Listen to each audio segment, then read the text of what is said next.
Happy early Halloween, ladies and gentlemen. Welcome to another edition of TokuTitanCast. I am your host, Davis Madole. And tonight with me, we have Lily. That fucking scared me. I'm not sorry for that. And joining us, we also have our good friend, Sean. Hey, Sean, are you okay there?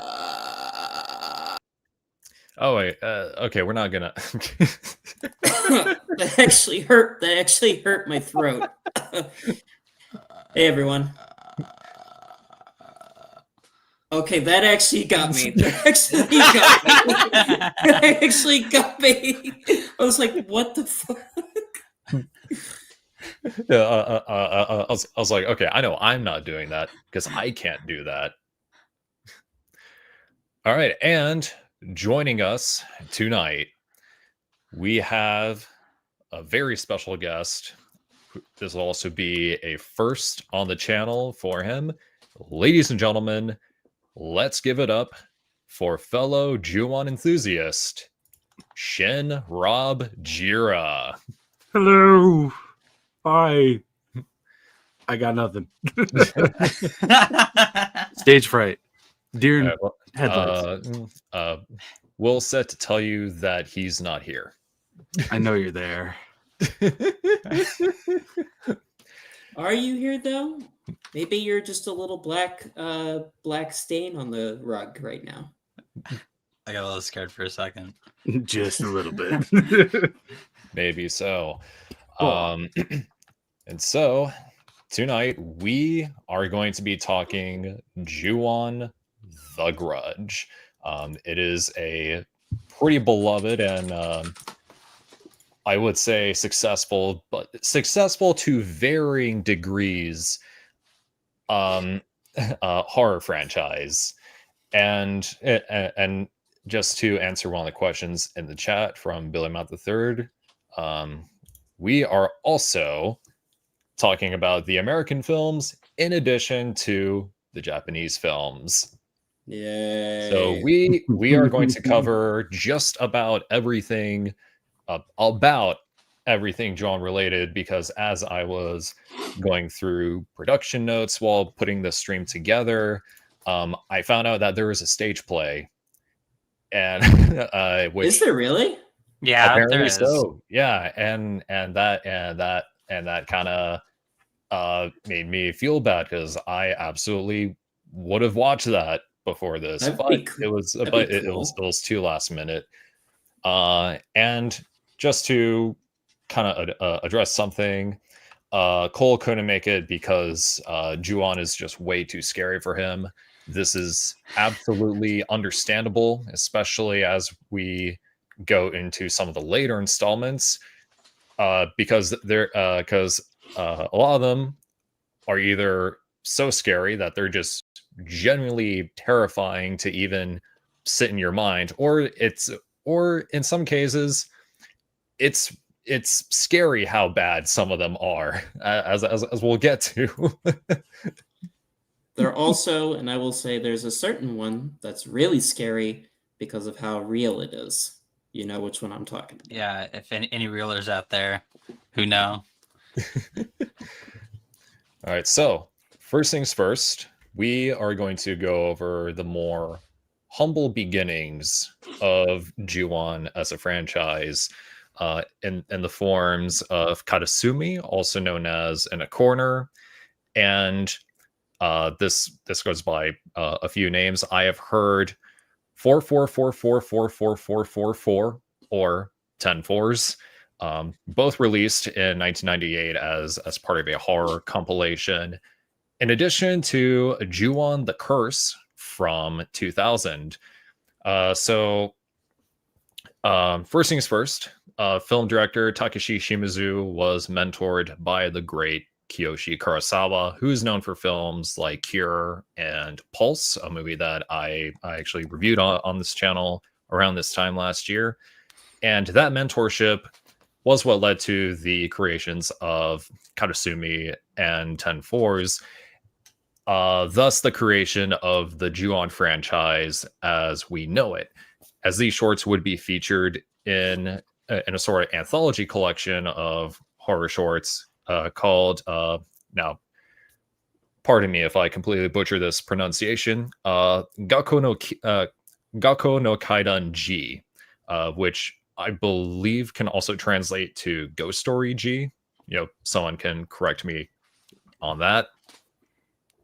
And when it came to like fleshing out this this idea, Shimizu based the concepts of Ju-on on personal childhood fears, as well as the makeup and costumes of Buto dancers, which would very well explain the more pale appearances of Kayako and Toshio. And coincidentally, there was also like a rise of domestic abuse cases in Japan. So some of that personal trauma, as well as external trauma that is being inflicted upon others, basically laid the groundwork for Ju-on's ideas, themes, and messages. As for the short film Katasumi, it is the first appearance of Kayako, who would be played by Takako Fuji, while 10-4s is the appearance of Toshio, who would be initially portrayed by Daiki Sawada. Toshio would be played by numerous actors over the years because, I don't know if you guys know this, but children tend to age. And Toshio... They do? What about Stewie Griffin? Bart Simpson. South Park. Yeah. So Toshio being a young boy, and considering the amount of time it takes into producing films, let alone short films, you can't really have the same child play the same character if they're meant to be a child for forever, because they died as a child. But those are the shorts for Gaku no Kaiden G. As for Ju-on the Curse, it is a V cinema from Toei consisting of 6 chapters altogether. Although all the second part contains the final 2 from the first, just as like a bit of a recap. And those are the ones that really laid more of the groundwork for the narrative format that would be seen in subsequent Ju-on projects, where we do follow this sort of the series of vignettes that are all intertwined by the Seiki curse, with Kayako and Toshio being the center of it all, and those features also have some of the more iconic Ju-on like visuals, like the missing jaw, and come to think of it, I believe this is also the first time we hear Toshio meow like a cat. And another thing worth noting about Ju-on the Curse, and I just wrote it down just because there's Ultraman butt in it. Believe it or not, this is not going to be the only time Ultraman is mentioned in this stream. This was also the in the curse. This was also where the iconic death rattle that Kayako emits comes from. Yes. Which was actually, believe it or not, performed by Shimizu himself. That I was not aware of. Wow. Yeah. He used to annoy his family and friends by just like running around the house going, Yeah, I thought that was actually Takako Fuji herself. That was her. That was the moans that she does make in some of the films are her. Like in a corner, that is actually her making the sounds. Okay, sweet. All right, so we'll just work our way backwards, give our 2 cents on these little projects before we move on. Let's go ahead and start off with the guest of honor for tonight. Rob, what are your thoughts on the the first two shorts and the curse. For the first two shorts, I remember reading somewhere that they were televised without warning. So they just like this whole like thing just started airing on television, and I can't imagine being somebody in Japan flipping on a channel and then just seeing this. And in that, I mean, they're spooky. They're short. They're effective. They're very low budget. They're very fucking weird. Pardon my French. And I mean, knowing that the franchise started here with these like microbials and then became what it became is just really interesting and cool. And moving into the curse, I mean, dude, like, what a glow up, man. You took like these two barely even 5-minute shorts, turned them into mostly 2 movies, more like a movie and a half, but they are scary. They make me feel very, very uncomfortable at all times. And excuse me. It's just nice to finally own them physically on something I can actually watch them on, really. I think the Curse 1 and Curse 2 were probably the last Ju-on films that I saw like for a while, because finding them for physical purchase in the US is impossible unless you import it from Japan, and that's not always cheap. So getting to experience the beginning last was really, really cool. And I the only thing that sucks about Curse 2 is just that it's like 30 minutes of not backtracking, but recap episode. But other than that, love them.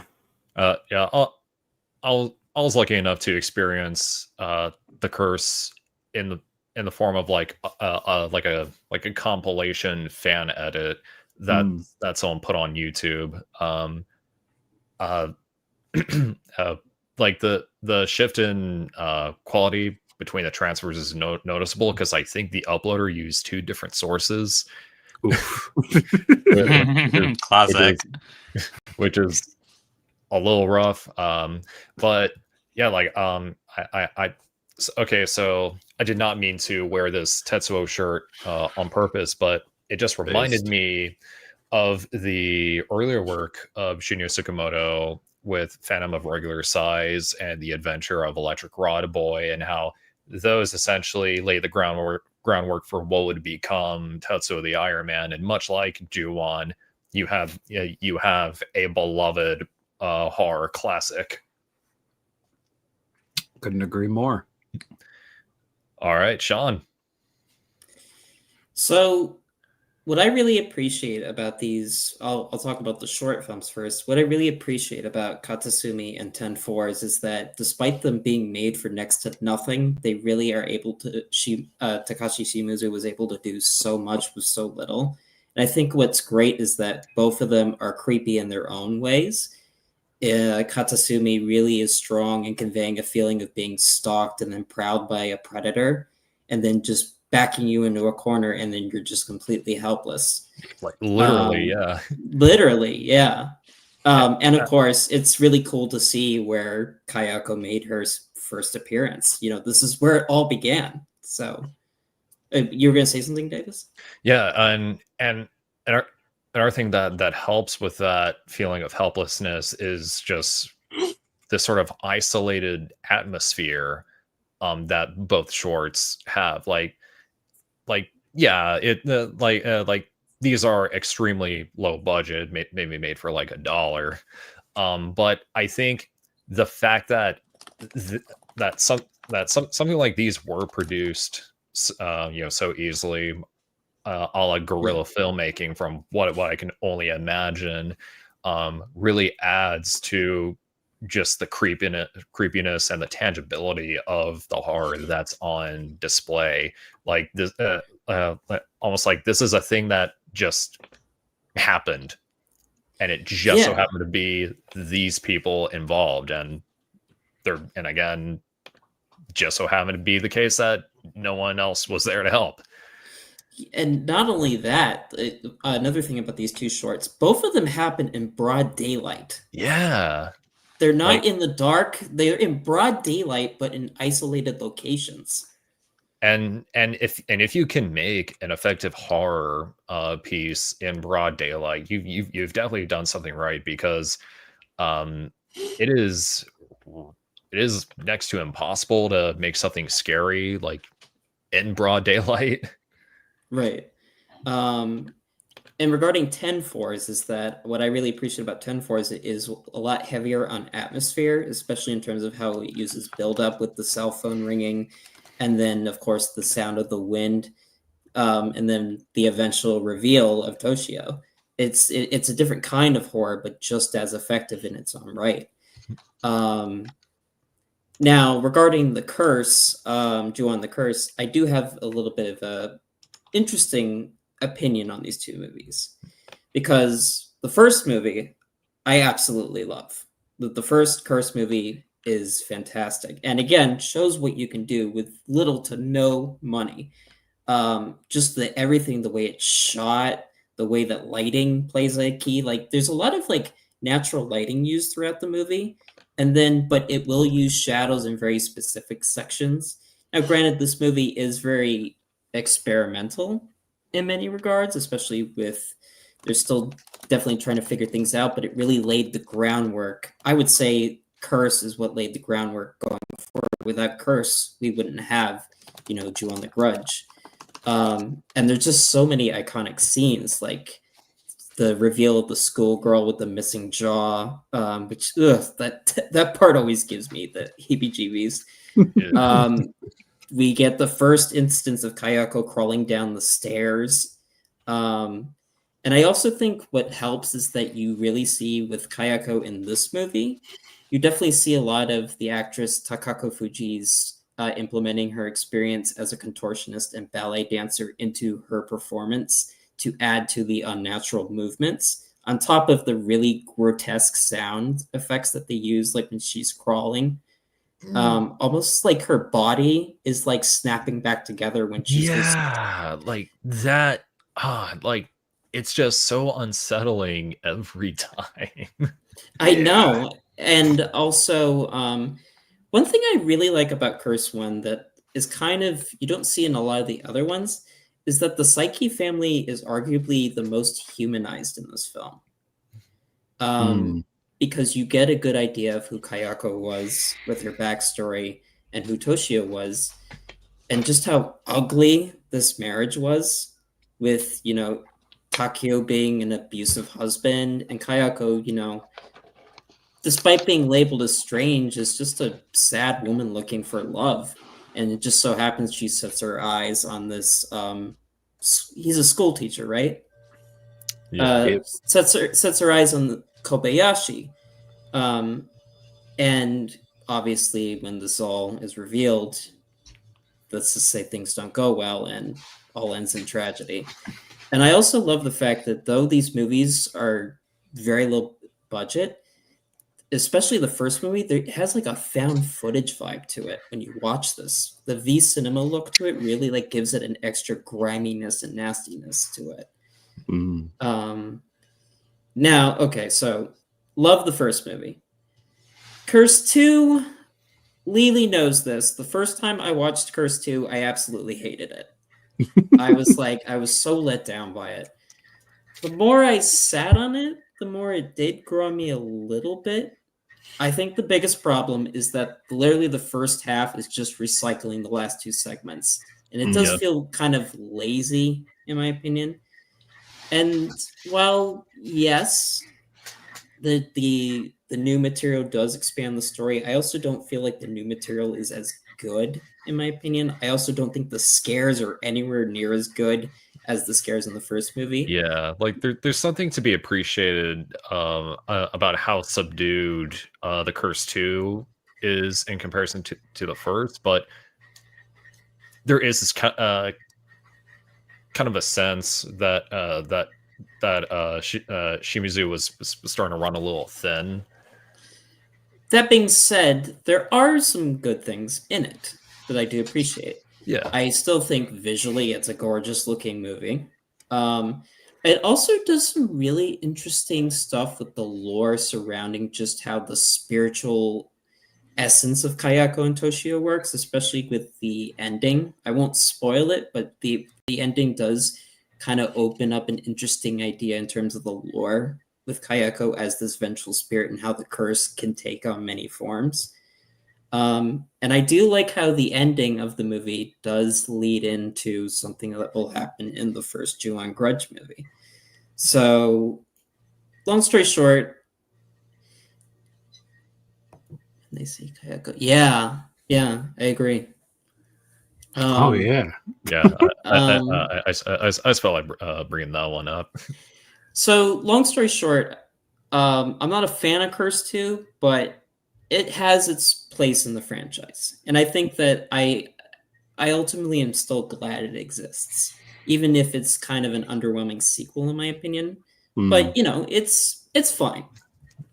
But yeah, Lily and I, when we were rewatching Curse 1 and Curse 2, we had like an amalgamative moment when we realized that the two characters from the shorts actually appear in Curse or Curse 2. I don't remember which one, but the family that's living in the house for Curse or Curse 2 after the Seiki tragedy happens, you actually do see them already living in the house, and they are like, you see what happens to them before them getting cell phoned and mom's hungry for rabbit burger. So I thought that was really cool. The connective tissue between all of this moving into The Grudge is just very, very well done without me ever realizing it. It's really great. It's really great world building. Yes. Yeah, like it's such a layered piece. Putting all this together kind of made me realize how my review on Ju-on from last year doesn't really do that movie a whole lot of justice, because I feel like you can spend like hours just talking about each thematic layer there is to this world. Especially that first Curse movie. I feel like that first Curse movie, you can really, you can get so much out of it. Mm-hmm. All right, let's go ahead and move on to Lily. So, to build off of your initial intro with these shorts and V cinemas, I was doing my own research, as one does, and I know that one of the big inspirations that Shimizu listed was The Evil Dead. Sam Raimi was a big influence on him as a creator, and I think was one of the movies that inspired him to get into filmmaking alongside E.T. Ironic. I know, right? Ironic. How ironic. Yeah. he talked when we get to the American remake. I'll discuss that a little bit more. And he, like, as you mentioned Buto, which was a type of theater that was developed during, I believe, the late 50s, because of this huge influx of Western importation was starting to influence Japanese theater to the point where they were getting regular Shakespeare plays. We were seeing the likes of Fiddler on the Roof become a highly popular play done in Japan. And Buto was created specifically to keep the more like domesticated values of Japanese theater. And one of the big aspects of Buto was the loincloths, the pale makeup that goes throughout the entire body, which is the exact reason why Kayako and Toshio are decorated the way they are. And a big aspect of Buto that which, whenever Shimizu first saw it as a child, that frightened him was because of how they twisted their bodies in very unnatural shapes. And he also found this almost quite beautiful in a sense, and this is why why Kayako moves in her specific manner is because of these very uncharacteristically like jerky and unfluid movements. that these actors were doing on stage. And with the haunted at school guidance in particular, I remember hearing that at the time that these two shorts came out, the reason why these were the ones that stood out the most was because the other ones were quite formulaic.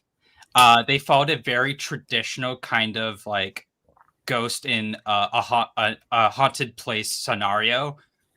So having shorts like these two, which kind of go against that and are very almost kind of like sudden in their eventual representations of the ghosts, is why it got locked on so hard by producers who eventually helped make the V cinemas.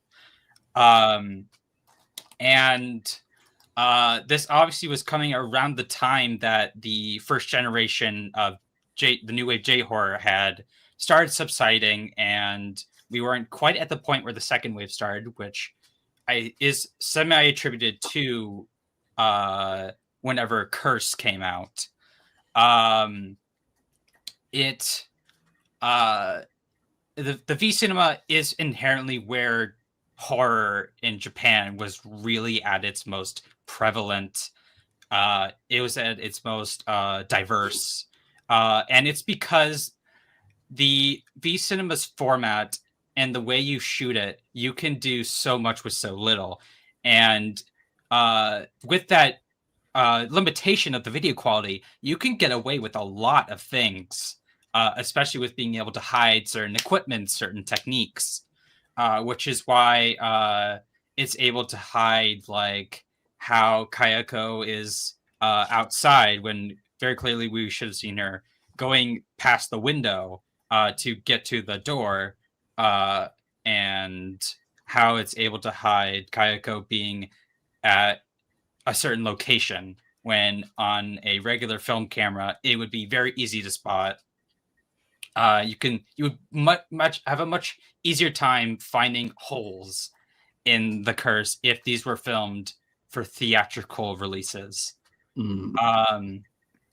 And I do really appreciate how all four of these together kind of explore the inherent nature of the earthbound spirits of Japan, Jibakure, and how they like are very like vengeful spirits that try to seek justice after a wrongful death, and are unable to move on until they can find a way of garnering a sense of peace, which is most of the time impossible. It's just how it is. And I do really appreciate how this series in particular portrays how even if it's a bit more specific to Japan itself, there are still some kind of these Western influences, like Toshio having this black cat. This was not something that was originally believed as a sign of bad luck or an omen in Japan. Originally, it was the calico cat. It wasn't until works that came from America, like Bewitched, or the translation of Edgar Allan Poe works, that the black cat started getting actually adapted as that over the calico cat. And another thing on top of that is that this cat lives indoors. This is something that is not supposed to happen in a Japanese household, because the Tatsuno mats, these are basically just walking like cat toys and playthings for cats. That's why most cats in Japan are outdoor cats. So if a lot of people who are either live in Japan or are familiar with the culture of the Japanese houses and owning pets, this is a very unnatural thing to have. And I think that's such an interesting subtlety that if you don't know it, you don't quite get why. And I think that's kind of something later on when we get to American Remake again, how I'm glad that they kind of kept that quality. But yeah, I really appreciate the original 2 shorts a lot. They're very simple and minimalist, but I think not to the point of a detriment, but rather to the strength. If the fact that they have no sense of real structure, I think is also its strength too. Because if I remember correctly, Shimizu didn't exactly form this Ju-on with the mind of an actual core structure. It was more so just happenings of people encountering a curse at a random point without them actually knowing when it's coming. And it's why we don't really get to know a lot of the cast members in these works, is because it's supposed to feel more like more, I guess in a sense it feels more real that way, that you don't really quite know these people, and that they're not really as much characters as much people experiencing these terrible events unwillingly. It's like when tragedy catches people by surprise. Exactly. That's the inherent fear that I think Ju-on really elicits, is that it's not something you can really predict. It's kind of the exact reason why I can see why during this period we had such a huge flux of American remakes of Asian horror, is because at that point it seemed almost like we were Americans were very tired of like swinging chainsaws and your usual American ghost stories, because compared to like Japan, here we're more afraid of what our neighbor's doing than a ghost. You don't know what your neighbor's doing next door. You don't know if they're killing a rat in a sink. But rather than if a ghost, where you literally can be jumped at any point. And especially if you're like probably someone who lives in the country, it's probably more fearful to think of a ghost than it is a neighbor, because you have nobody around you. You're isolated. Like, what do you get? Like, that's kind of that's part of an aspect that did make Texas Chainsaw quite a impactful movie, was that it was in the middle of nowhere. And that's also one of the influences for this movie. Right. But to lock back onto the curse, though, I really do love how both curses are structured, even if Curse 2 has tape filler. I appreciate how it doesn't. It's even if you try to formulate an actual chronological order of events, it still feels quite disconnected. I like how like almost of an omnibus kind of feel that is, that you could logically jump in at any point during these movies, and you are gonna still feel that kind of same effect that you do watching it as a whole. And I also appreciate how it gives these kind of small breathing rooms between each individual story with the title cards, because it allows you to almost process what you just saw, which is something that most horror works don't really do. No. It's either a constant like build and build and build and build, but and it doesn't really leave a breathing room for you to soak in what you just experienced. And I think that's kind of goes inherently back to how Japan, and by extension Asian cinema, viewed this as just an extension of theater. And theater, we tend to build things towards allowing the impactful moments to really stick with you, and to give you breathing rooms to soak it in. And removing that quality is how you make a more forgettable work.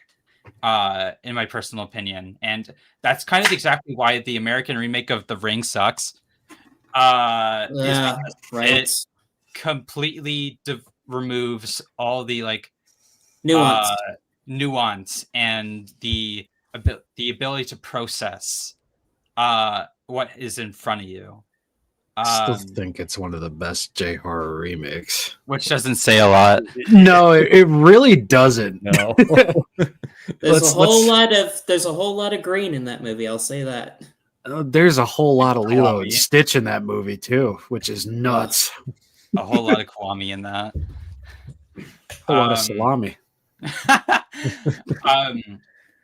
But I definitely do think obviously Curse is just the better flick. That's kind of just a general opinion that everyone's gonna have. Because it is basically a whole movie rather than half DLC. a recap, half a whole movie. DLC. Which is, in a funny sense, that's kind of what Evil Dead 2 was. It just Evil Dead 2 though. Evil Dead 2 was a full-fledged movie. Well, it had to reshoot the entire damn thing because they didn't have the rights to that. That's right. But that's not to discredit the Curse 2 when it is allowed to do its new stuff. Even if you could really feel the technical limitations with the Curse 2, with how kind of very ambitious it gets. Especially the face on the ceiling. Yes, which honestly, that could be way worse, considering if you've watched enough, student horrors on YouTube. Some of the ways we do that shit is really bad. I do like how though in Curse 2 it does implement some of the things that will become staples in the franchise, like possession and also the stains and also the Kayako's hair. Yes. And like I do think it does show in the Curse 2 that this both of these works, which were shot together, was a 9-day shooting period. That's effing crazy. Oh yeah. 9 days. 9 days. Whoa. See, Sadako gives you 7. It takes me 2 weeks. It takes me 2 weeks to write a movie review. 9 days to shoot this. 9 days. I want to know what premium roast bro was drinking in the morning to shoot both of these in 9 days. I mean, even if it's just the first one, it's like that's a feat in and of itself. Oh yes. Like that is genuinely insane. Like it only took me 9 months to write Titanius Book 1, Rise of the Titan. Book 2 coming soon. Shameless plug. It took me a whole month to bring my car into the repair shop. The automotive industry never change. I'm not gonna say what it took me 9 months to fix. So yeah, your marriage. Marriage? Exactly. That never happened. No, marriage, because marriage worked so well for the Psyche family. That's right. I wouldn't go that far. I wouldn't go the route that Takeo did. And me and Lily had this discussion over and over and over again. That wouldn't happen if I was there. Just leave. Leave. Yeah. You will save yourself a lot of torture if you just leave. Yeah, like I mean, I can get why you can't leave. There's a lot of problems that go into divorce. Listen, dog, I don't care what happened. A phone in the stomach does not need to happen to nobody. Okay, that's true. Ever. Also, we'll get to that. Also, have you seen Kayako? Why would you want to ruin your marriage over? I mean, have you seen Kayako? I mean, dog, cute. If she was lusting over Kobayashi-kun, as she put it, I'd be like, you know what, girl? I'm fucking up. Go ahead. Yeah. I'm wrong. One last thing, and I'll let you finish, Lily. Then we can move on. One thing I really do appreciate, particularly about these early movies, is that though Kayako is a villain, she's a vengeful ghost, for crying out loud, you feel bad for Kayako. She's a tragic character. Like what happened to her in Toshio was horrible, and basically what led to her death was really just her being unhappy in a really abusive marriage, which again Probably goes back to arranged. which again ties back to one of the influences being the rise in domestic abuse cases when this was made. Yeah. Yeah. I would treat the Japanese voice of Rose from Titanic a lot better than Takeo did. But Lily, do you think that Curse 2 real. Do you feel like Curse 2, despite its flaws, still serves a purpose in the franchise? I mean, I think the thing about this series is I feel like every movie, regardless of how I feel about it, has a purpose to serve, especially when we get to the last entry. We discuss we shut up. We're not doing that yet. She knew. She knew immediately. we're not doing that yet. You shut the hell up. Don't tell me how to live my life, woman. Yeah, for those who have watched this in the compilation format that Davis did, that was one of the ways I saw it. I believe I watched that version with Rob when we saw it together, which was 5 years ago. Don't look like that. Well, don't look at I'm looking at you. Look at you. I definitely think it's the most ideal way to watch it. But if you want to watch Curse 2 with its recap, that's totally fine. Sean, hold on. I remember for Shimizu's introduction for the Curse 2 on the Arrow UK box set, which I own. Me too. Pre-ordered. Day one. You could watch the whole thing, or you could just skip to the new stuff, and it's totally fine. Yeah. Obviously, you can't control how someone watches a movie, but you can't give them a frowny face. That's the only control you have over your own viewing experience. I would still always say, like, regardless of how you feel, just watch both. Like, there is no harm, no foul. I mean, maybe it's a little too fucking scary for you. Which, fair. Totally fair. Yeah, Cole. Yeah, very fair. Cole is a little goo-goo baby. But fair movies, Godzilla vs. Megalon. That's true. See, Davis, I'm no longer the baby of TokuTitanCast. It's Cole. Well, okay, Bobby. I mean, Sean, you look more like a baby. But we'll talk about babies later. Much later, please. Oh no! Oh god. But yeah, Davis, do you have any closing remarks? Well, we're skipping you altogether. Yeah, because honestly, it's about to be 45 minutes into the stream, and all we've done is just talk about short films. Well, the Curse is a movie. Yeah, true. Yeah, but like we haven't even touched the first Grudge movie. That's because we're having fun. We're having fun, and they're good. It's just so much fun, and get it. Can we? In that case, Davis, do you want to move on to the GOAT of the franchise? Yes, and honestly, my sentiments the same as everyone here, unlike the Shin Japan Hero stream where we were all kind of divided on each of the films. So this will be easy transitioning between films. Let us go ahead and talk about Ju-on the Grudge, the very first Ju-on the Grudge from 2002.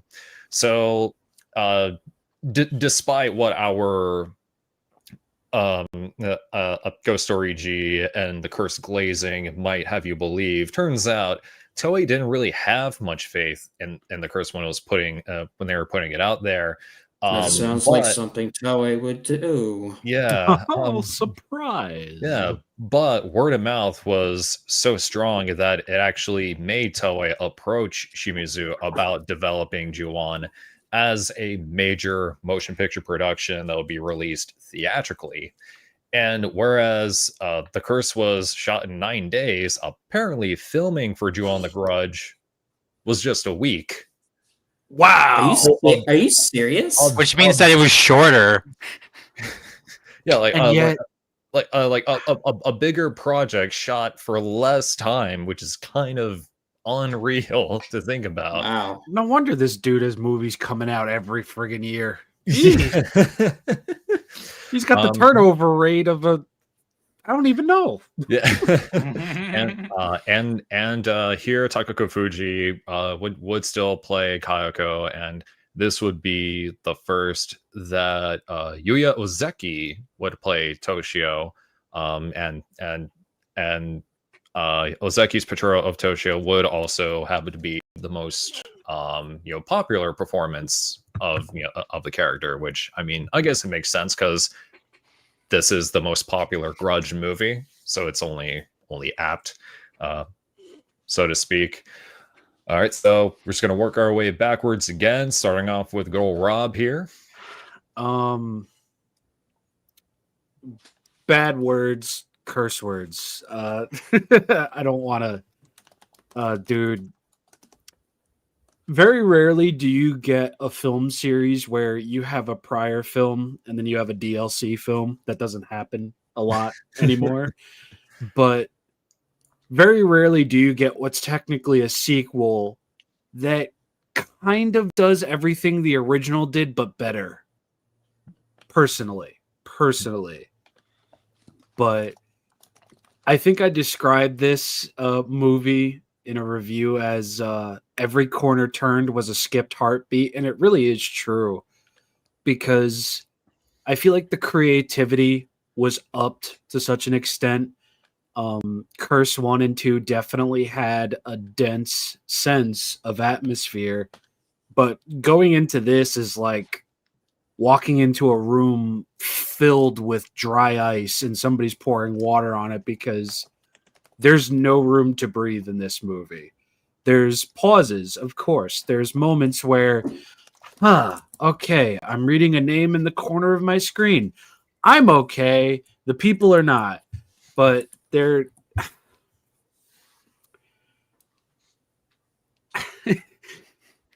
yeah, this movie is very much like a physical, like, anxiety attack. Very, very much so.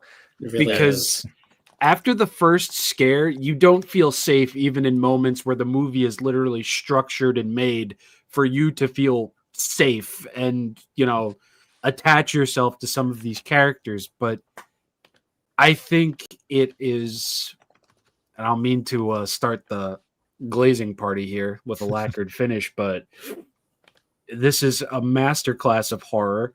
This is a masterclass of atmosphere and how to properly use it.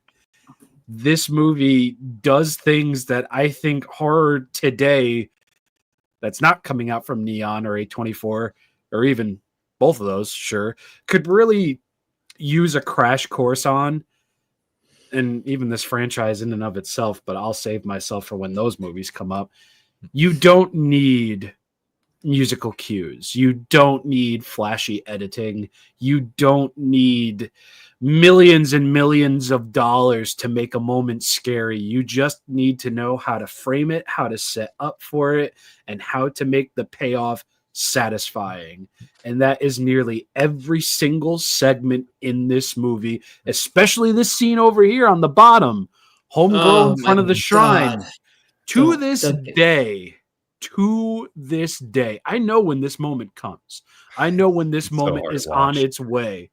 It still makes me like it's a first time viewing all over again. The minute she shuffles back and, her back hits the shrine and the hands come and then you see Kayako just pop out behind her. You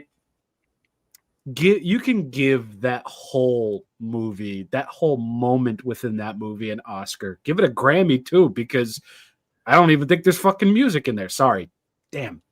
But give that actress an Oscar. She looks so scared. And that's the beauty of it, because something that Ju-on the Grudge does is like, yeah, there's violence in here. And some of the later entries, there's a lot of violence, but some of the most memorable moments is not somebody getting their head twisted off or gutted or back alley abortion, but is just somebody's head getting grabbed and homegirl poking her head up out from behind her. That's horror, because you don't see anything visceral. You just see homegirl get like dragged into a void, and that's it. And then become a face, and then become a face in the shrine. You become a pale face, a pale imitator of a boy in the sky with a knot in his tie and a cap on his head. Whatever Gorillaz said in that one song that was really, really good. But dude, Ju-on the Grudge is it's magnificent. It really, really is. It took everything that worked with Curse 1 and 2 and even the shorts, and they gave it a bigger budget, and apparently only 7 days instead of 9. And somehow it is coherent. It works. It has atmosphere. It does so much with so very little. And I can't believe it gets topped by its sequel. And I'll end it there. And I think what makes Ju-on all the more terrifying is this sort of lingering dread that you feel from start to finish. Like not only do you have the opening sequence of Mr.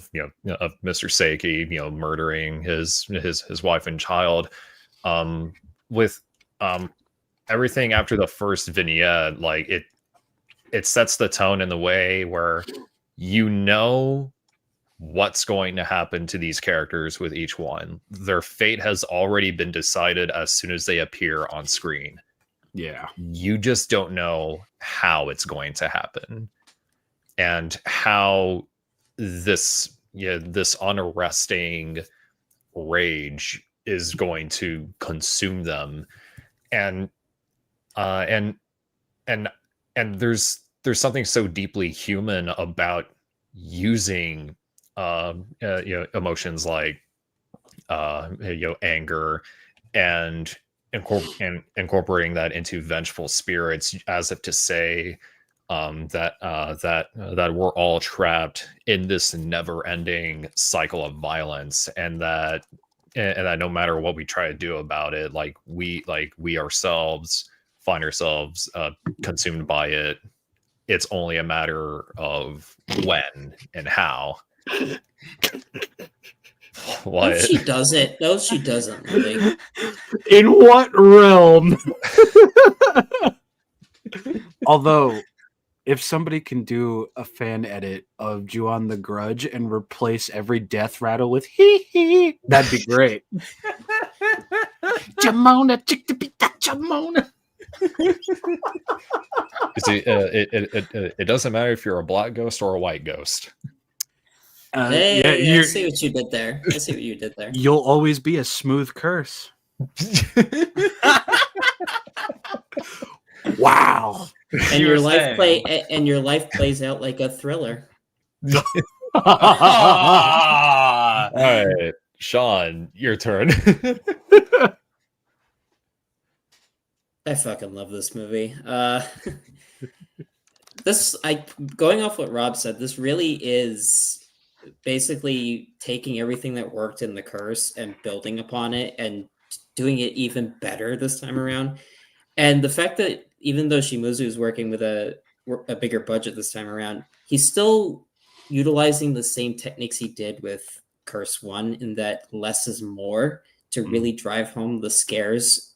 And like Rob said, I feel like this movie is a masterclass in atmosphere, but also just with how it builds a sense of dread and hopelessness. Another thing you didn't really mention, Rob, is that this is also a very tragic movie. This is a very bleak ghost story. Yes. And I think that what helps in this movie is that despite the fact we don't spend too much time with the characters we follow in the story, we get to know them long enough. And they're so well acted by the cast that you feel sorry when they fall victim to Kayako and Toshio's wrath. I think that that scene right there of the bottom screenshot, I think perfectly encapsulates that whole segment with Azumi is so sad and so tragic, yet also so scary and so well done that I don't think that there's a film in the franchise that quite matched that level of terror and sad. Well, actually, I take that back. A certain film coming up next does. But I think what helps is though you feel sorry for these people that are getting killed by Kayako and Toshio, is that you still feel sad for Kayako and Toshio in the first place because of what made them these hateful, vengeful spirits in the first place. Yeah. It's literally something terrible that made them something equally as horrific. I also think that the cinematography is next level in this movie, especially how, how Lily, you mentioned how you could spot, like, if you looked hard or not close enough that you could spot maybe Kayako or Toshio in the background very easily. Well, this movie does something clever in that if you look in the background very subtly, you can see Kayako and Toshio in very specific moments. And I think a good example is when the reporter character is in the elevator going up, and if you look at the window, you can see Toshio appearing over and over, and he's just watching. And yet, it's you could miss it if you don't like. Davis, how would you describe that? Yeah, so I'm glad you bring up the scene in the elevator, because I think it is such a perfect way to not just shoot a scene but to block a scene as well, because it's just the girl, the moving elevator, and Toshio. But the way it is constructed, the setting is the elevator, but the camera is fixed onto the girl. She is the main subject of the frame. You are drawn to her, thus making her the subject. Toshio he's visible, but he's not the main focus. And it is such a beautiful way to convey that this is a story about people who struggle and find themselves in this anxiety in the face of these vengeful spirits that they have no way of comprehending. And it makes me sad that the American remake almost gets that, but we'll get there when we get there. We'll get there. Another thing to build upon is that I feel like the lighting is really carried over. Like, the lighting in this movie is masterful. And again, there are moments where the setting is within a dark room. A good example is that shot with the girl in the bed and Kayako looming over and Toshio sitting on the bed. But there's so many scenes that are in well-lit rooms, and yet it's still as scary because of the sense of horror and dread it builds. The reporter character, for example, leading up to a certain scene in the bed, the iconic bed scene, the buildup is so good. It's because the bedroom is well lit, like my room, for example.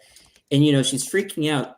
And then, she turns the TV on. And then we get that freaky ass thing, that face, and hearing the Kayako's death rattle is just, the distortion. Exactly. Yeah, and it's so simple. It's just a face being distorted and a death rattle sound, but it's so fucking creepy. Yeah, like even with the TV on or the lights on, you're not getting much sleep tonight. Yeah, Kayako's doing something tonight though in the bed under the covers though. Lesbians win. Hey yo. The last thing I really want to praise about this movie that's so good about this movie is the music.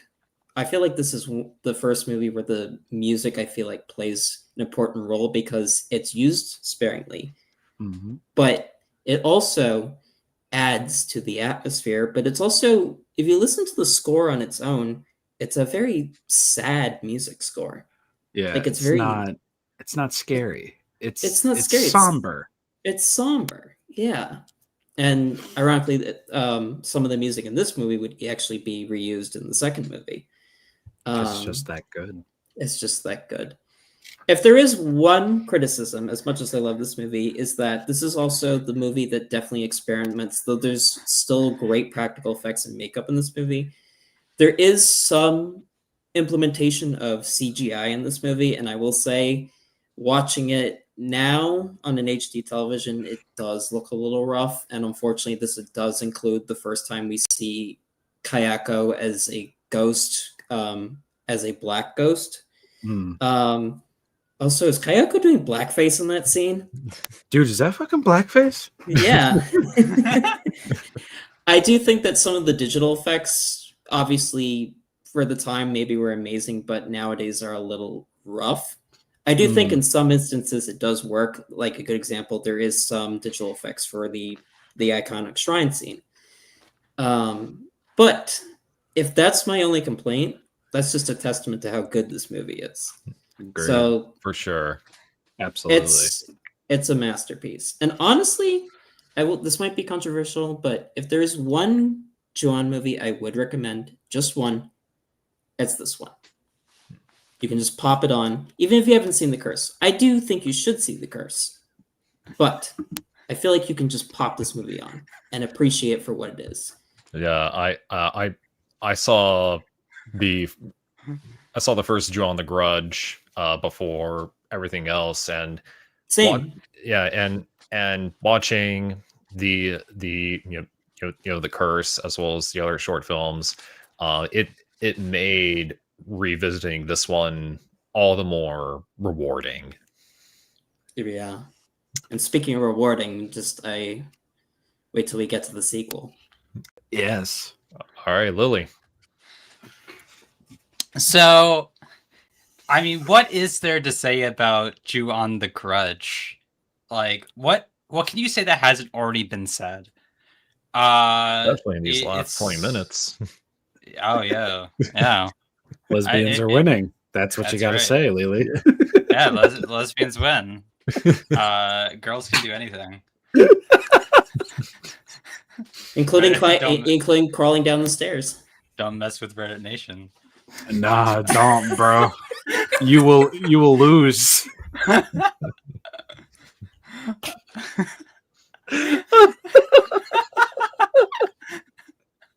Things about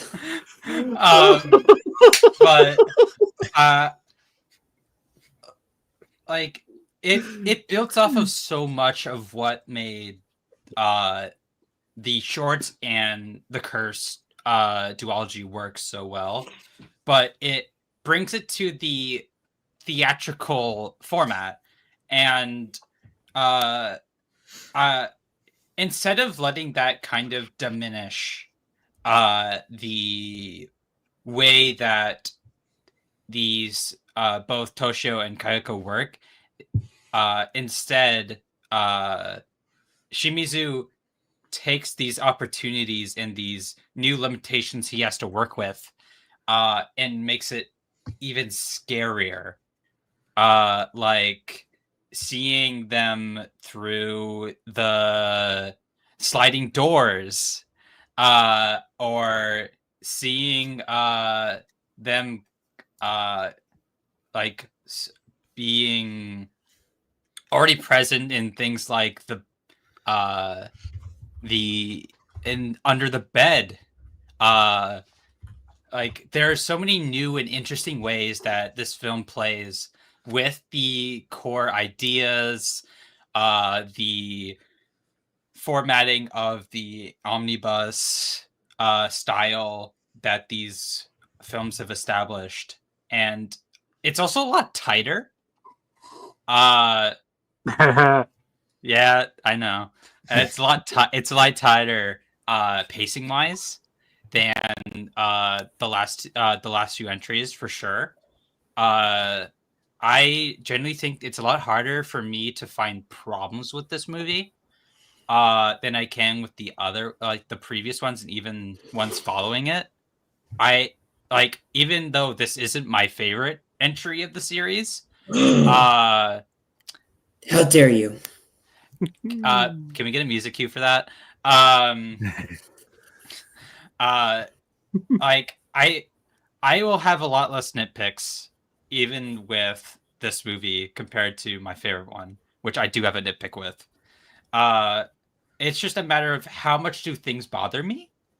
And with the Grudge, like you guys said, this one's a lot more of a tragic type of movie.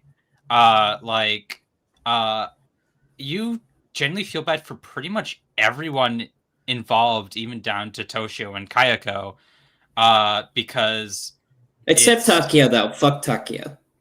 He didn't have no internet. He didn't have no hairline neither.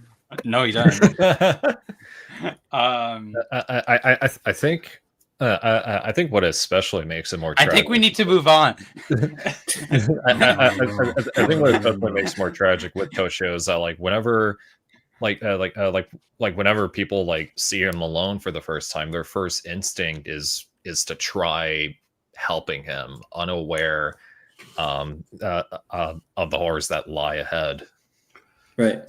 Especially when he's got the innocent schoolboy skin on in Fortnite. Like, he doesn't look suspecting at all. It's just like, oh, dude, little guy, you're in trouble. Let me help you out. And you have a phone call and you look out the window and bro's in the background like, meow, mother.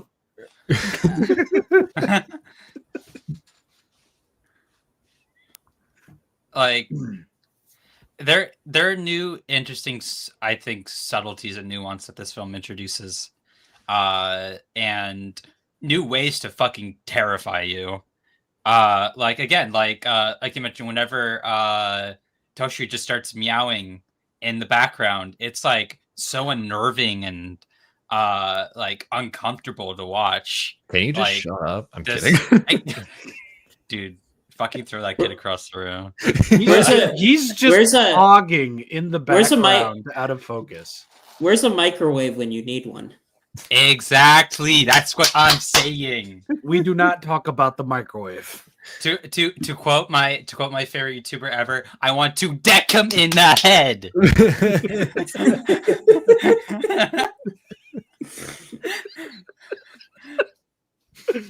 Like, but seriously, I adore the way that some of the set pieces are formulated. Like one of the photographs you have here from the promotional images is Kayako leaning over the headrest to look down at her next victim, and then Toshio just squatting on the bed. Like, that's such a terrifying and like impressionable visual, and it's like almost like it's literally like being cornered in what is conventionally one of the most vulnerable scenarios you could ever be in, which is in your bed. Like, we all, whenever we're kids, we think about like the monster under the bed. The bed in itself is the most like vulnerable state anybody could be in. Sleeping is incredibly vulnerable. Your body is basically in this almost shut down mode on the few occasions maybe you can move, that you're susceptible to whatever someone does. Like, that's why Nightmare on Elm Street is a thing. Whenever you're asleep, you're incredibly vulnerable. In your dreams, you're even more vulnerable. They play on your fears and your anxieties and formulate these stark images in your head. And this is generally how a lot of these ghosts were said to attack. It's easier to attack the spirit whenever it's almost out of its own body. And having it when she's awake too is even worse. Like she's sleep paralysis. She is literally experiencing genuine paralysis. Like, and she's only she thinks that this bed is probably the only thing that's keeping her safe. Which anybody who's seen the movie, like Rob was doing, shaking his head. No, it doesn't keep her safe. She's fine. She's fine. Lesbians win. Lesbians win. Lesbians win. And or like true. I feel that. Or like like even a shrine. Like a shrine is supposed to be such a sacred like place. And yet you can get attacked and sucked in. Like that's genuinely awful. Like you're supposed to, a shrine is supposed to feel incredibly like protected, and like you can't just do that. But these ghosts, they are able to just do that anyway. It's such a terrifying thought. Like just how, yeah, exactly. Like how this movie takes so much more vulnerable scenarios compared to the curse, and then just brings them to like an 11. Like, and it does this without being overtly shock value, even if there is moments of shock value, but it's not like tasteless. And there's like moments like you guys mentioned the television, that the way that they have the television monitor like start like distorting is like such a creepy visual. That like one of the most like embedded visuals into the television generation's head is a distorted television or the static. Like they are extremely loud and grating, and whenever an image is distorted, it creates a very genuinely unnerving visual. Obviously, kids, a lot of people nowadays don't get to experience that type of like distortion of the video because they don't have to say like tune the television to play the right channel or to get the right signal. And the box television was something that still had those problems even as we had advanced the box television into the eventual flat screen. Like I think the most terrifying thing about a flat screen television is when something hits it. It's interesting you mentioned that visual, because also that visual is very reminiscent of the iconic Scream painting, the famous painting called Scream. And who was that by, Sean? Shit, what was the painter's name again? Kevin McAllister, Home Alone 1. Wrong!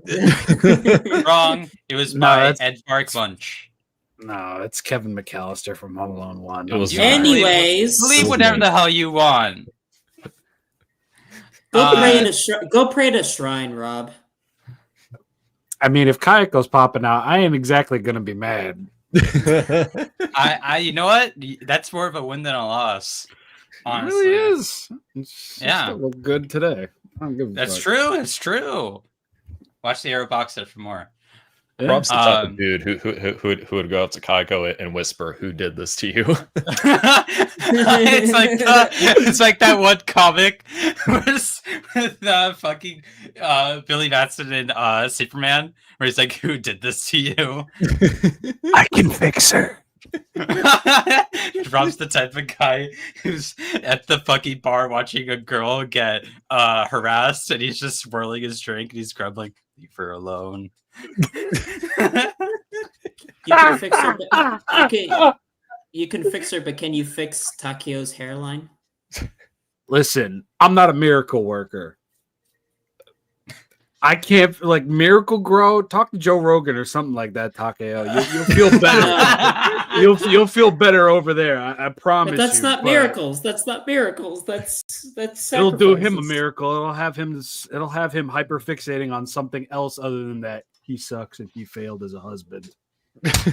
Shit!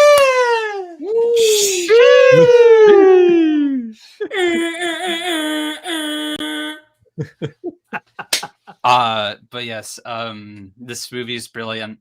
I can totally see why this was a huge hit at film festivals, and why it even, if I recall correctly, got a theatrical release over here by Sony, by recommendation of Sam Raimi when he got to see it. It was released by Miramax, though. You just gotta deal with that.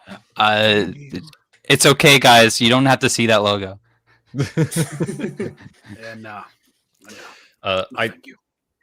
And I want to touch back on the cinematography of Ju-on. Is next movie is not yet.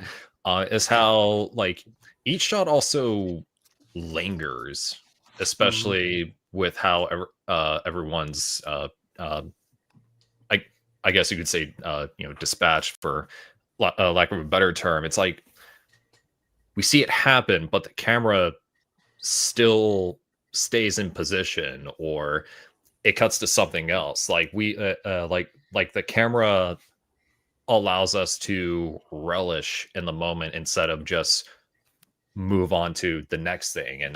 And I think that's what also makes it all the more terrifying in a way where it feels more personal, as if you are actually there seeing what's happening.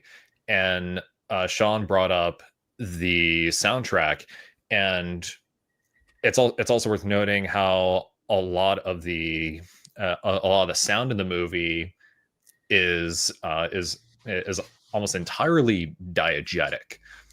Those who don't know, diegetic sound is sound in a film that comes from the movie itself. It's not it's part of the character's actions, the sets, so on and so forth. It's not like music that playing in a soundtrack. It is sound that occurs naturally, in a story, and I think that also adds to the isolation that was brought on by the first two shorts. And going back to what Lily was saying earlier, it takes everything from those shorts and even the chorus and just turns it up to 11. And one of the reasons I have Rob here is not because he's very knowledgeable about Ju-on. He actually introduced me to the first Ju-on the Grudge film, like say 2 years ago. Really now? Yeah, like I know a lot has happened since then. I remember we were in a Discord call, and Lily also was also streaming the film, and I think Rob, you requested to stream Ju-on, and I just so happened to be there, and I also share a similar feeling when it comes to revisiting this movie. It's like every viewing feels like I'm seeing it for the first time, and part of that is also because there are a lot of small details that you can miss when watching Ju-on. That subsequent viewings of this movie feel all the more rewarding. It took me my second viewing to really understand just how sad of a movie this all is. And we'll talk we'll talk more about that later, but I do love how this feeling of helplessness and despair in the face of rage is such a common unifying theme this franchise is known for. Like, it makes it so relatable, and is likely the reason it's endured for so long. Because I mean, as we'll see, when you take that out, doesn't do you so well. It's one of the reasons why the original Ringu is so good. Oh yeah. How wait, can you say that again? It's one of the reasons why the original. No, the movie. Okay. It's one of the reasons why the original Japanese version of The Ring is so good, because it is a ghost story, but it's very, like you said, Dave, is human. Very much so. Oh, all right, human. So, moving on, we got Ju-on the Grudge 2. Who's having a baby? Who's having a baby? So the production cycle of the first Ju-on was certainly interesting in how not only was it shot in a week, it just so happened to be that Toei was even considering a sequel while the first one was still being filmed. And wow, I'll go ahead and say Rob is absolutely not kidding when he said that it is insane how this second movie manages to top the first. More ways than one, I would say. And I do have this in my little production notes. Even though he's not pictured here, fans of Kamen Rider Kuga will recognize actor Shingo Katsurayama in this film. He plays a supporting character. So, same format as usual, starting off with Rob. So, maybe my comments about the original Ju-on the Grudge being topped by Ju-on the Grudge 2 might have been a bit controversial. Maybe. But I think it's okay. I agree. Okay. But I think when you make a movie like Ju-on the Grudge, and then you introduce a theme, that being motherhood, which was the core basis of this film being made, simply because male attendance was higher than female attendance for Ju-on the Grudge, the original. Yes. And it kills me every time I see her scene pop up. But I think it's really admirable in very many a way to not only make a sequel that I personally feel goes above and beyond the original, but to do it in such a way that is truly, without a doubt, the most uncomfortable and personally the best of Shimizu's tenure with the franchise, because we've talked about comfort in a bed. We've talked about comfort in a bed with a TV on. And now you're delving deeper into that you cannot feel comfortable in your own body, in your own skin, in your own right. And that is what instills a different sense of horror in this movie, just because motherhood is the main theme. On top of that, you have some pretty unsettling crap that goes down in this movie. Pretty friggin' unsettling. When Mama dies, I was upset. Lily can attest. I was very upset when Mama went. I was. But and also, if you know the context of the image on the bottom there, yes, it's. I was freaking the hell out seeing that for the first time. And I freak out every time I see it. And the way that I summed it up on Letterboxd was, there is no topping Ju-on the Grudge 2.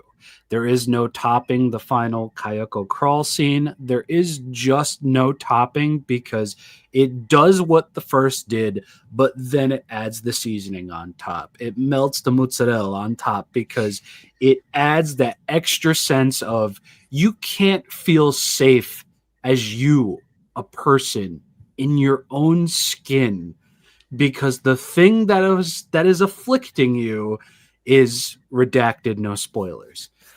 And I think the way that this film moves, the way that this film especially ends, is so strong. It's so very striking and powerful. And it strikes a different kind of fear into audiences, especially if you are a woman. But if you can look beyond that and see it from that perspective, even as a male, there is something going on here that I feel studios, writers, directors, and actors really haven't tapped into to such a degree that this film has. And I know I am glazing super fucking hard right now, but I can't help it, because this is the end of Shimizu's tenure with the franchise. This is it. His timeline isn't done, but his tenure with it is. Golden era. Yeah. Like, and there's also something so inherently terrifying of not just having our own autonomy stripped from us, but also the very idea of our body failing us.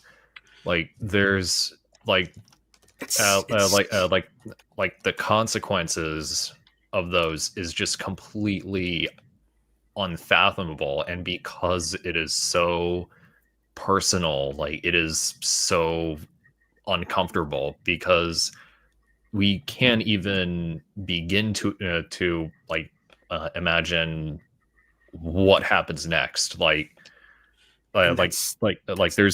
the idea and then nothing else to it, and it's completely shocking. And I also want to say, like, the first scene of this movie does such a hauntingly incredible job at setting the tone of what this movie is going for, especially not just playing on the anxieties of motherhood, but also like the fear of death itself, especially as it is opening with a sudden miscarriage, and just which then also ties into the theme of family. We dealt with a very dysfunctional family in the case of the Seikis, and then in parallel we have we have something just as tragic as what happened to them occur right in the beginning of the film, and that is just the sudden loss of a life and the effects that can have on a person. Like, the way that idea is handled is so beautifully tragic. Like, it really cannot be neither understated or overstated of just how impactful and powerful that is. I have to agree. And Big O, no, we do not need to hear Jared Leto saying it's Ju-on in time or it's Grudge in time. we don't need that. It's Grudge in time, John. But seriously, like, it really does delve that deep. You are the vessel of your own downfall, and it's not even your fault. It really is just like the strangers. It's like, why did you do this to us? Because you were home. It really is just that far into it. And that adds just another sense of horror and terror to it, because until the end of the movie, it really does just feel that way.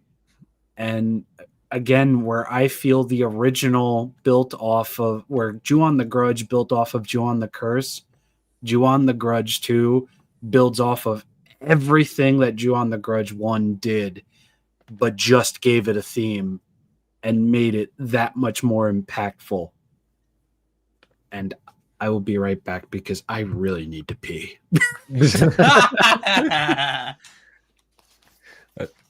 All right, Sean.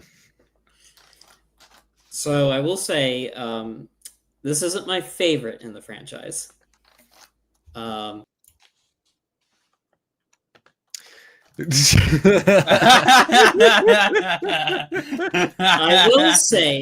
will say that this is an amazing sequel. In fact, I feel like Ju-on the Grudge 2, it really is should be kind of the template of what all good horror sequels should do, and that's build upon what made the first movie work while also expanding, the same way that Ju-on the Grudge was able to expand what was established with the Curse. One thing I also immediately stands out to me about this movie is just how much the horror elements have been ramped up from like 10 to like 11 in this one. And a lot of that, I think, is just with how much more angry Kayako is in this movie. Is like, at this point, it seems like even all of like, you still have the tragedy of her backstory, but like any semblance of that humanity that there was to Kayako is completely gone. And now what you have is this crawling, horrific monster that just embodies anguish and suffering. Davis, it's a coincidence that you happen to pick those two scenes in the movie, because I feel like those are two really, especially the scene on the bottom. But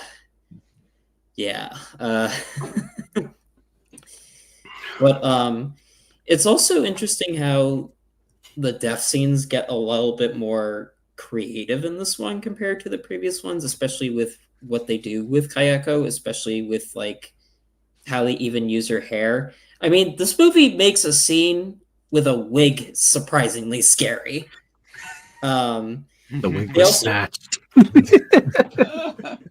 They also, I feel like this is also the movie that really solidified the image of Kayako, right down to also them experimenting more with how she moves, with her movement being a little bit more unnatural, with the fact that some of it was shot in reverse, or they like manipulate the movement to give it an extra unearthly feel along with the sound design. What I really factual. I think another thing that helps the sequel is that this is arguably the most character-driven story in the entire franchise. Oh yes. I really connected with this couple that we follow in the movie right from the opening scene, and it's interesting that you mentioned the failure, or like even your own anatomy failing you. That also, like, it's like the same way the Psyche family is defined by tragedy. Now this family is defined by tragedy, and to add to that idea, with the whole theme of motherhood in this movie, is the cycle of violence being repeated through a new generation, which is very much driven home with the ending, without spoiling anything. I feel like the ending really hits home the idea that like the cycle of violence and trauma is going to linger for generations to come. And even the side characters, you definitely connect. Like the detective character played by the actor's, what was the actor's name? He was in Kamen Rider. Shingo Katsurayama. He's Detective Karu from Kamen Rider Kuga. Yeah, but he functions like a detective in this movie as well. And ironically, he forms a very interesting relationship with the lead. What if they're the same character, actually? Yeah. And it's interesting that actually is a fan theory that has gone around, that Ju-on the Grudge 2 takes place after Kamen Rider Kuga. Yeah, and that it's the same character. I'd buy it. it's also just, again, it carries over that sadness. It's such a sad movie. Like every character that dies in this movie, like I feel so bad for. And another character that I really feel bad for is ironically a character, without spoiling, that was carried over from the previous movie. And they do something very interesting in this sequel. And in fact, that's something that the sequel does a lot in droves, is play around with time manipulation, because certain events end up predicting something that happens later in the movie, including a certain thumping sound in the wall. You know what I'm talking about.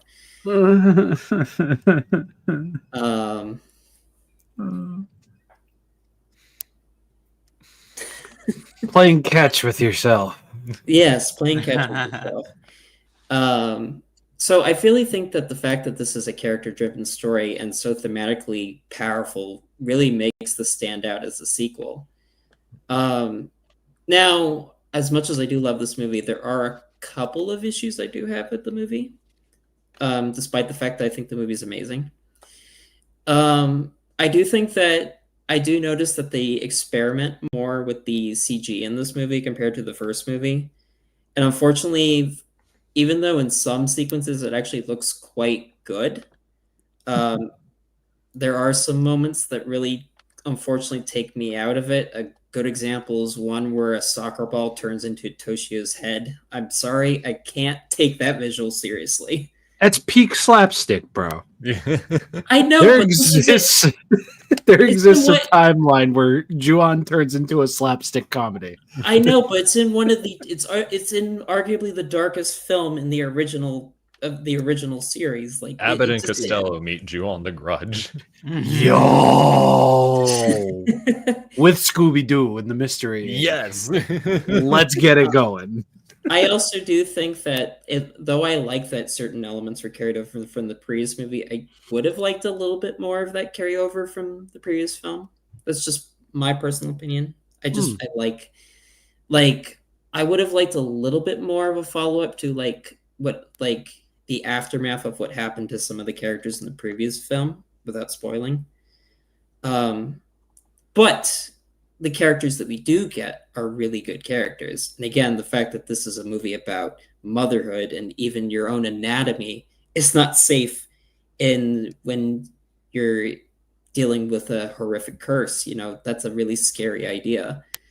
And there's also how this movie reinterprets the black stain. That's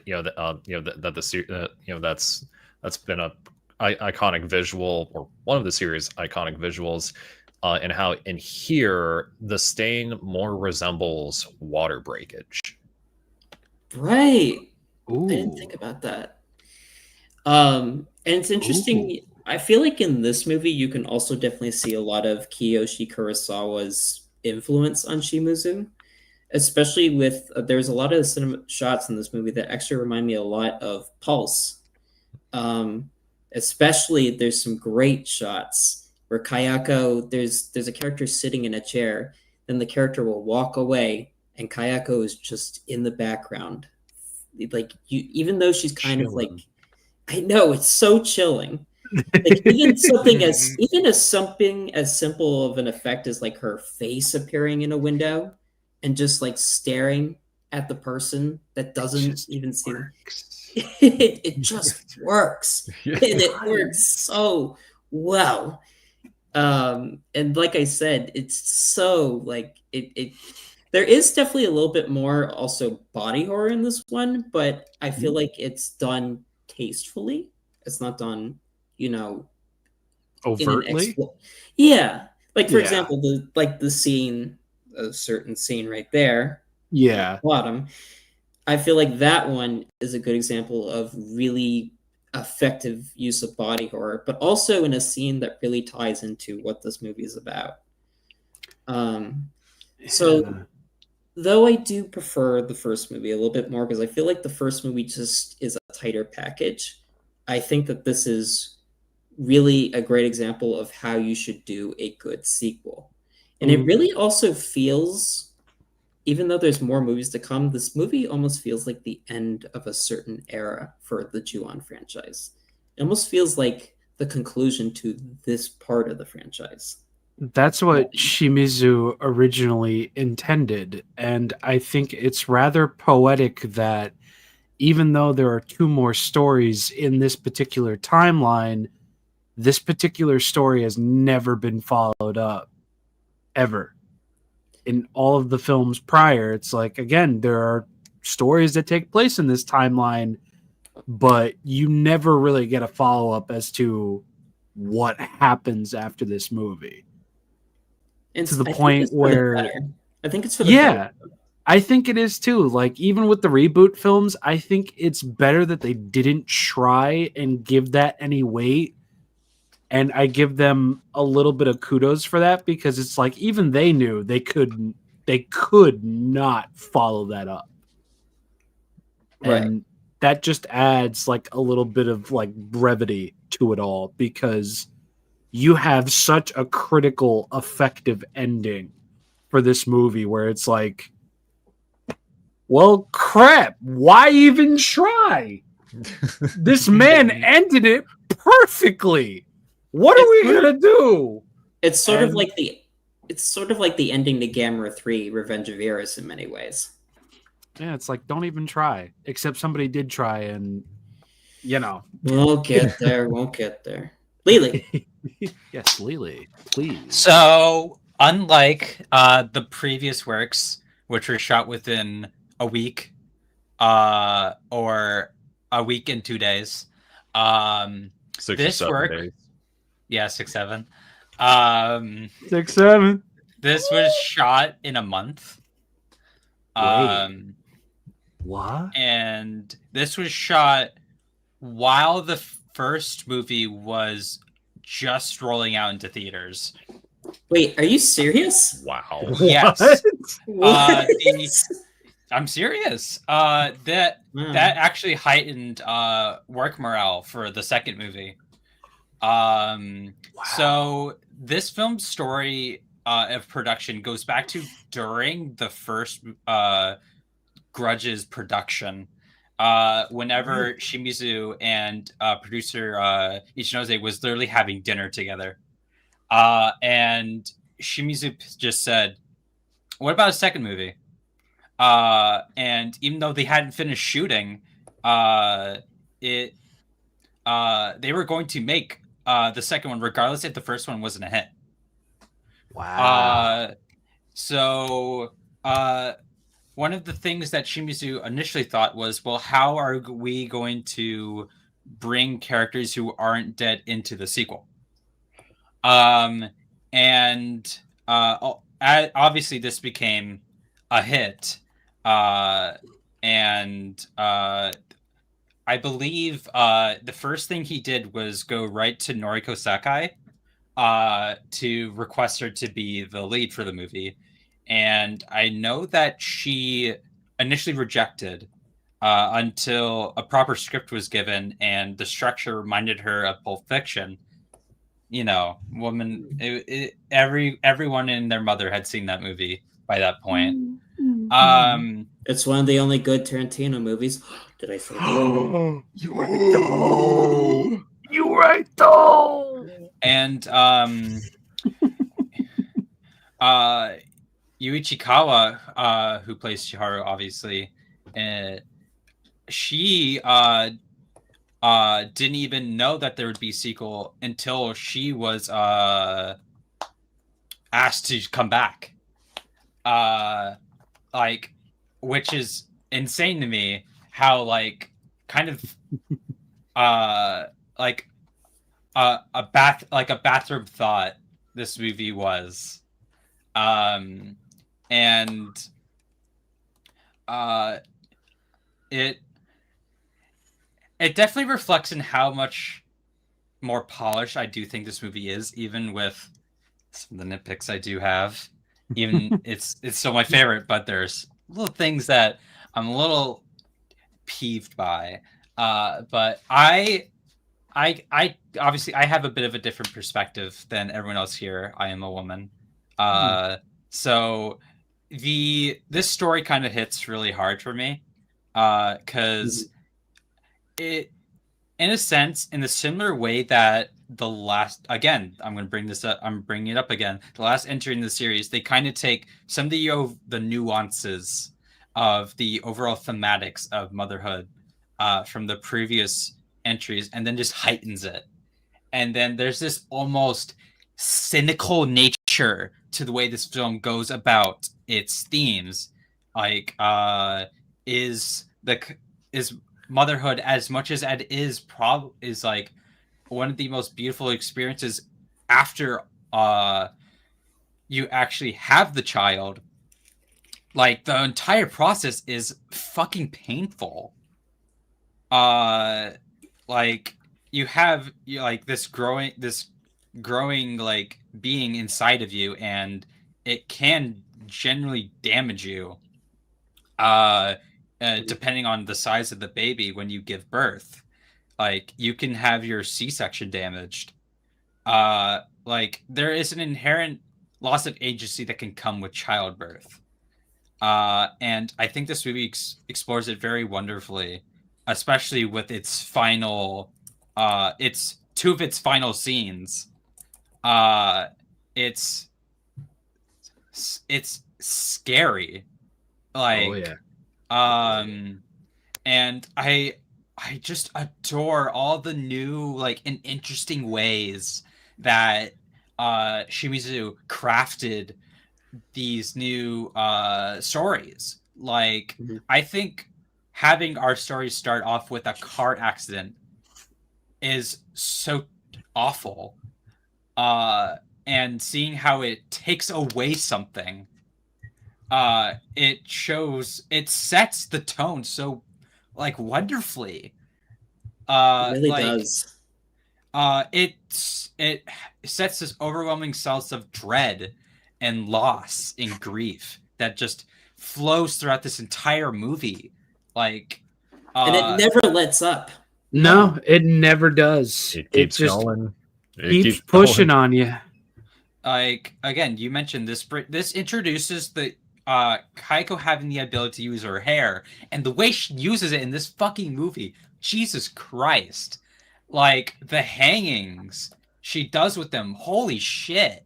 Like, at this point, we had never fucking seen that before. And it's a cool effect. It is. She's a creative queen. Give her due diligence. And, like, the way that is that a JoJo's Bizarre Adventure reference? Maybe. Perfect. That went over my head, bro. Something gay. There you go. Now you understand. Hell yeah. Or even like the way she moves in the movie, like she's manipulating her movements. Yeah. The almost the choppier frame rate whenever she exits a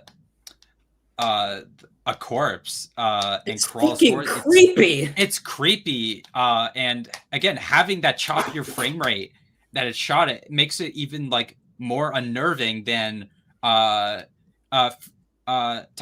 original movements already are. And the sound effects. It's crunchier.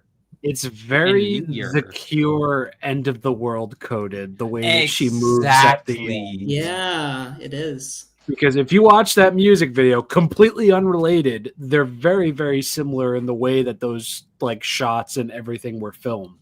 It's like stop motion, and it's really, really creepy.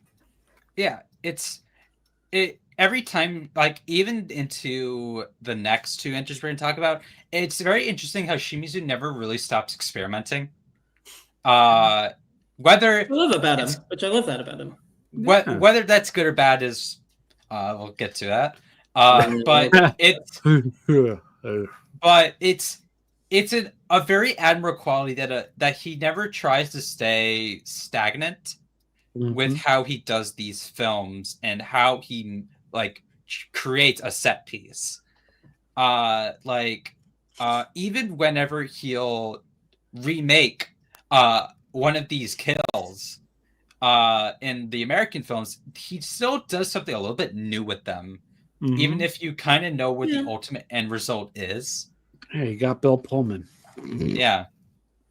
We'll get to that. You got Ted Raimi, yay! Live action Daphne. Yeah, and I do think this film also has probably the best performances. I feel like every actor is really bringing their A game to this. Like, and it definitely helps that the screenplay is so good. Again, it's very much more character driven, and it feels more set on its themes. So it has to formulate it around that. Again, whenever we were discussing the initial works, is that there wasn't really a concrete idea of a story and an overarching theme. The only thing that was really concurrent was we have this curse that's in this house, and how it affects people who enter it. Mm-hmm. That was the only thing that was concrete. Some things that came out of the series were very incidental. But making that actually ingrained into the overall text makes this movie hit more, and it makes seeing these people die even more painful to watch, and some of their fates are generally so depressing. Like, this is gruesome. Even though this is my favorite, it's really hard to sit through. It like, again, the cynical nature that surrounds this film, it's not a very like, I guess the term would be abrasive. No, it's very arty. There's a degree of like craftsmanship that went into this to make it feel like it's making a point with everything that it's doing. It's not like, it's definitely a lot more shocking, but it's not exploitive. But yeah, it's not at the expense of the women that are in this movie. It's doing it because there's an ultimate purpose to why this is being done. What it's trying to show, like, make the audience think. And I definitely think when it makes those quieter like breaks in between each story even like more like of a reflective moment. Like, it's like this is definitely the one where I feel like it has the most of a conversation with you as the audience member. It's giving you a genuine think piece on like motherhood and womanhood. And I think that's something that kind of is very undervalued when we think about horror, is because horror is very often seen as this very male centered genre, and is typically attributed to having very mindless senses of violence, especially against women. Having works in which it's done with a point, and also gives about the same level of treatment to its male characters, shows that there is this inherent lack of discrimination that's involved with these ghosts. It doesn't feel like the writer of a movie has a bone to pick with some asshole that they saw, or like some teenager they knew in high school, and wants to make a personification of them so they can kill them. It doesn't feel like, I guess, to put it into a fandom term, revenge otaku fantasy. You right though. To get into a complaint to have with this movie, and whenever I was watching with Rob, he did bring it up, but he knows what it is. The fucking smoke machine. The smoke machine was broken, damn it! I only noticed it like once or twice. Why do you have such an issue with it? I think it's everywhere. It's once you actually notice it, it's kind of distraction. It's distracting. It's ambiance. But here's the thing: there's ambiance, and then there's killing it. in the negative annotation. It's like, yeah, we get it. Mood. Yeah, like, and like, I think it does. Sorry, that was me. I just passed some gas. Bro, what you eating? It in some cases it does remove the like the sudden nature of a lot of these events, and it does even when it's done well, it can still feel a little cliched. I it's a peeve, but it's so minor because it's like when you get a cut that you didn't even know you had. You like go throughout your day and then you look at your hand and you're like, when the hell did I get that? It's like looking at a beautiful painting and you just notice one chip on it. Exactly. Like it could be a problem and it can get to you, but like the more I like go throughout my day, it doesn't really matter. Because what I got out of my day is more important than that stupid cut that I just got. Like this, just bandage it, you know? I mean, it's probably already healed by that point. Didn't we say that Kayako was hotboxing up in that shit? Or something similar. Kayako was blazing, which is a crime in Japan, by the way. Yes, that's why she died. A true queen doesn't care, though. But you also can't apprehend a ghost to authorities. So I mean, and in this canon, it's like, bro, try. Let her hotbox. But Lily, if that's like the biggest complaint you can have of the movie, that's a testament to the movie's quality. Right, exactly. Oh, absolutely. Yeah. Like I said, like this is still my favorite. And it's such a completely like a peeve. It's a cut that I didn't know I received while I was like going about my day. Until we memed on it. Yeah. Now I remember it again. It's this movie is just so fucking amazing, and another fun fact is during the press for this movie, and it's this was around the time that Shimizu had gotten the offer to do the American remake. So he announced it during one of the presses that he was working on an American Ju-on movie. And then we saw it. Yeah, then people saw it in theaters in 2004. Which we'll get to in a bit, but I just want to touch on this a little longer. Lily, you do bring up a very wonderful point about female representation in horror, and not just not just having female characters, but just the ideas pertaining to feminism, womanhood, and motherhood in horror. And I think it's pretty apt that we talk about this because Guillermo del Toro just came out with his movie about it, Frankenstein, written by Mary Shelley. Everybody knows Frankenstein. Man creates a monster. Man is the real monster.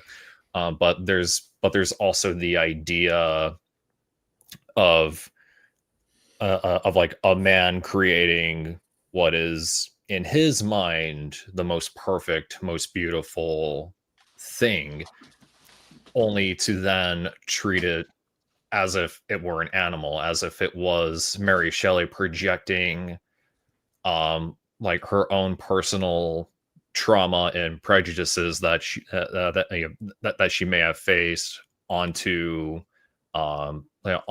Frankenstein's monster himself. So ideas like that do run so deep into the into the genre that it is honestly surprising that how little we see of it.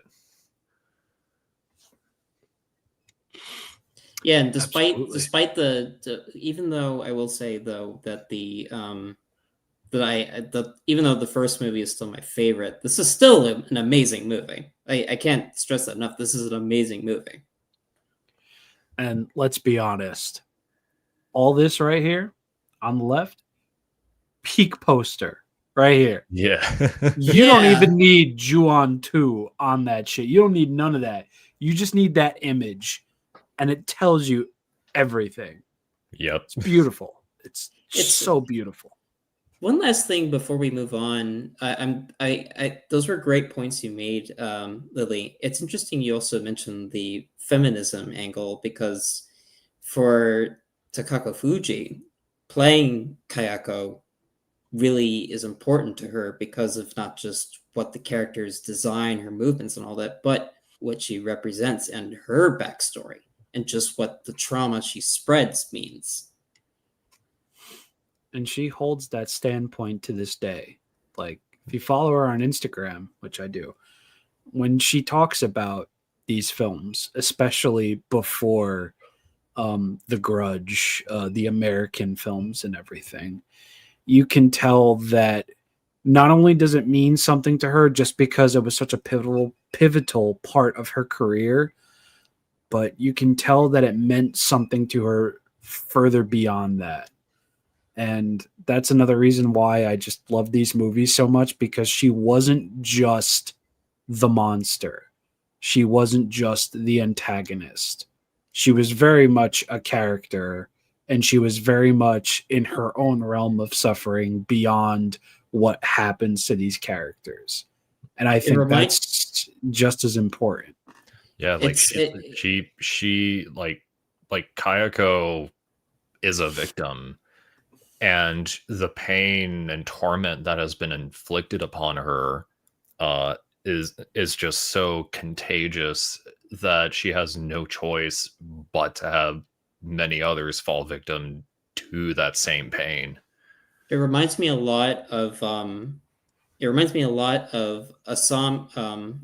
from Takashi Miike's film Audition, where it's a monster that was created through a horrific backstory, and that backstory does add a level of tragedy to this character. She's not just a monster. She's a human being that was a victim. And it just so happens that that escalated into creating something equally as horrific. So yeah, Ju-on the Grudge 2. Mwah, chef's kiss. Mwah. Big hearts. Yep. Big hearts. Yep. And let's go ahead and move on to our very first American-produced Ju-on film in the form of The Grudge from 2004. Yay! Lily, you said you had some points you wanted to bring up about the production on this one. So, obviously, as I had mentioned, Evil Dead was a huge influence on this franchise and Shimizu in particular. And in the interviews in the Ju-on the Grudge box set, I remember that whenever he got the offers from Sam Raimi, it made him geek out, because it was meeting one of his own idols, and one of his idols recognizing his talents. And obviously, this movie was made during the time in American film history whenever we had this growing obsession with finding the next J-horror to remake into America. Yep. We did Pulse, we did Pulse, we did The Ring. What's next? The Grudge. Also, one missed call, and I believe Darkwater. Didn't Darkwater get a remake too? Yes. It did, but we don't talk about One Missed Call. right. we don't talk about that. So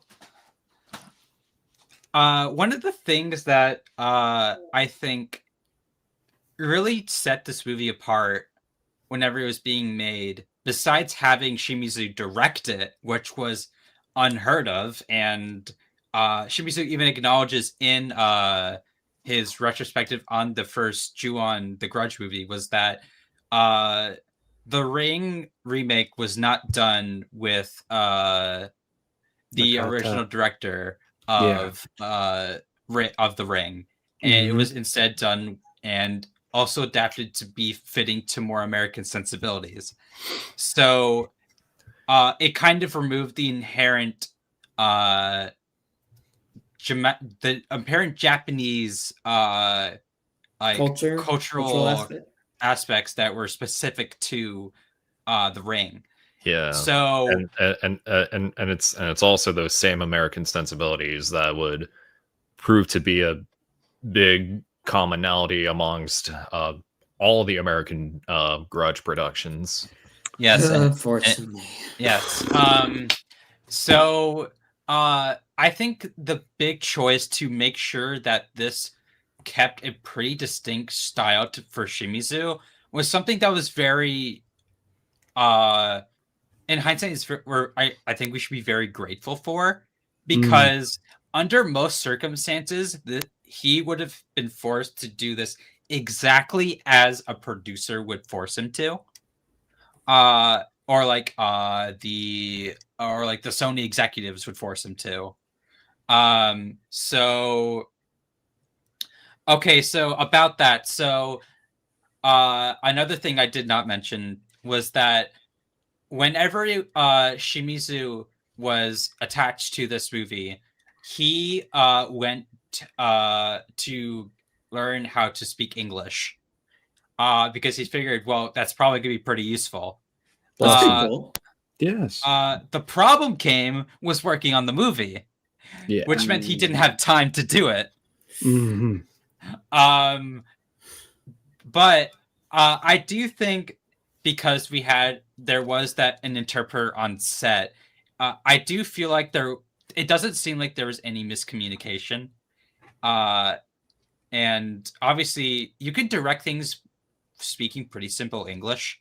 It's just how you can use like body expression, and like most directors will literally just show that themselves doing the gesture themselves to figure out how to do this. Like, that's just what a director does. I mean, look at Wim Wenders with Perfect Days.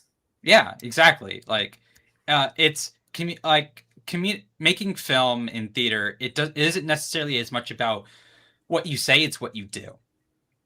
And again, specifically making sure this was set in Japan was such an incredibly smart move. You can keep all these specific cultural aspects of Japan and to the series intact. You don't have to sacrifice anything. Just the only thing that really is different about this movie is that there's white people in it. Daphne. Yeah. Daphne, All American Rejects. Yeah. Like, if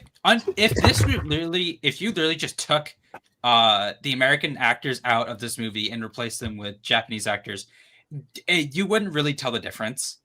There's not really much of a defined difference between who these people like specific culturalisms, except during like one scene of this movie, and it's just asking for directions. In every other circumstance, it's irrelevant because that's not really important. What's important? I'm gonna get to that. You don't have to fall asleep just yet. I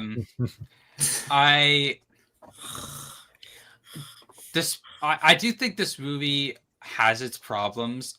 I definitely think as this series gets a bigger budget, more so does the whole start showing in the technical areas, but also in the execution. With as the budgets get higher, it feels like there's less of a limitation and more so a problem. And I'm gonna take a sip of water because I'm thirsty. It's factual though. Like, I think so at its worst, the American remake of The Grudge is a pretty competent movie. Like, not too many issues with it, but as someone who like warmed up with all the prior entries, including the shorts and the curse, there are very small creative choices that just kind of set me off a little, and I picked these two screenshots on purpose just to kind of illustrate that. So first things first, the scene with Kayako in the bed. Yes. Why is she making that face? She's pogging, bro. She's like, oh, lesbians win. Yeah. like in the original, she's just staring. She's just like it is unnerving. Like it's like it not like it like she's doing so little, but it does so much. Here she's doing a soy face. Like, I feel like this is being different for the sake of being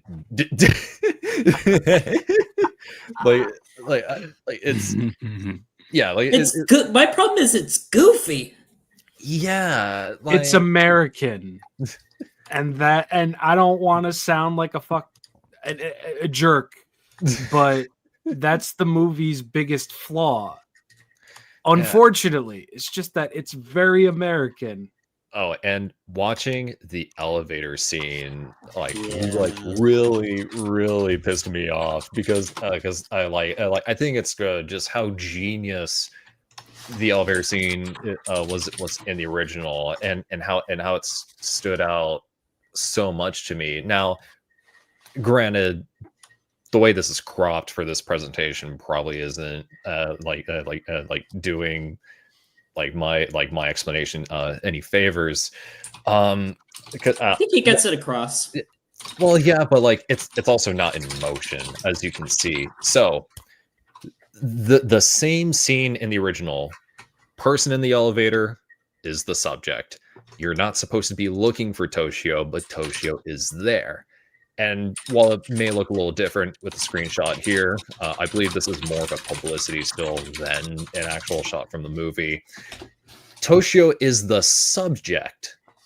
The point of this moment is to see a character in anxiety while being unaware of the supernatural force that is just stalking her. In the remake, the force is the focus of the shot and not the person we're supposed to be looking at.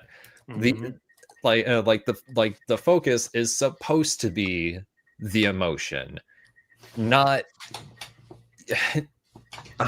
it bothers me so much. I do say that the first American Grudge, like it's not a bad movie per se, but it just almost works. Like it almost nails it. If you go through the beats, it's actually doing a pretty decent job adapting Ju-on, but it does it tries to change up the script a little, try to be its own thing, and then you result in something that isn't sure if it wants to be its own thing or be a remake of Ju-on.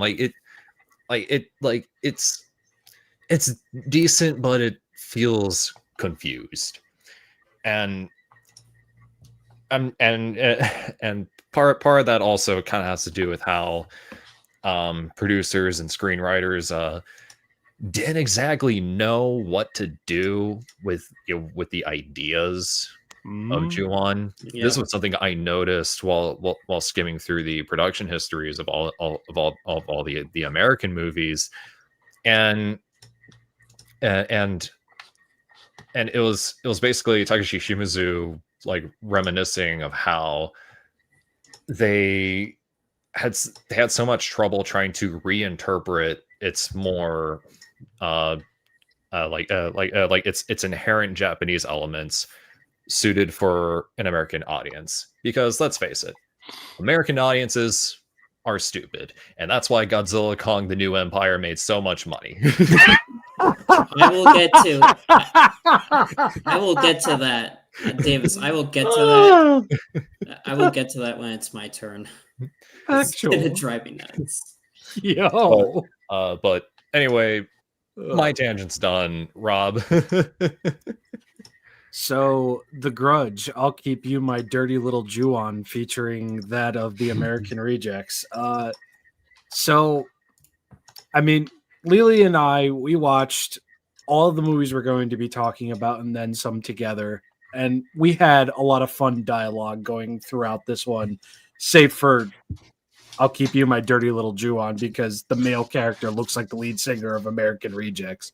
It's just funny. I'm sorry, I have to present it, but it, as a movie, I think I said it's not offensive, not amazing, but certainly there within that category, because as you said, Davis, it does it decently.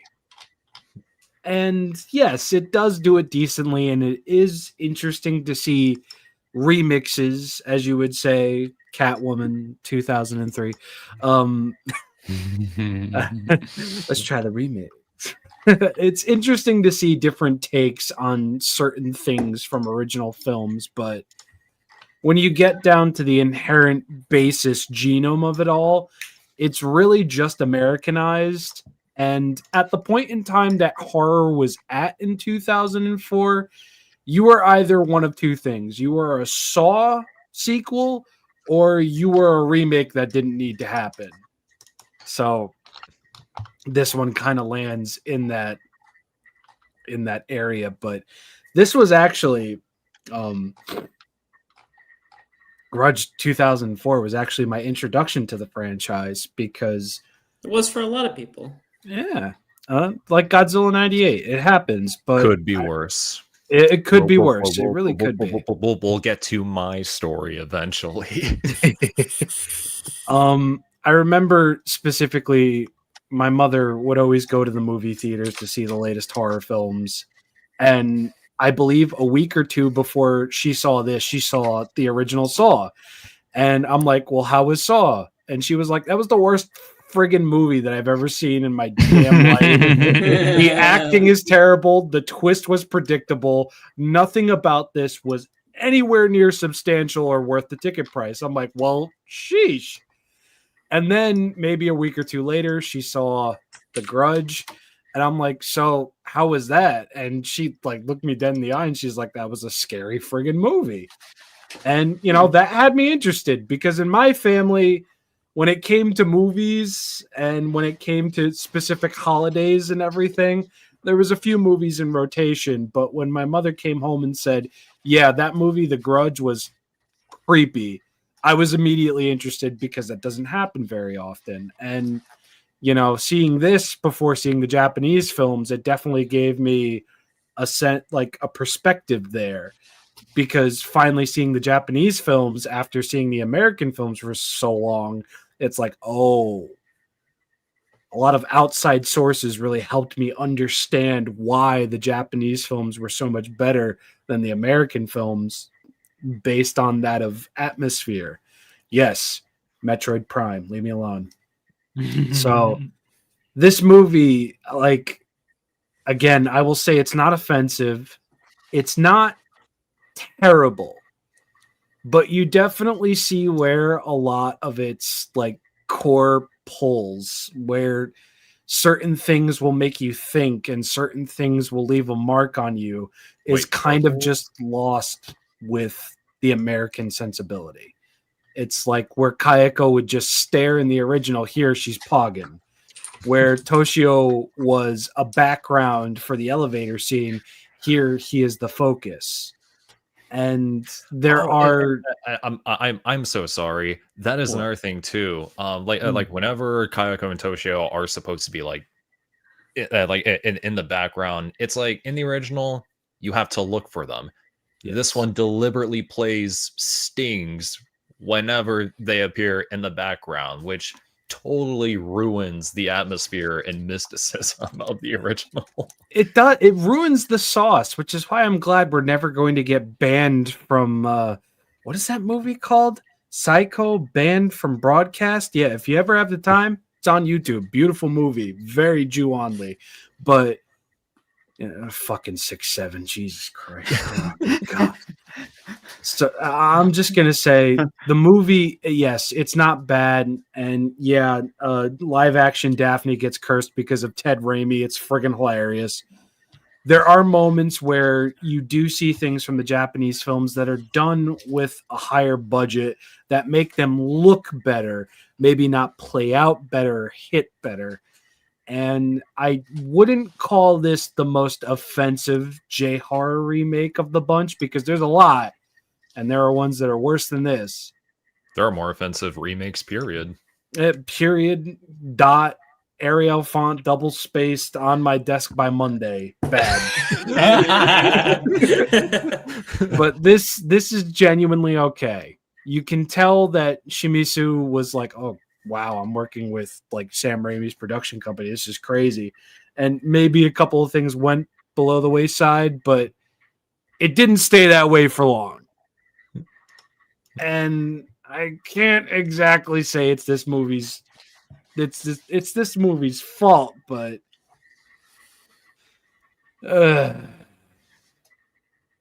Sean, please. Yeah, Sean. So, white people in Japan, that's what this movie is. So, this movie's not god-awful, but I'm gonna have to disagree with y'all because I don't think it's a good movie.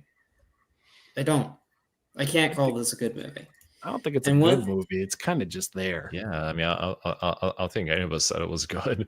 I think I have my two biggest issues with this remake is that while it is competently made for the most part, there's some really bad CGI shots in this movie. Yeah, and the fact that it has a bigger budget than the previous two Grudge movies, So on one hand, yeah, it's competently made, and there's a couple of good performances in this movie. If there's a performance in this movie I actually genuinely think is a somewhat saving grace, it's Sarah Michelle Gellar. I do think that while the character could have been written better, I think her performance is great. Like she really it's. I feel like it's something that this movie definitely needed in order for it to really stand out, because oh Lord. So my first issue with this movie is that it really strips away the nuance of the original movies, and that bothers me. Especially with how much this movie goes hard on the cliched jump scares. And that, I'm not, I love a good jump scare, but they're so telegraphed in this remake. And I feel like the bed scene, the top screenshot, is a good example. But the problem also in that, going with the bed scene, for example, I hate the buildup in that. Because whereas in the original, it was in a well-lit room in the comfort of a bedroom, trying to watch TV to calm down. Here, it's a very dark room. She gets under the covers. You see something moving under the covers, and you're like, it's Kayako. It's Kayako. There's no, subtlety. And the payoff is very underwhelming. And I think, again, like you said, Davis, the elevator scene is a good example of that too. There is a scene that I think is a good example of this, Davis, that really highlights just the lack of nuance. And it's a scene that's pulled from Ju-on the Curse, with the jaw scene. Whereas in the original, the buildup was not only chilling, the payoff was just utterly grotesque. And also the payoff in the original was all the more horrific because it was a mom seeing her daughter, you know? Well, here it also stays on that shot for it's several seconds, but like the effect feels like an eternity. and even like when you finally see the reveal and the jaw's missing, I do also think that the graininess helps in that regard, but also just the way like her eyes are almost like moving like very zombie like, it's really unsettling. Here in this remake, they do the exact same scene but with a different character. With Ted Raimi, who's fucking useless in this movie, by the way. As per usual. Where they build up that scene, and then they do the payoff, and not only is the payoff so fucking goofy, but Ted Raimi's acting, his scream does not help in that scene at all. And just the tongue and the wide eyes, it's like, it's ridiculous. It's funny. And like, any technical flaws you had in the original was just a budgetary limitation because the horror was still good. Here, it's like we have ghosts on haunted houses in Japan, and we have no pictures. I know, right? I want pictures of Kayako. My second biggest problem with this movie had a golden opportunity to really play up cross-cultural communication as a plot point in the movie, and that really could have lent this movie a unique quality, kind of like I would say in Godzilla 2014, where even though we have American characters, there's a Japanese angle that adds to the world building with Serizawa and the origins of Godzilla. Yeah, and it's also interesting considering this also came out a year after The Last Samurai with Tom Cruise, where that movie also plays with a lot of cross-cultural differences and similarities between between the United States and Japan. This movie needed Tom Cruise. That's what the problem is. Listen, man, we got Bill Pullman, but he didn't want to be in this movie so badly, he jumped off of a roof. Oh my god. He's the president. He's the president, bro. Oh yeah, Bill Pullman's in this movie. Yeah, Spaceballs actors in this movie. Great. Yay. That's my biggest problem with this movie. It does not play up the cross-cultural communication angle. It's just like, I don't want to sound ignorant. Why are we having like the story didn't need to be set in Japan? That's my problem. They don't really play up the cultural elements, which really could have lended this movie unique quality. Minus two really stupid ass throwaway lines that piss me the fuck off. One of them is when the characters notice people praying in a cemetery at a grave, lighting the incense. Oh, that's how they connect. That's how the Japanese people connect with the spirit realm. Or then in another scene where they're going in the psyche house. Oh, take your shoes off in the house. That's it. Really? Other than that, this movie could have been set in America, and I don't know if that's a weird problem to have, but Joan's a very Japanese it's a very Japanese culturally type of story, and they could have done that even with an American cast, but they don't do it in this movie. I mean, to be fair, we will see what happens when you do set this in America. Yeah, more than once. Too soon, Sean. That too soon. I think what's also probably the most damning thing about it isn't so much of the creative, or I mean, I guess this would fall into creative differences. There's no real attempt to humanize Kayako and Toshio until the very end, and even when you get to that point, it feels so haphazard. It's an exposition dump. Yeah. I will say that the last 10 minutes of this movie, ironically, is when the movie gets really fucking good. As much as I hate the exposition dump, and I feel like the whole Kayako being romantically infatuated with the teacher character in this was really last minute. She wanted Bill Pullman. Yeah, right. I feel like the changes that they do for the climax are a little interesting, especially with Sarah's character going in to try and save her boyfriend. And I feel like the recreation of the famous Kayako going down the stairs in this, ironically, I think is fantastic. And everything about it works. Even the music in that scene really works. And they carry over the manipulating Kayako's movements when she's going down the stairs. And even the ending, which I won't spoil, proves that even if you try to destroy the curse, you can't. It will always follow you. And I do like that aspect. It's in the last 10 minutes. We had a whole hour to like really build this up, and they didn't do that. And that really bothers me about this remake. It's just also, this is just another pet peeve of mine, but also why is there so many needless music stings in this movie? It wasn't necessary. America, right? This is scary. I know, right? Does it appeal to your white sensibilities?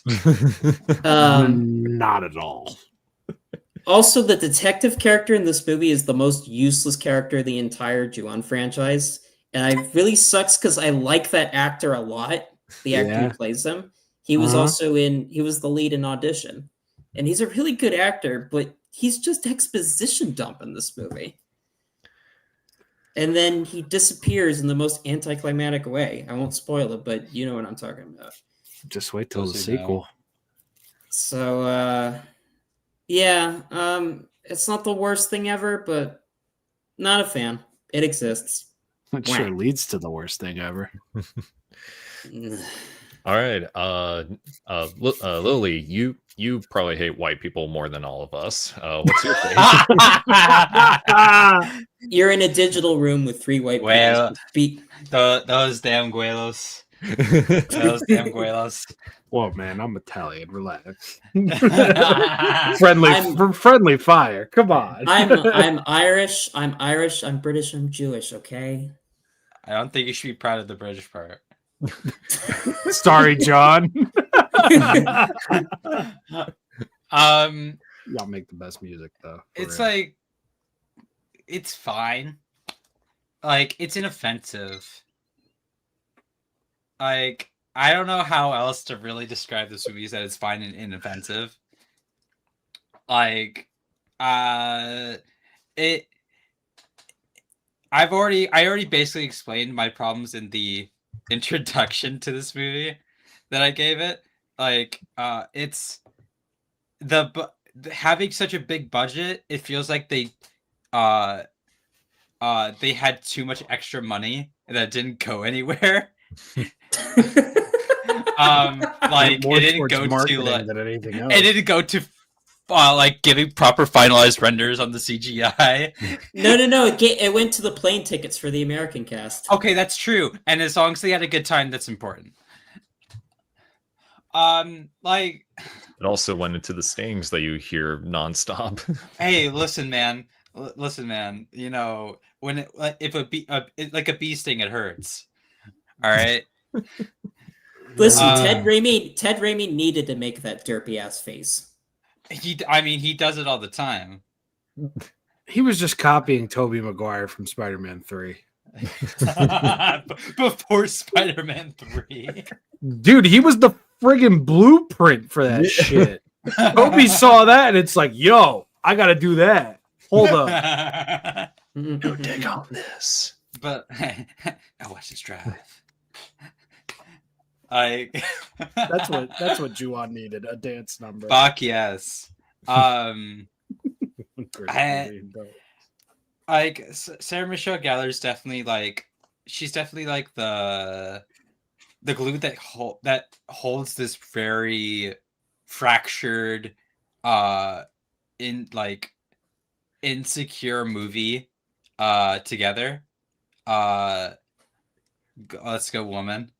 Her performance is really good. I will say that. Yeah.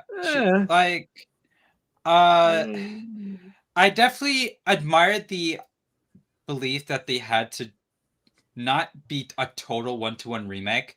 I admire that.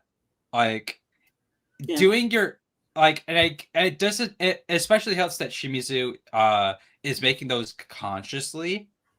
Whereas like again, in most circumstances, the original director does not get to do a remake of his own work. Especially when it's an overseas production. So even if obviously by the second Grudge, Ju-on the Grudge, we kind of everything's just from this point on is mostly just gonna be a remix kill because we've already set the rules and it's gonna be really hard to break those. Again, even if it's a different movie, it's still got to play by the rules of the ghosts. Even when we anyway, I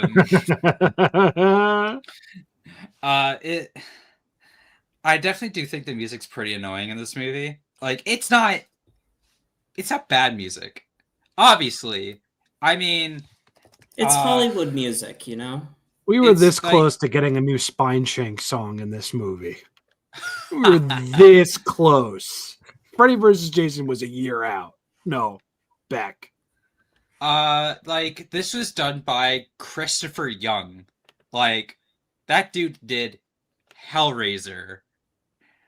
He did Spider-Man 3. He did Pet Sematary. Which one? Not the good one. Oh, okay. Yeah, you saw that. Yeah. It came out the same year as that other movie we were going to be talking about.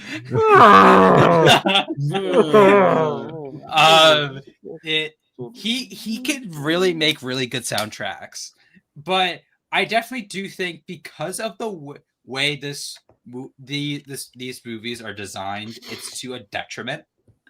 Because a thing that is really important about Ju-on is that it doesn't have a whole lot of music, and if it does, it is intentionally done to be rather quiet and build. But I think the problem with this movie is because of the way it's put through the Hollywood glaze, it's lacking. More like a meat grinder. No, we're gonna get to that. That's next.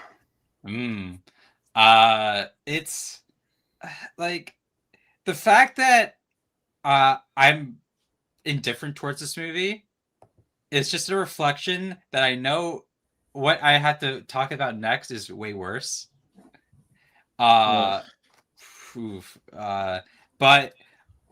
it does make me appreciate this movie more for being pretty simple. Like at the end of the day, this still feels like a Ju-on movie. It just doesn't feel like the way I love them.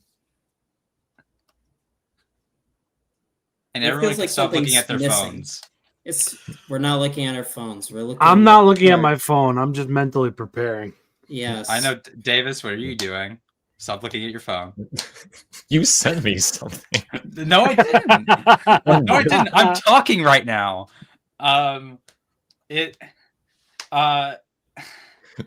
Let's just move on to the next thing. Okay, so clearly everyone's just gonna be on their fucking phones playing fucking Subway Surfers. I don't even know what that is. What is that? Watching Family Guy funny moments on fucking YouTube. Okay, so I mean, with the case of Ju-on the Grudge 1, we had a phenomenal sequel with Ju-on the Grudge 2. Yes. I mean, considering this was going to happen with the American remake, same thing was going to happen, right? I mean, sure, the Grudge 1, kind of so-so, does some things all right, does some things a little iffy. Sure, surely the sequel will be a much bigger improvement, right? Right? Guys, no. Right? Come on, how? I mean, it's I mean, it's the second Grudge movie. That means it's better. It's got to be better than the first. I mean, you got to go bigger. You got to go better. Gotta go different. Yeah, you gotta be different. You gotta be the different Grudge. Yeah. And this was actually announced 3 days after the first American Grudge movie came out, and as you can probably figure, Sony was really pushing the Grudge in America, probably because it was one of the few Japanese horror remakes that does some things right. Also, Sam Raimi and his Spider-Man movies were, incredibly successful, especially Spider-Man 2, as that not only revolutionized superhero films of its respective genre, but also how stories as such were told in those Hollywood. Movies were actually good. So I mean, we'll get to that. Yeah. So I mean, with that in mind, The Grudge 2, it's got to be a masterpiece. I mean, I mean, we also saw what happened with Spider-Man 1 and then Spider-Man 2. Takashi Shimizu clearly was not tired at this point. Takashi Shimizu clearly did not want to move on to do other things. We clearly want to talk about this movie. This movie fucking sucks. I came and now hold on now. We got so we got to talk about the things surrounding this movie. Do we though? Yes. No, we don't. Yeah, we do. We can skip this movie, to be all right. honest. All right, get it out of your system. Okay. So this movie had a pretty big promotional push. It even had an epic website. And it had a tie-in motion comic called the Grudge 1.5. It also had Tales from the Grudge as well. Now,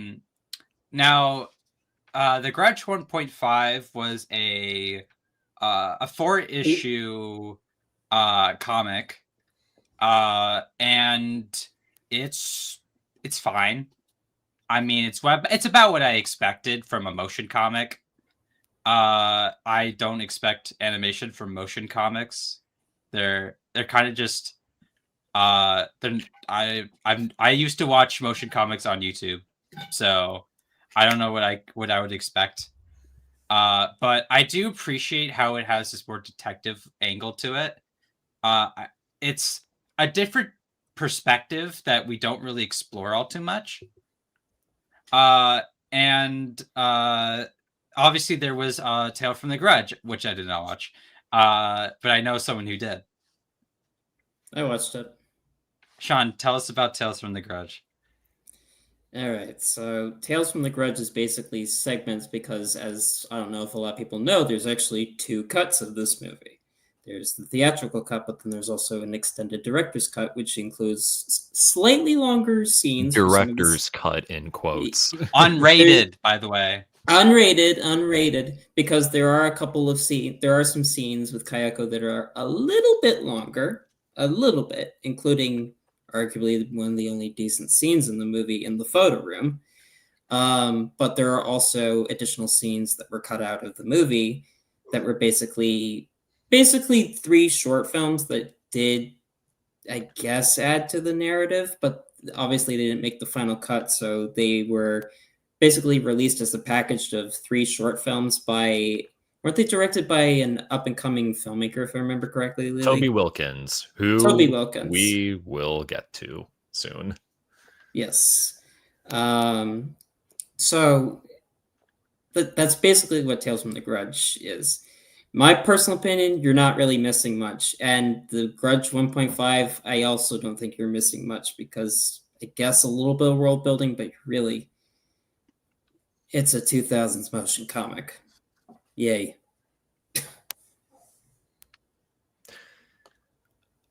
I want to say this is the bargain bin equivalent of a Grudge movie, but believe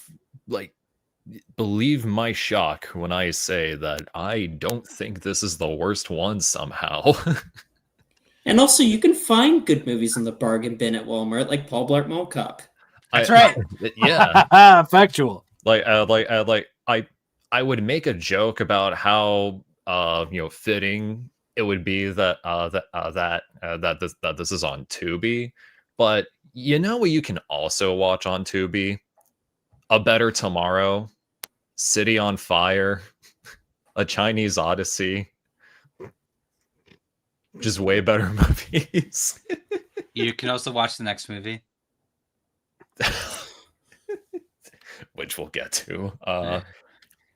Rob, we've all been a little disorganized in our frustration with this movie, so let's go ahead and take it to you.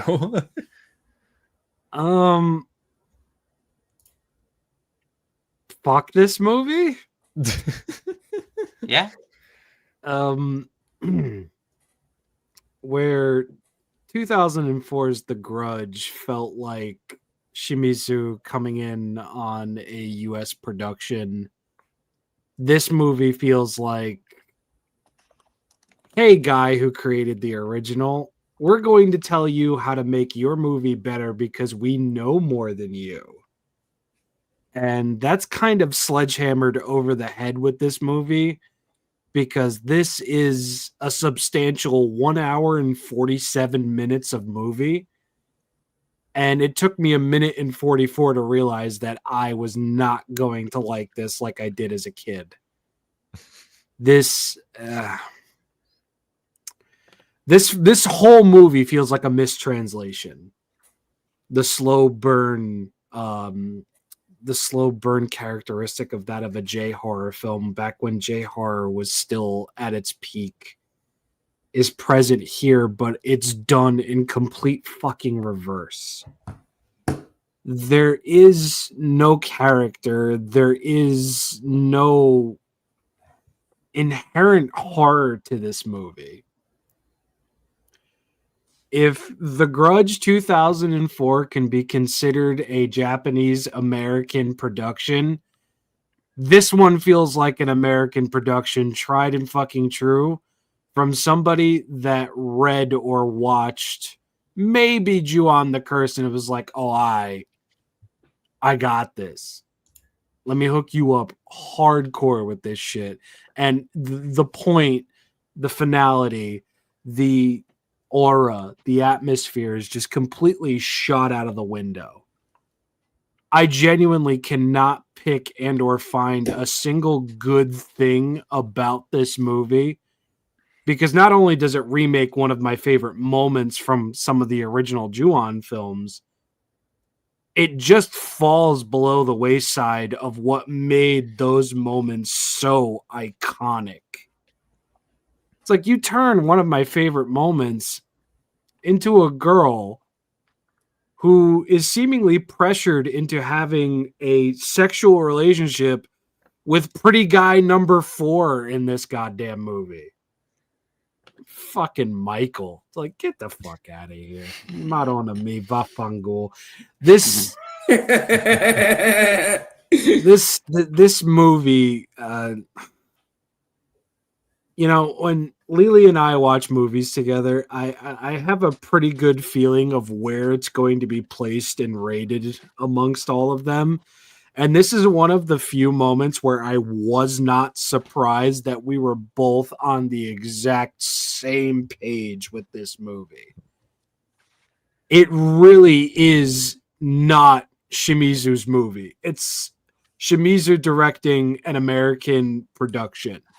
And that's probably the worst part about it. And that is probably the worst part about the culture of bringing a J-horror film into that of the US and making a US movie out of it. Because, like Sean said, you miss the nuance. You miss that slow to cook moment where everything kind of just comes to a head. Here, it really does feel like the poster child for just, how bad horror was at this point in the US. Speaking of poster child, I think our first dead giveaway would have been the poster and how that is very clearly a wig on Toshio. Yeah, it's not at all convincing. It's not compelling. And hair also doesn't look like that. No, it does not. And pupils don't look like that either. I don't know. Bro should probably go see a doctor. That looks like an infection. But from the characters to the moments to the remixing of certain iconic moments, I struggled to get through this movie. And at the behest of Lily, we watched Grudge 1, 2, and 3 in the same night. Oh, and God. This was hard in and of itself. Yes, exactly, Davis. And knowing I had to get through another movie that is below this movie's quality was hard. I don't even have this movie rated at a star. It's just a half. Because I really cannot bring myself to say anything positive. I mean, there's a few things, sure. There's comedic value, unintentional comedic value, like this fucking stupid ass scene with the counselor.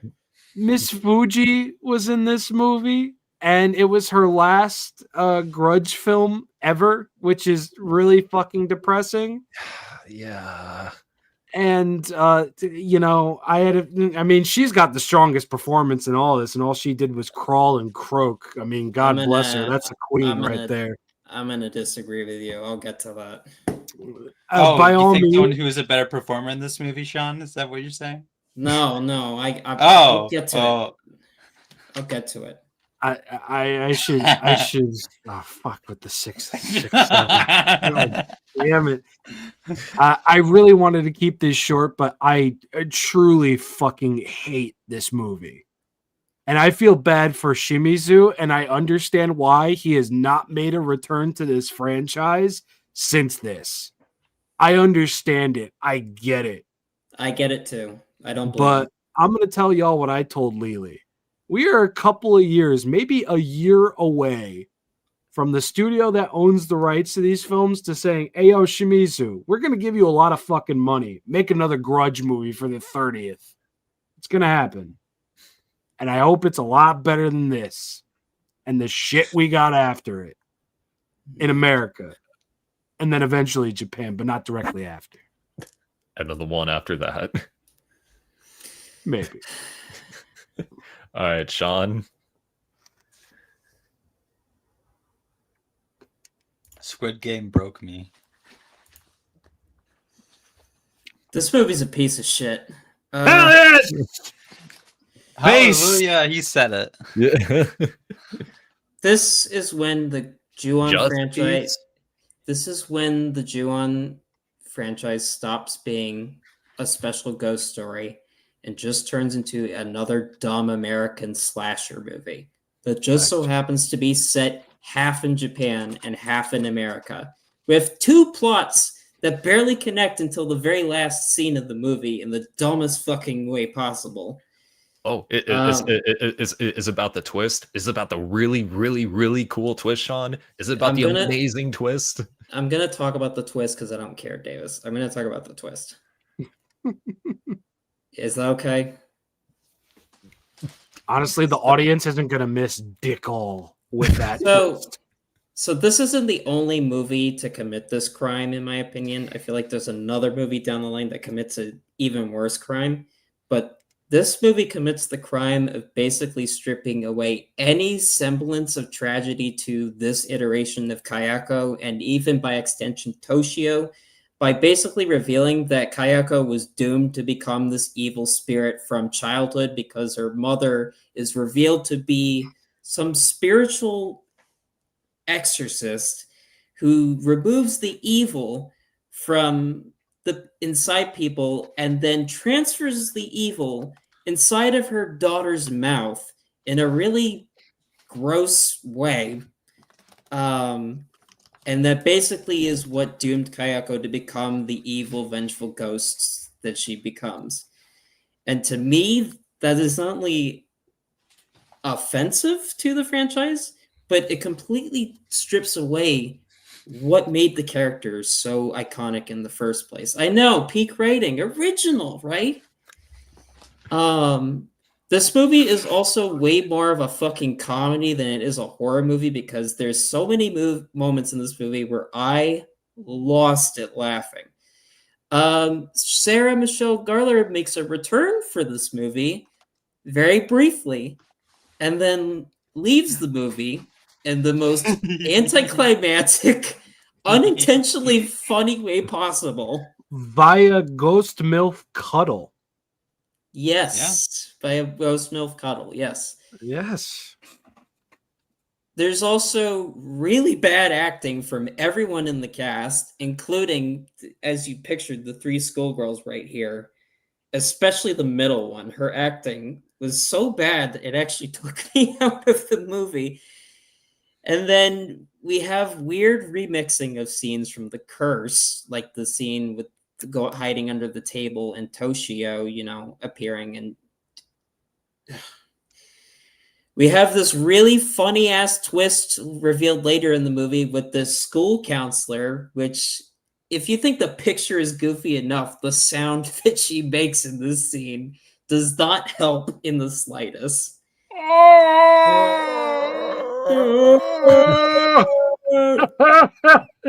You guys should have been in the movie. Meanwhile, remember in the original movies when a ghost appeared, they just stared at you menacingly? Yeah, they didn't pog at you. No, they didn't pog at you. So on the bad acting, I'm going to say something very controversial. I don't think that Takako Fuji is well directed in this movie at all. And I blame not only the way she's directed, but also the way that it's shot and the way it's edited. Kayako has a tendency to just appear on screen in the most unceremonious way possible. It almost feels like there was a mishap in the editing.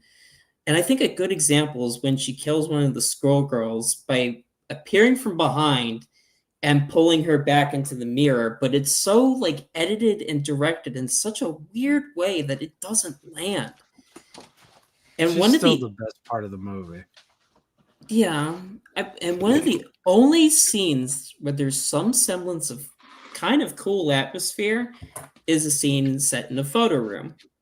The lighting is cool. Takako Fuji looks menacing. The jump scare is a little anticlimactic in my opinion, but it's something I can vouch for. Yeah. Have you seen the behind the scenes footage for that scene? It's so freaking adorable. It really is. I've never wanted to hug her more. Yeah. It's like you I guess Takako Fuji, I guess I can give her props. She did have fun making the movie because she loves playing this character. But she did. That's my biggest problem with this movie. It betrays what the mystique, and it also overcomplicates the franchise at this point.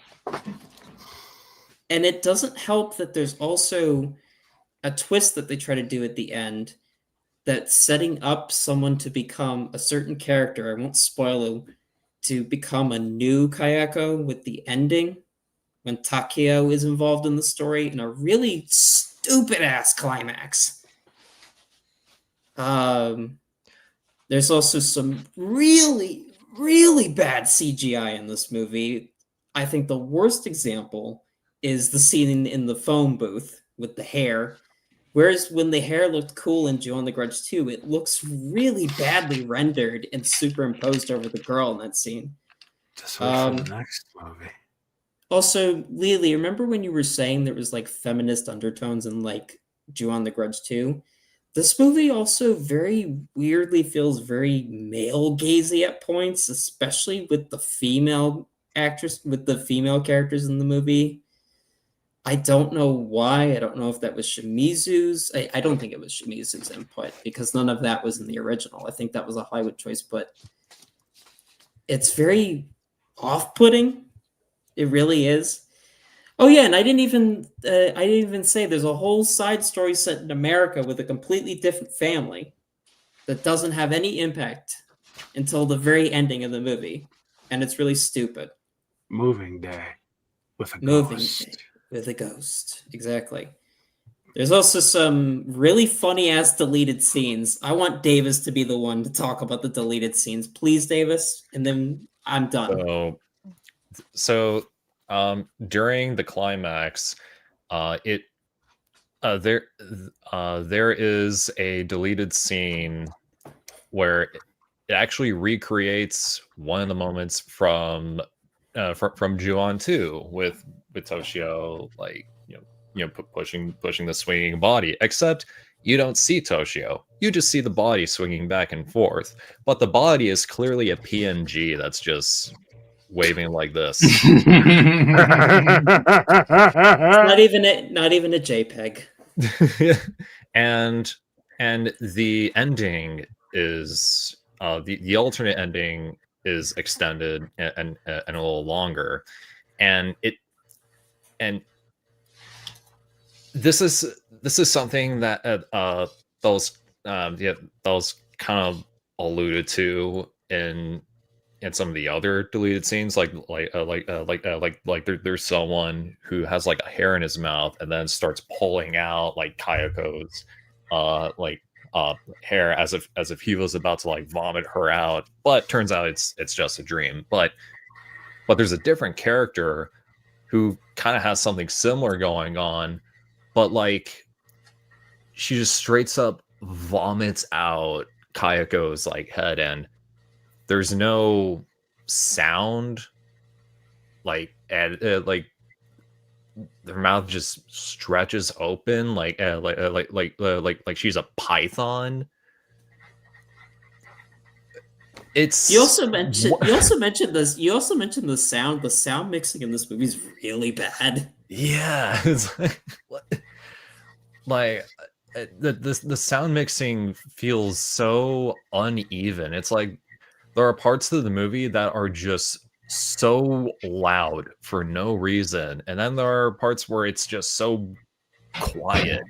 It's like nobody bothered to make sure that the sound levels were about the same. Like if I saw this theatrically, I would have an absolute migraine, honestly.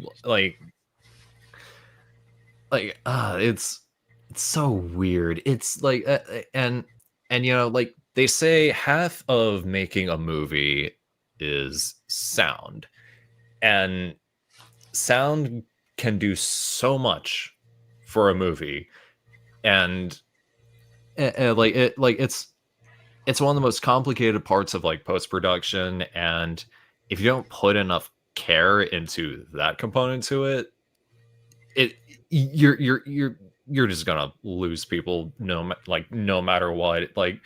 It was so hard to sit through this movie because the sound mixing was just so poor. It's like they didn't even bother. It's like they had rotating sound engineers like one scene at a time and just called it a day.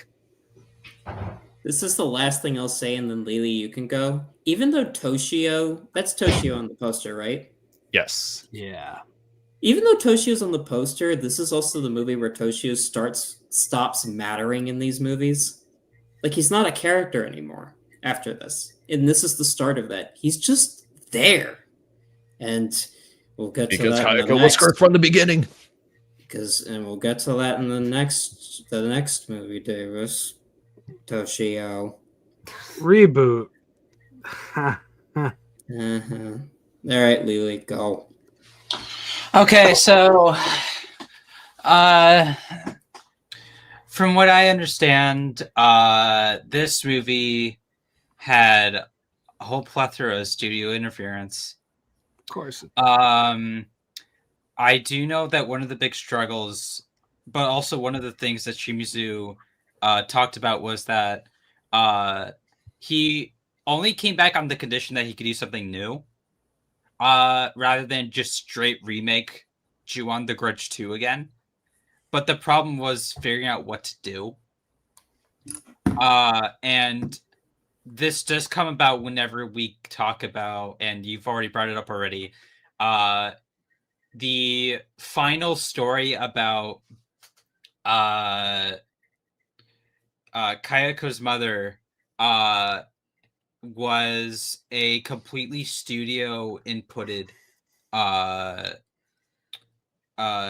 edition, and they even wanted to have a sister, and Shimizu was incredibly baffled that they wanted to do this, because why would you want to do that? Because it's genius. And he had to fight to compromise that. So while it is very blatant how tacked on that final story is, it is the least offensive version of what we could have gotten. And like, this movie's a huge crock of shit. Yeah. It is shot terribly. It has the color contrasting of late 2000s American Hollywood movies. It's heavily saturated, pissy. It's awful looking, and you could tell just from the first fucking story alone how bad it looks. And there's something that feels inherently mean about this movie. I guess it's just the sheer...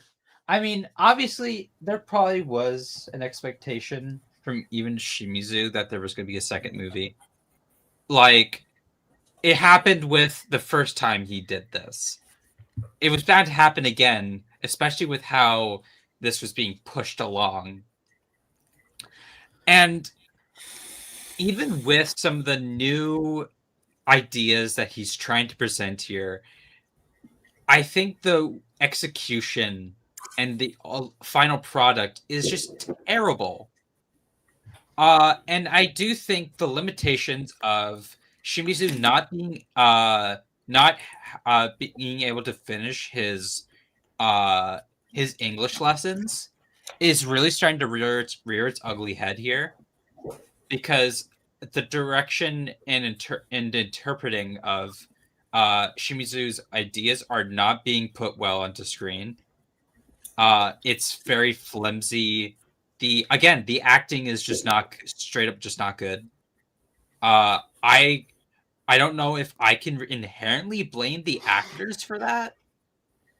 To a degree, I could blame that, but I also blame it on there's also so many circumstances that can go into an actor giving bad performances.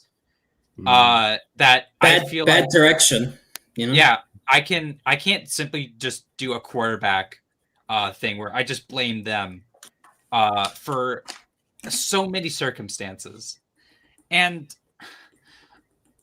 I just, whenever I think about this movie, I'm upset and I get frustrated. It didn't have to be this way. No. Like, I'm upset. Like, it was so easy not to fuck up. But yet, there are so many circumstances that made this movie fucked up. And even if it could be downright fucking hilarious, Sarah Michelle Gellar's death in this movie is fucking amazing. Like, I whenever I was watching with Rob, Rob was like hyping it up. He's like, "Oh, here it comes," and then there she goes, and we just both started bursting out laughing. Yeah. Like, the way that it's framed, and the sister's reaction doesn't help. It's so comedic. Like, fucking sister story, for Christ's sake. Oh, like, it's so silly. Like, I sometimes I debate if it's intentionally meant to be that way too. Like, you can't just frame it like that and not expect me to laugh. Like, granted, Shimizu always has said this since The Curse, is that, like, he can't control how an audience feels. No matter what, there are going to be people who are going to laugh at every single thing these movies do. Like it's unavoidable. You can't control an audience's like reaction. That's impossible. All you could do is just make what you want to make. And obviously here it doesn't feel like nobody got to make what they wanted to make. No. Definitely not. Like, this movie's just, it pisses me the fuck off, man. It pisses me the fuck off. Like, I felt dread watching this movie. But I knew that, well, Rob originally said that he wanted to just get all three of them done in a night. And then I went back on it. I'm like, I don't know if I can do the third film after this, Lily. And then I said, well, that's too damn bad. We're either gonna do it now or we're stuck watching two shitty movies next time we're hanging out. Bafango. And I'm glad we did do that because I didn't have to watch that with the next movie that we watched. Yeah, like, I guess on the good side though. What good side? It does have vomiting into a milk carton. Expertly. I forgot about that part. Pukes into that milk liter, doesn't spill a bit after she chugs it, and then she chugs it again. This is absolutian cinema right there. That's the only reason you watch the movie. Impressive. That's impressive. Hey, yo, Uncle Mark. I don't know what to say. Reminds me of what Eric Andre does on the Eric Andre show. Except that has nuance. That has purpose. Lauren, what's There's a reason for it. Fucking Davis, what do you think? I want to think about this movie anymore. No. I kind of want to move on already. Let's go. Let's go. All right. All right. Let's go. So going back to Japan real quick. We have Ju-on White Ghost and Ju-on Black Ghost made in commemoration of the franchise's 10th anniversary. Now y'all feel free to fill in on production notes here because they're starting to run a little thin as I was going through each of the movies. But Takashi Shimizu was apparently approached, but he wanted this project to be something a little different, and thus we got White Ghost and Black Ghost, and he actually chose Ryota Miyake and Mari Asato to direct these films respectively, given their close working relationship. My goat. That's about all I have. So if anyone wants to jump in and add, like Lily or Rob, feel free. I have one thing. The director of Ju-on White Ghost was one of the many directors for Tales of Terror from Tokyo. And he brought my goat, my queen, Ball is Life Grandma, from that movie into this movie and infinitely made it even better. That's all I have to add. Ball is Life Grandma. Even in death, Ball is life. That's Even right. in death, Ball is life. She should have dunked on her bitch ass son, but we'll get into it.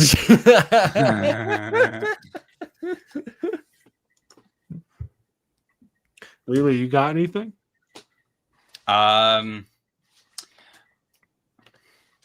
Ugly.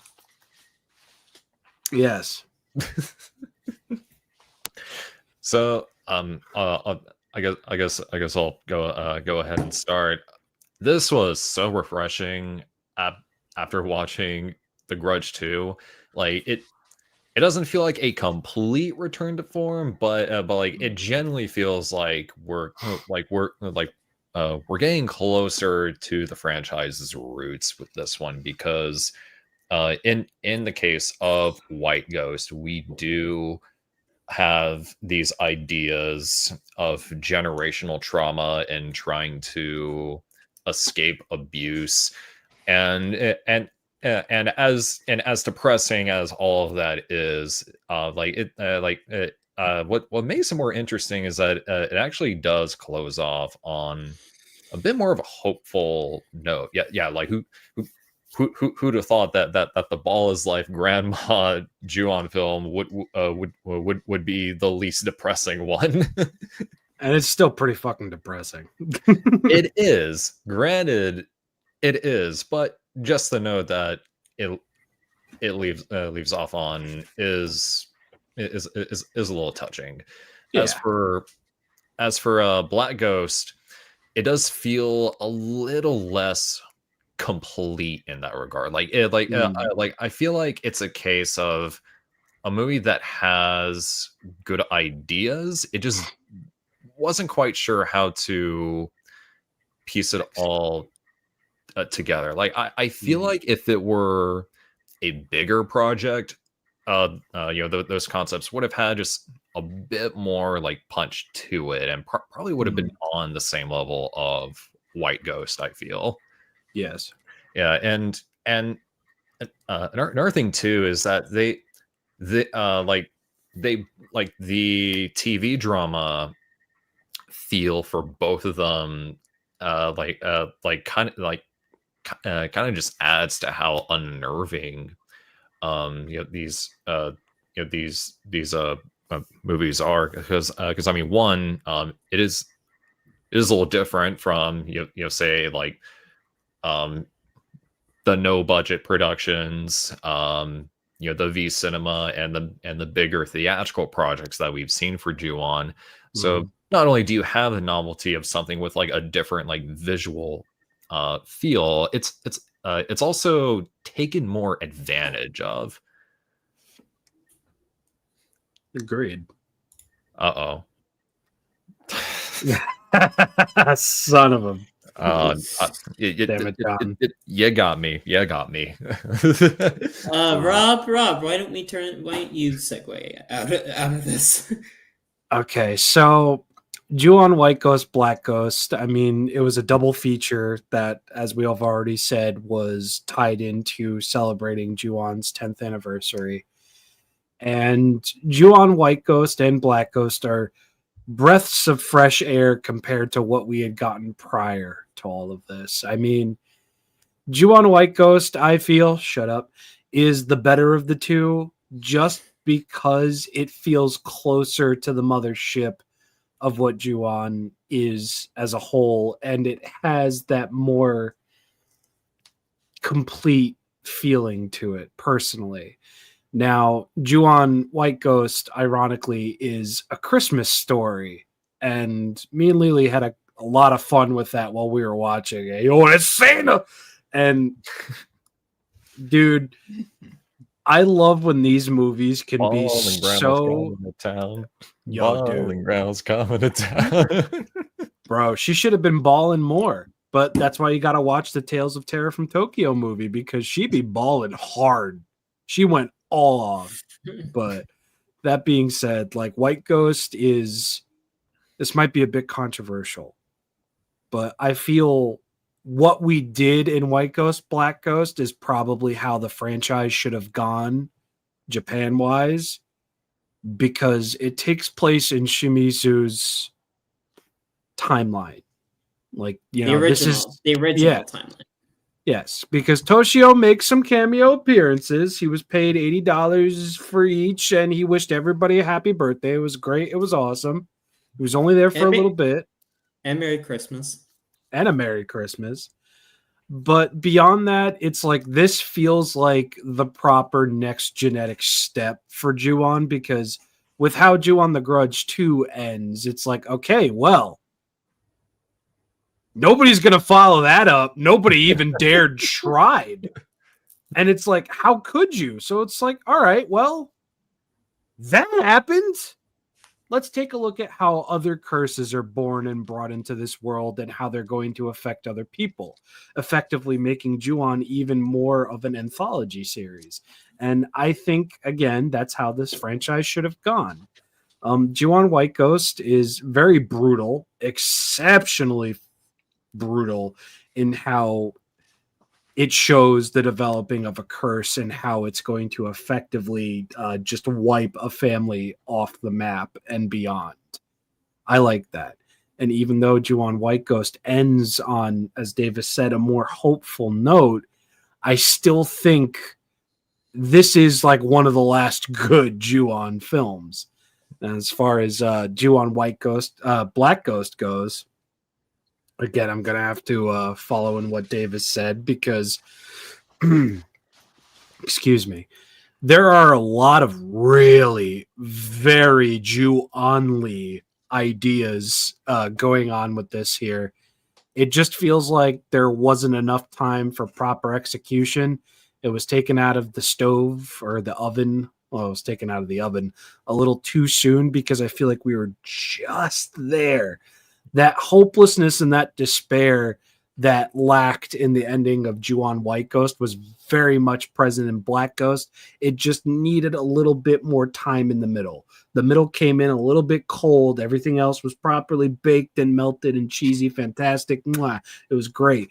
But it's missing that little bit in there. And I'm glad that Shimizu, he declined.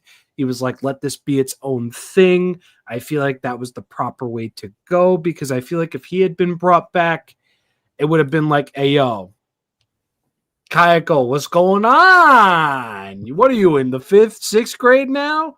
Spoilers. But I have a hard time disliking either of these films. I have problems with mostly Black Ghost and White Ghost, but it feels like they were on the good foot. They were on the right foot with these.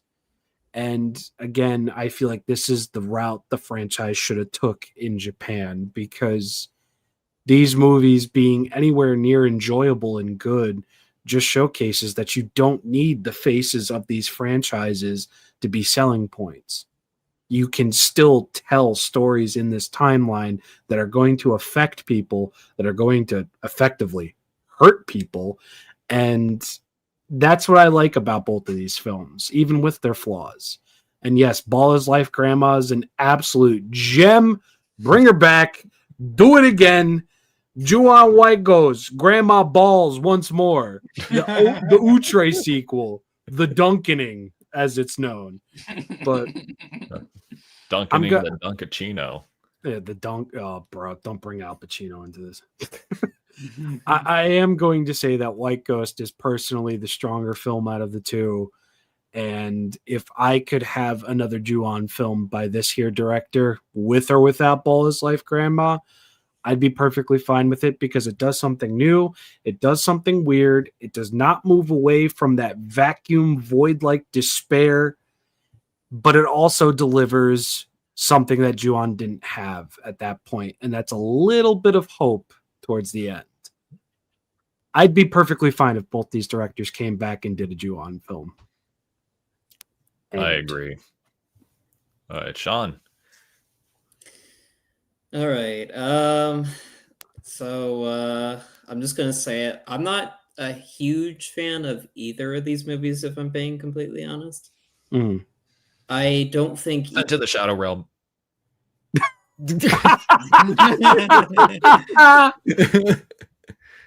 Davis, I'm going to be staring at you from a local shrine now.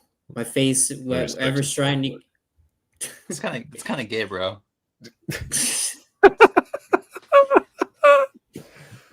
So I will say this: I do like that these are taking a more fresh direction for the franchise, and I do agree that you don't need Kayako or Toshio to make a good Ju-on piece of media.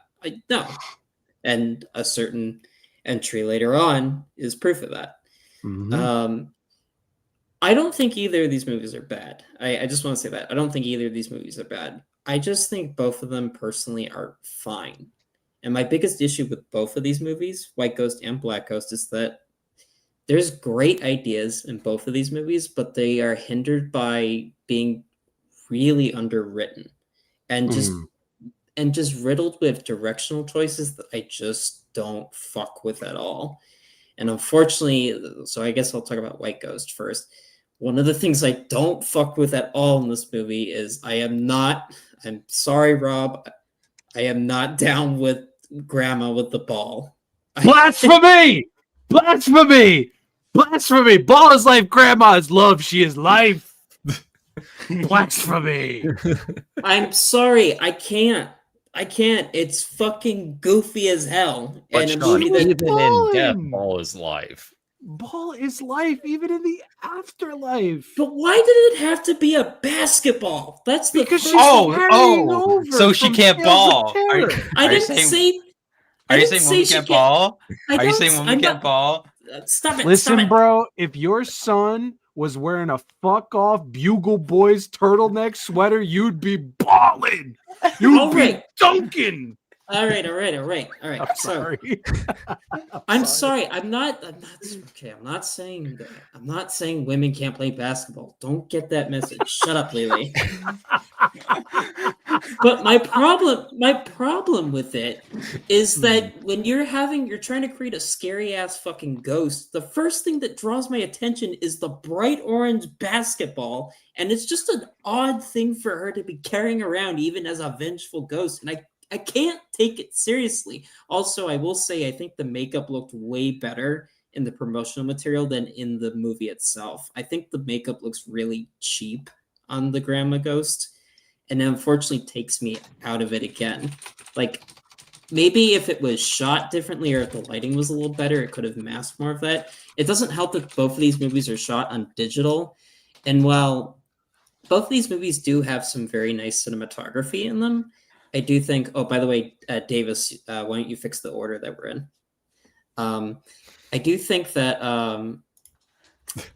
I think that I do miss a little bit more of the graininess of the V cinema movies, even though I like that these movies are going back to that non-linear structure.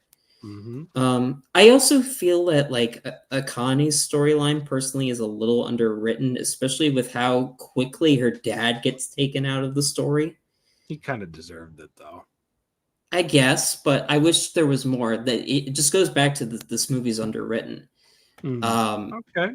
That's just a big problem for me personally.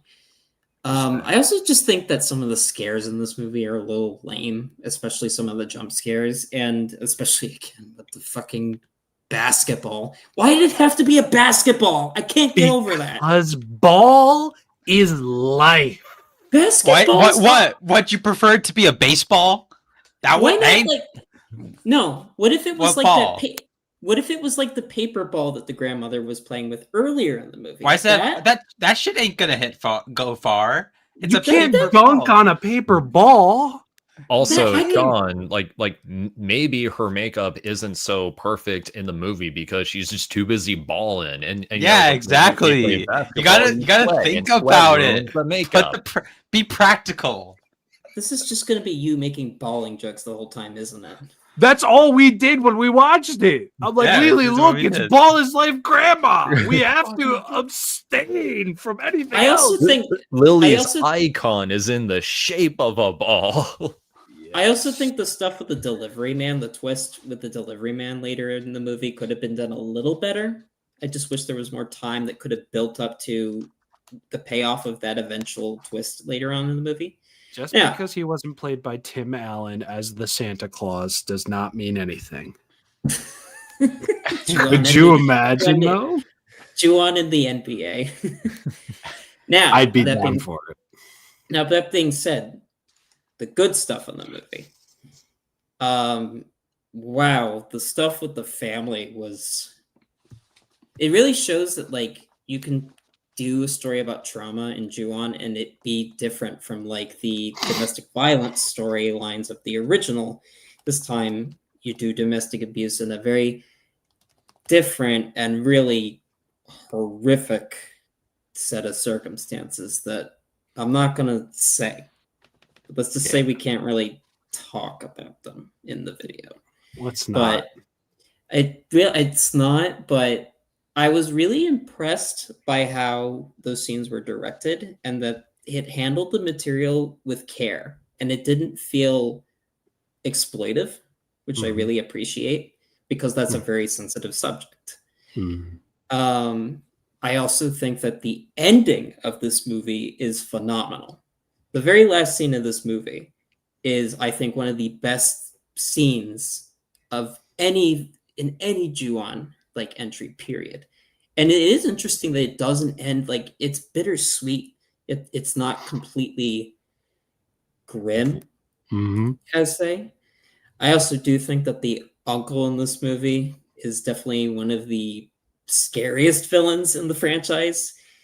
Fuck that guy. Bugle Boy turtleneck, bro. Yep, turtleneck. Wouldn't let that shit happen to me, though. No.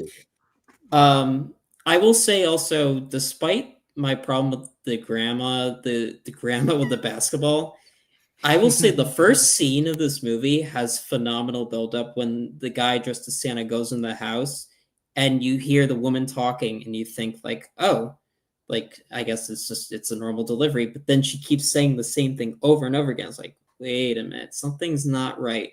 And then you have that reveal in the bedroom. And I'm like, that is why I love Ju-on franchise so much, because it does horror like that so beautifully.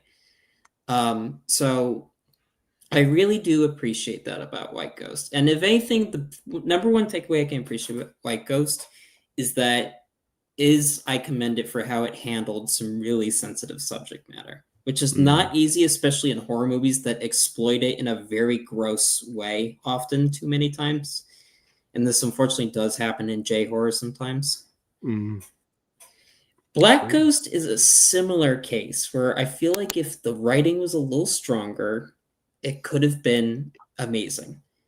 Because there is a lot of stuff in Black Ghost I really, really like. I think Black Ghost definitely has the stronger atmosphere. In fact, I'm going to be the oddball. I actually think Black Ghost is a slightly better movie.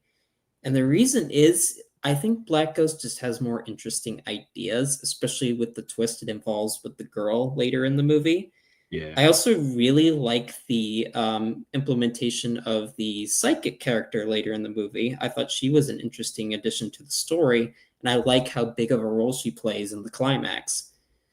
I also think that the cinematography in this one is a lot more moody, and especially makes great use of lighting and shadows, and it really, like, there's a nice blend of like stuff in bright lit rooms, but then also those dark shadowy, but not in the way of like the first American Grudge movie. It's a healthy balance. If the writing was more developed, I would say that Black Ghost would probably be one of my favorites in the franchise. And to be fair, I could say the same thing for White Ghost. I just think so. Bottom line, I don't think either of these movies are bad. I think both of them are perfectly fine. I like that they're a refreshing change of pace. I just think they're really underwritten, and there's just some things that I would have changed personally. But perfectly watchable movies. Respected.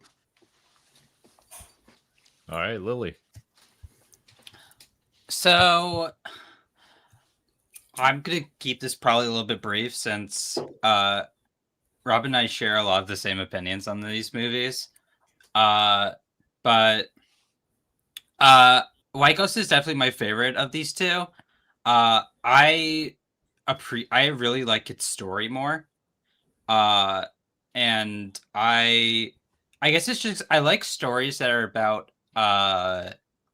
losing a childhood friend or love, and then having to deal with that loss throughout your entire life, and then eventually finding peace with that loss. It's why I really loved My Broken Mariko, which is I love that movie. That's a great movie. Very beautiful movie. I haven't read the source material for that though. I've been meaning to. But I just love how that abusive life that that our main character had seen only through a secondary lens had affected her so deeply, and like we get the fact that we get to see it is like it's so harrowing, and it's such a ballsy thing to portray in a movie, is the inherent abuse of a very dysfunctional family. It's like that first scene in the car, like my jaw dropped. Like it's very uncomfortable. And I think the reason why this movie attached to me to such a degree is that I just find those types of stories so like touching and like in some ways relatable. Excuse you. Sorry. Okay. Took a bad hit probably. Like wrong one, but yep, there you go. Told you. It's very like, I'm sure all of us know someone in our life or us ourselves have experienced those forms of like abuse. And I think with how much horror really hates portraying like a dysfunctional family in that light, especially in Hollywood lenses,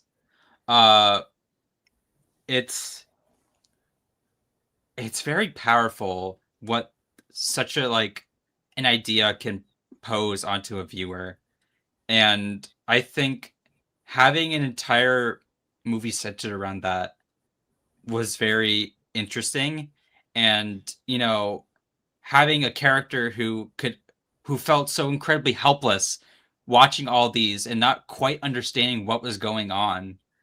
That's such an interesting like idea for a movie, is having a character watch her friend go through so much torment and pain from her family, and then having to live with almost survivor's guilt.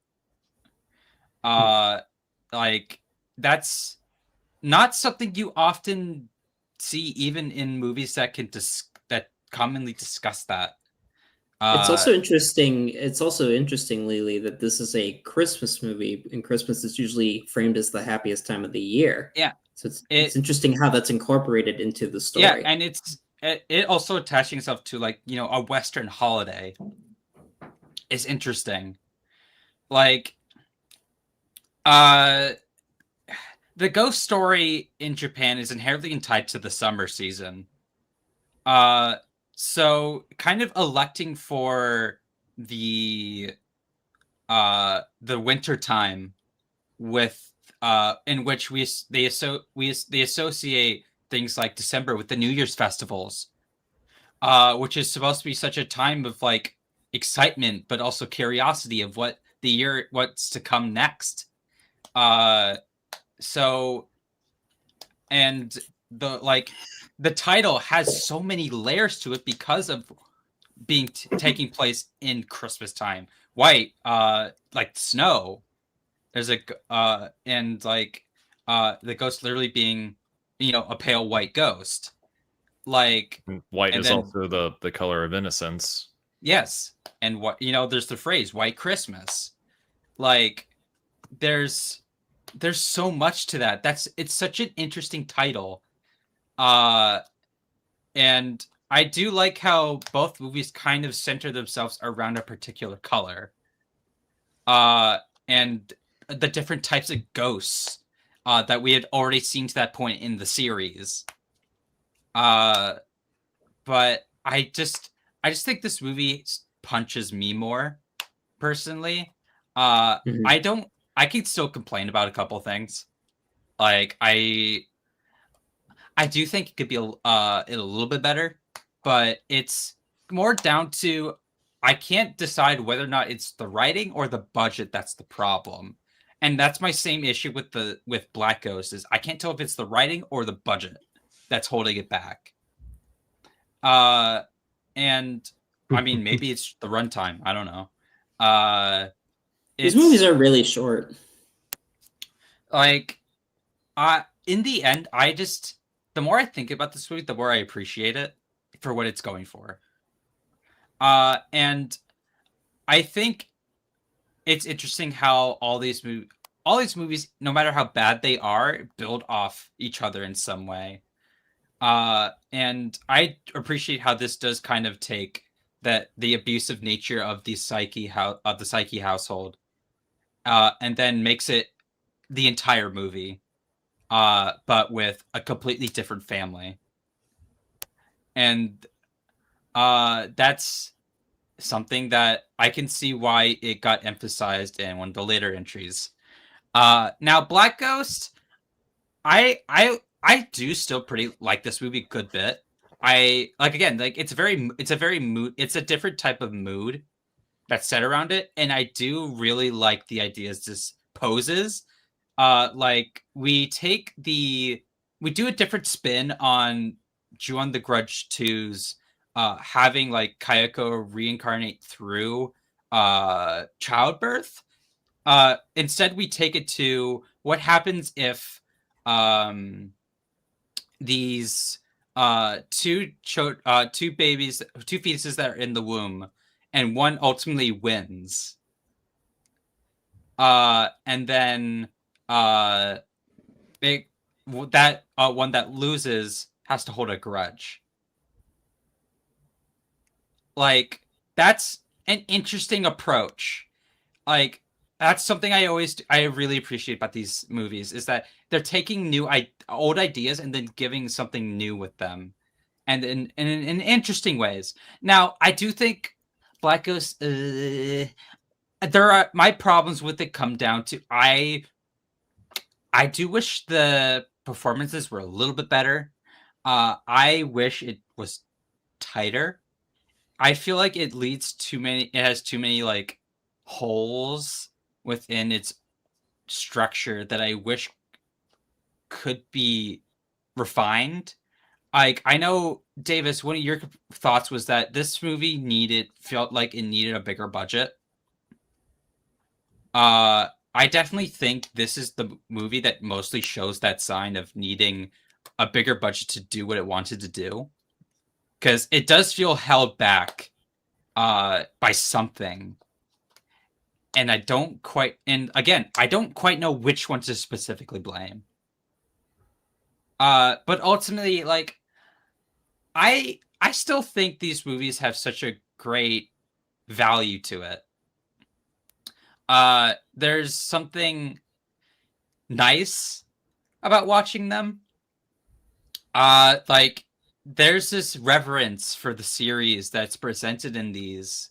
And it feels like an earned, like, anniversaries double feature. Like, these so easily could have been phoned in. These could have been slop. We'll talk about slop in a bit. But I appreciate that nobody really felt like they were phoning it in. It felt like they were really going for something. And I think that is inherent, like, positive I will always give these movies, regardless if I could potentially sway to liking them less, is that they are willing to take new steps. They are willing to, like, be more than what they easily could have churned out as. And I just can't say that there's nothing about these movies that I could find myself hating when I already know what I could hate. I'm glad they exist. I'll say that. I'm glad they exist. Oh, and I would watch these again. I wouldn't watch them like I would watch them every once in a while. I have one last thing though. Why was Toshio in both of these movies though? He was only in one of them. No, he was in both. He was in both. Oh, he was in both. He was in White and Black Ghost. Yes. Well, Just let a man vibe. I think it just adds to the connective tissue because you see Toshio for the very first time just by himself outside of the house. I think the thing about it, interpret it as him just being like a curious child, just who decides to kind of just wander about. I mean, I'm sure we've all had experiences like so. Like, I think it's like Ju-on the Grudge 2 ended Kayako's story, but it didn't inherently end Toshio's.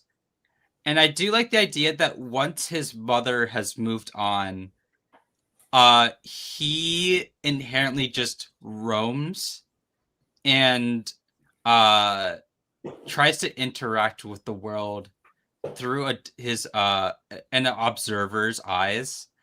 And I think if you were going to try to connect these to the original timeline, Toshio is really the only way you could have really done it, since most of the people are dead. That's fair. That's fair. And again, like, Toshio's an earthbound spirit. He really can't leave. Right. Like, and also, for any of you who are tuning in or don't care, Black Ghost is first before White Ghost. I don't particularly know why, but that's the way it is. Interesting. If you care about timelines, there you go. I will say Toshio has a better role in these two movies than he does in the next movie and in a certain pair of movies coming up. Reboot. How are we feeling tonight, lady and gentlemen? I'm good. Yeah, I'm. Are you good, Davis? How about now? I'm feeling terrible now. So, The Grudge 3. I just noticed the second image.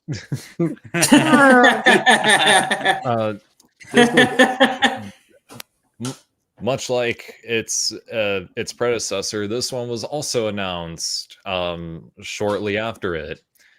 This was announced 2006, came out 2009, and as I said before, Takashi Shimizu just failed. He wanted to move on. This was very evident when you watch The Grudge 2. So at this point, he was already out of the picture. And with that, Takako Fuji and Oga Tanaka, who was playing Toshio at the time, refused to be part of it. So we are seeing an American Ju-on film that is so disconnected from its roots. And it really, really shows. Every creative choice in this movie feels like it was approved via focus group. And don't insult focus groups. You're right. I was in a focus group once, and it was for one of the best movies to come out this year. I won't say what it is because I don't know how long before the NDA expires. But before I forget. Fuji and Tanaka would be replaced by Aiko Horiuchi, who would play Kayako in this one, and Toshio would be played by Shimba Tsuchiya. Lily, who does Shimba Tsuchiya play later in his career? So Shimba Tsuchiya would later go on to play the human host of, or I guess form, of Ultraman reboots in Ultraman Trigger from 2021. He was in some way was following in the footsteps of his sister, who played the princess in Ultraman Zero Revenge of Belial in 2010. That's kind of cool. Yeah, way better stuff than this. Do you want to mention that one scene, Toshio? in a bit. Okay, so so this would be directed by Toby Wilkins, who as we mentioned before, directed the extended footage of The Grudge 2. So after Shimizu left, they basically had to go with the only other director lying around.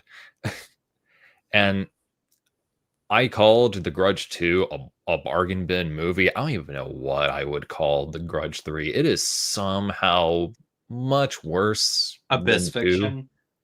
Was that? Abyss Fiction. Abyss Fiction.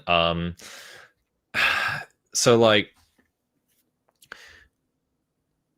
Sean was alluding to this earlier. Okay, so it tries to recreate the scene where where we have Toshio at the top of the stairs, just staring at his next victim, and during this iteration of the scene, he calls his own name, like Toshio. And then it's recycled audio from one of the previous movies. Yeah, like not only is it recycled audio, it is recycled audio taken out of context. The reason why Toshio says his name in that audio clip is because he was asked what his name was. Here, Toshio's just a Pokemon, I guess. Plus, he's also like 5 years older. He's also he's Groot. I am Groot. I am Toshio.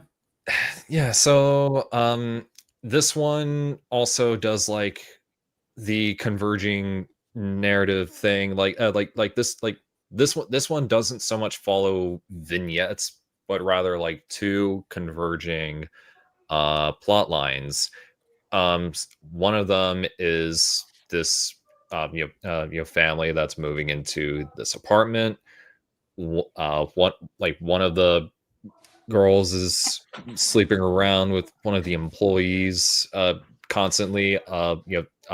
First time we see them, they try to bang on in one of the apartment rooms, which just so happened to be where people were killed in the previous film. And we also follow Emi Ikehata, who is trying her hardest to make the best out of such a flawed script. Because when we first see her, we're a little, she's a little curious about everything that's going on. We sense that she has some connection with the Seiki family. Turns out about halfway through the movie, or actually I can't remember if it was halfway, if not for the climax, for the sake of convenience, she is an exorcist. And like 5 people died up to that reveal. I think that could have been very useful to use early on, because all the curse stuff is very well established. She is also very well aware of what's been going on with the Seiki family, and they have her do nothing. I guess they had to stretch it to a ripe 90 minutes somehow. Otherwise, this would have been like a 5-minute movie. They do the thing where they introduce a character so powerful that they have to make the script so contrived, like for the sake of nerfing her. She's a purple haze. If you've seen JoJo's Part 5, she is purple haze.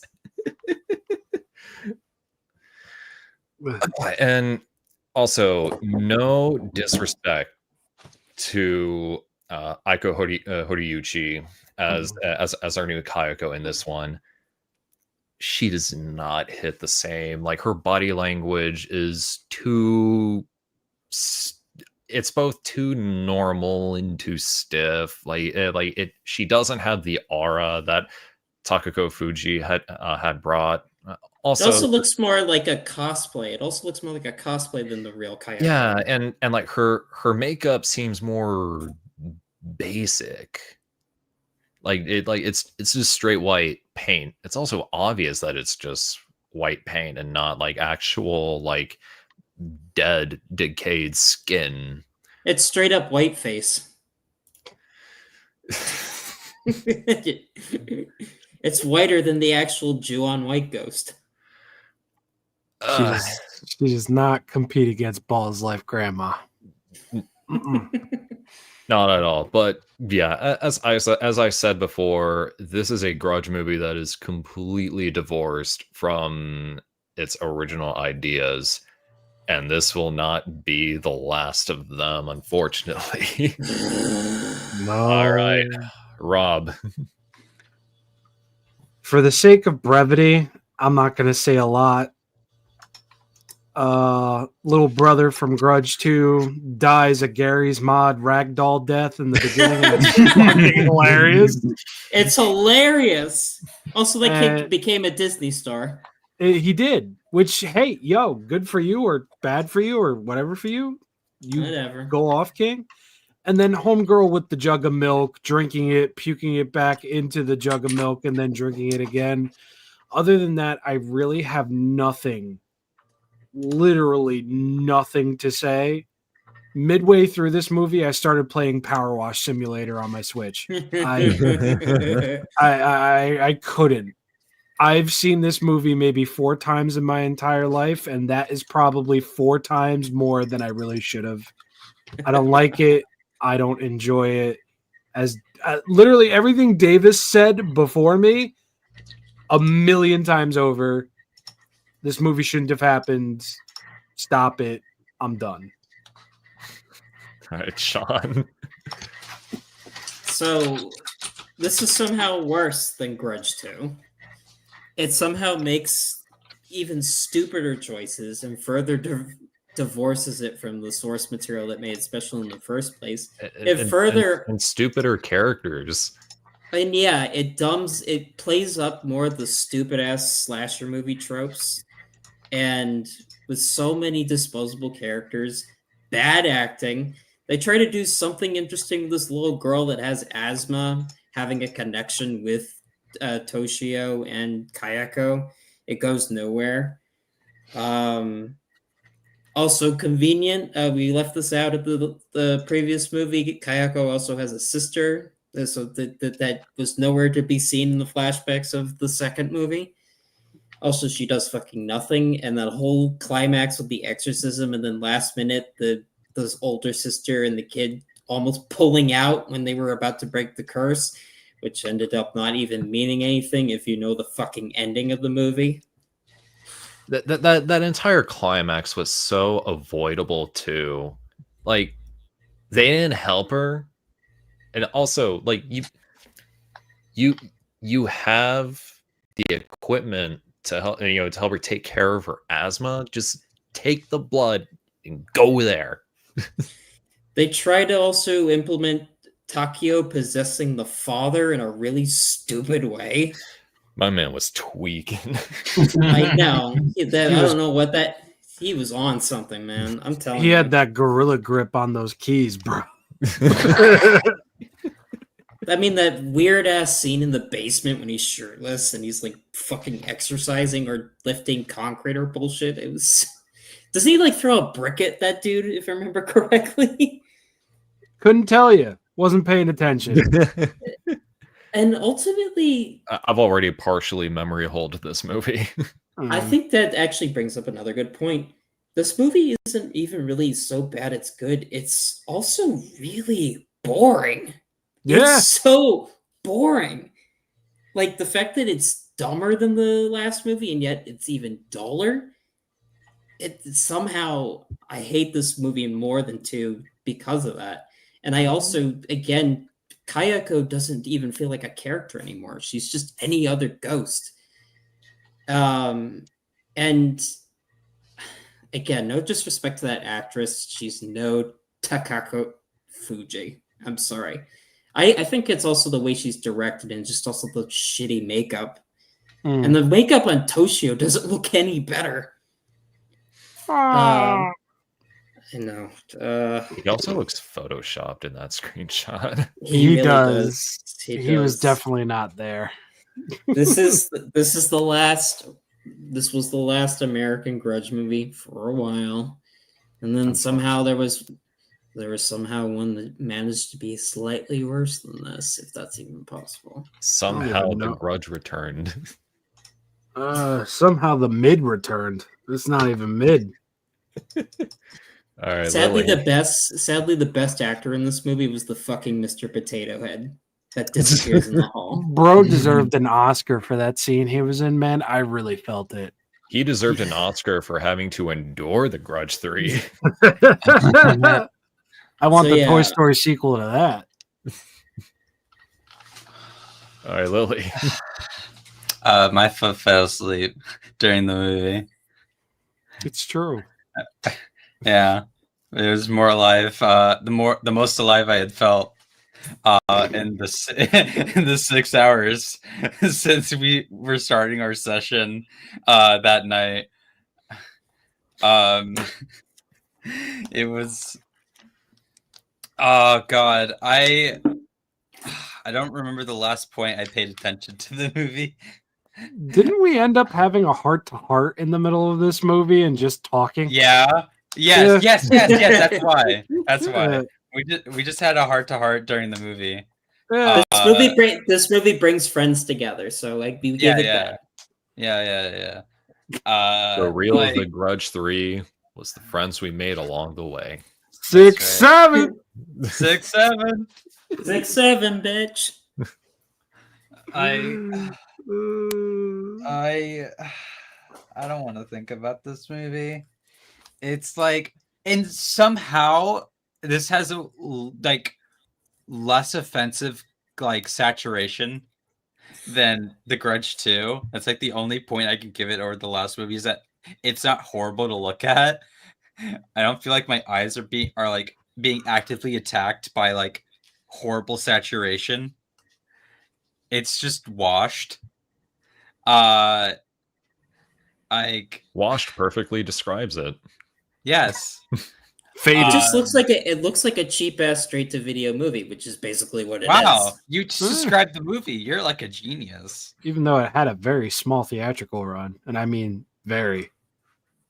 Yeah, it did. What a week in theaters. No, I think even less than Shin Godzilla's first kickoff in the United States in 2016. I think it was literally in theaters for a day, maybe 2. Oh. Where's the original manuscript for The Grudge 3 that was even shittier? That is actually lost with the original manuscript for Tremors 9. I Married a Shrieker. So this had a smaller theatrical window than Knights of the Zodiac, which was only in theaters for a week here. I remember that. I remember that.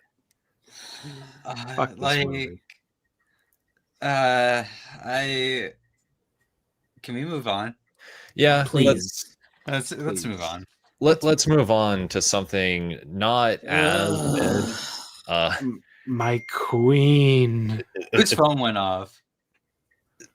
That was my phone. Oh! It was telling you. It was telling you that you're on this movie now. So this is Ju-on, Beginning of the End, and the Final Curse. I literally could not find any production info. Okay, well, what did you think? What did you think of the movies, Davis? He loved it. So these would be directed by Masayuki Ochiai, and Kayako and Toshio are played by Misaki Saisho, who I will say does really good job here in an otherwise she's gorgeous. And She's Kai cute. Kobayashi also tries as Toshio, given the material, which we'll get to. These are just dumb. I'm sorry. Like I don't know how else to put it. That these are just dumb. Yeah. I wrote in my Letterboxd review for the beginning of the end. I just wrote the beginning of the end of my sanity with these boring ass movies.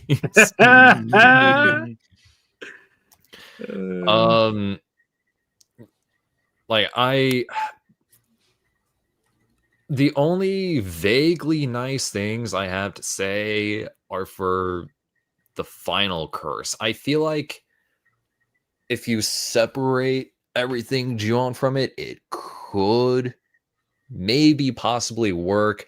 It's the fact that it's Ju-on. Why are we trying to do this with Ju-on? Why are we trying to and overcomplicate the mysticism of Ju-on for its own sake? As we've said many times before, Ju-on is a very inherently human concept. The reason it is terrifying is because it is so tangible that such unbridled rage would manifest into something beyond our understanding. Should I just go ahead and spoil the twist? Yes. Please. Go, please. For whatever reason, Toshio is like a god.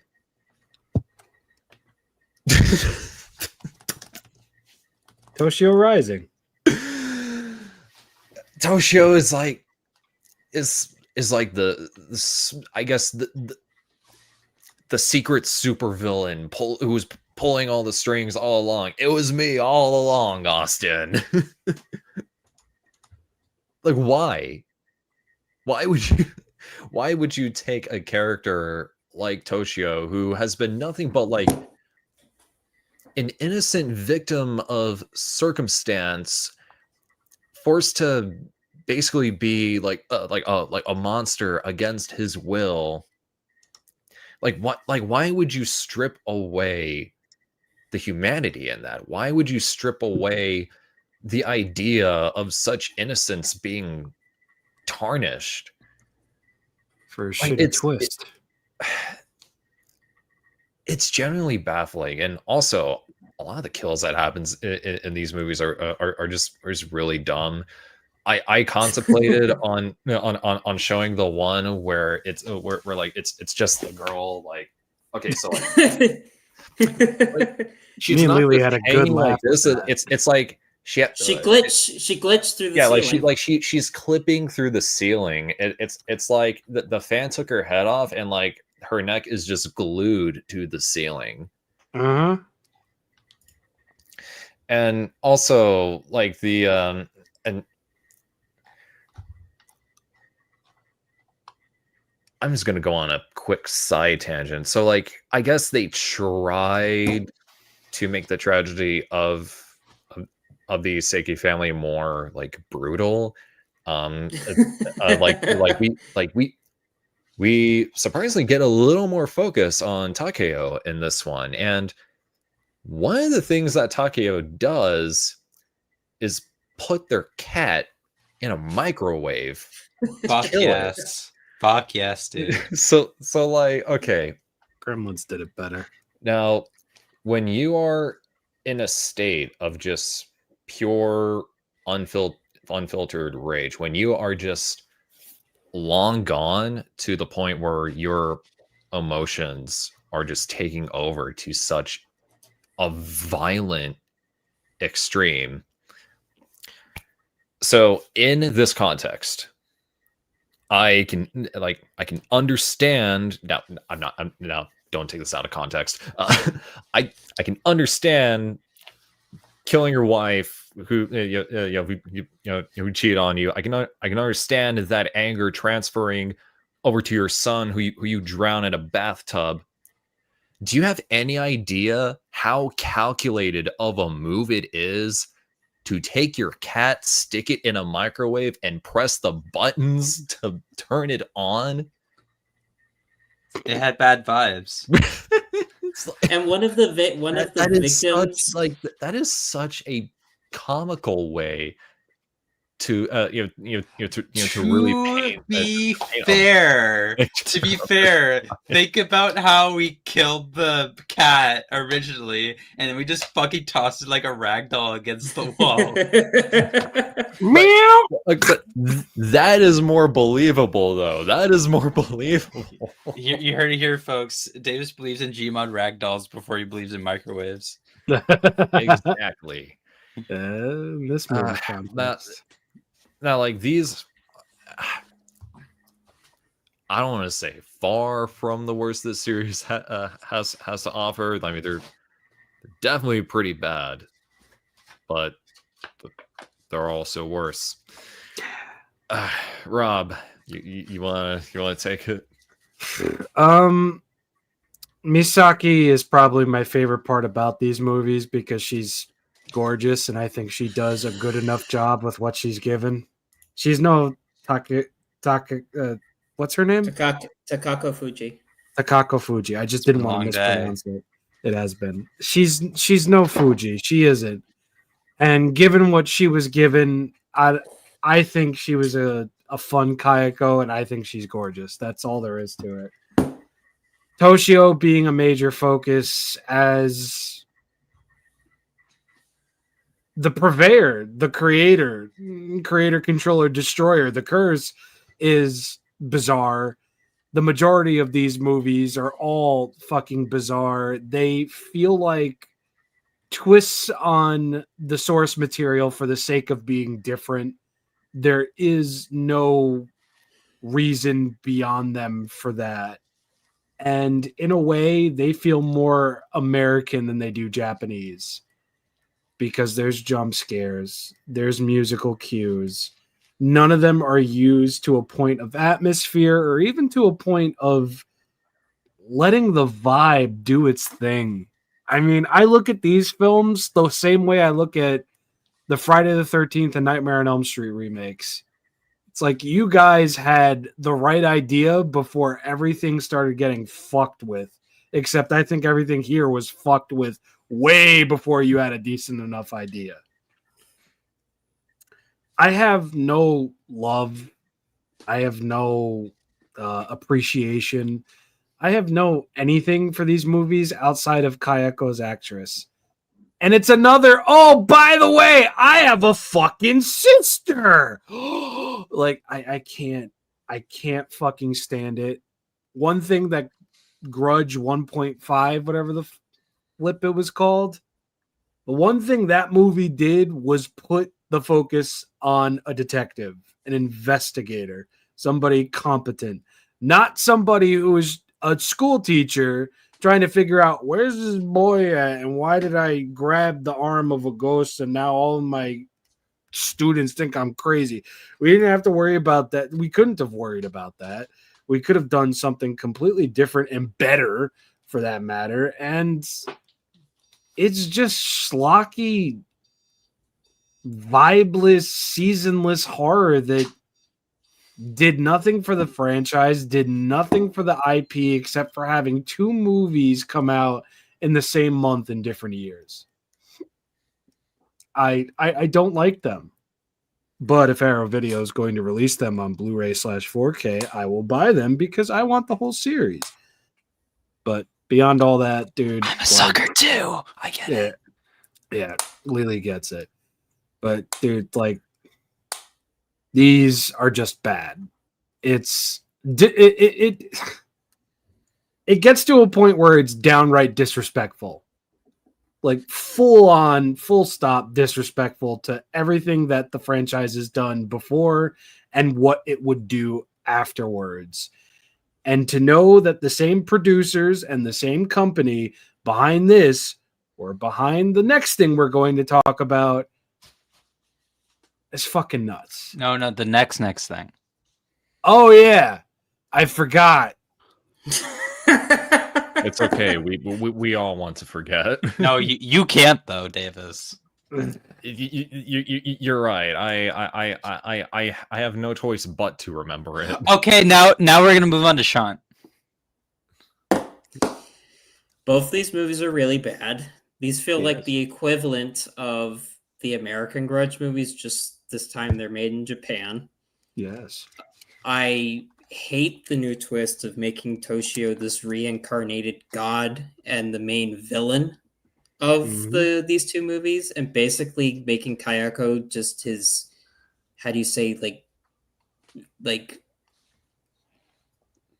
rabid dog that he lets loose. It's really stupid. Also, the whole spiral thing that they do in both of these movies is clearly ripping off Uzumaki and The Ring. It's not a spiral. What, what did I say? It's not a loop. It's a spiral. Whatever. I think Beginning of the End is definitely the worst of the two. In fact, on my Letterboxd review, I said I'm just going to pull up what I said on my Letterboxd because I feel like this is very appropriate to my feelings on this movie.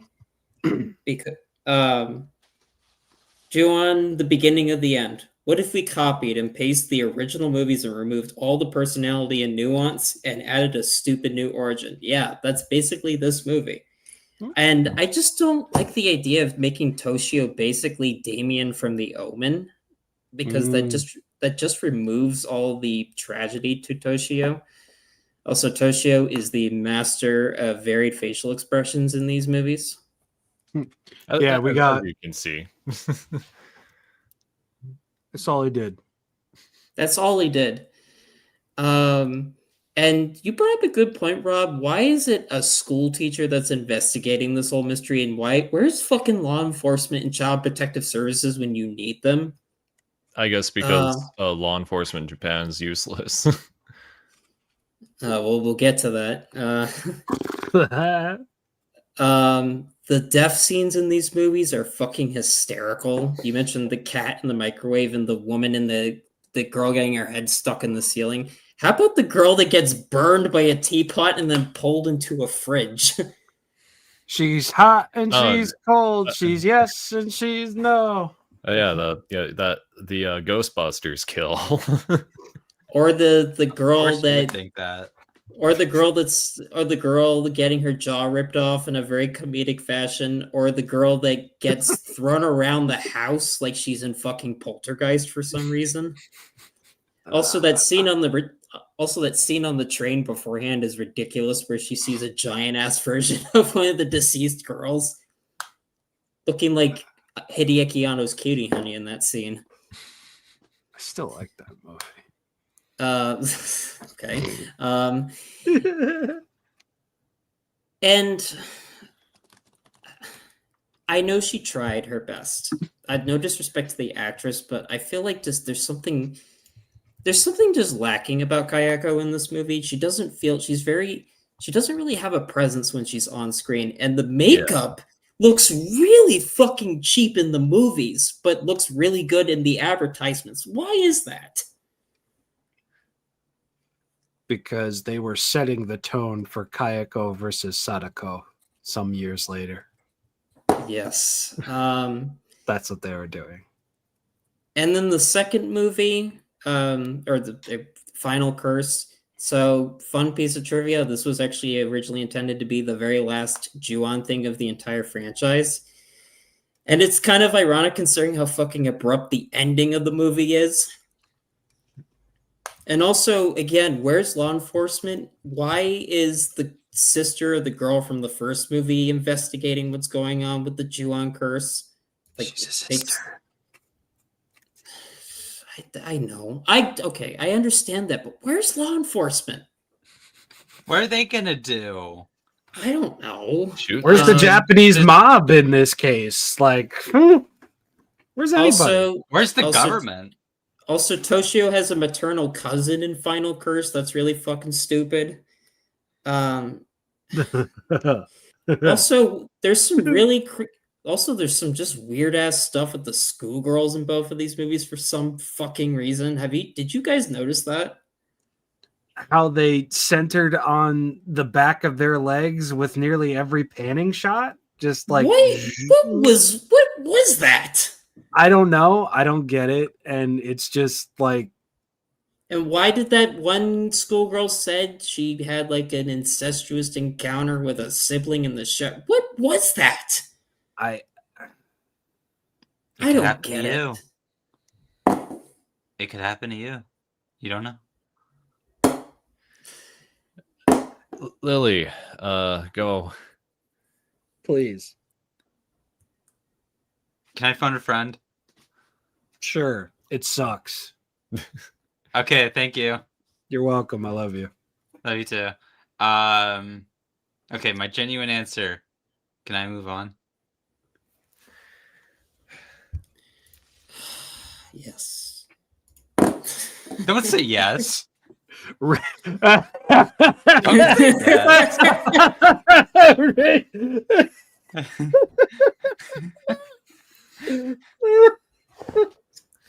I have a story with this one. Let's go. Story time. Let's go. This was the very first thing I've ever seen of the Ju-on franchise. This was my entry point. My initial exposure outside of Scary Movie 4. But this was my true, genuine start to Ju-on as a franchise.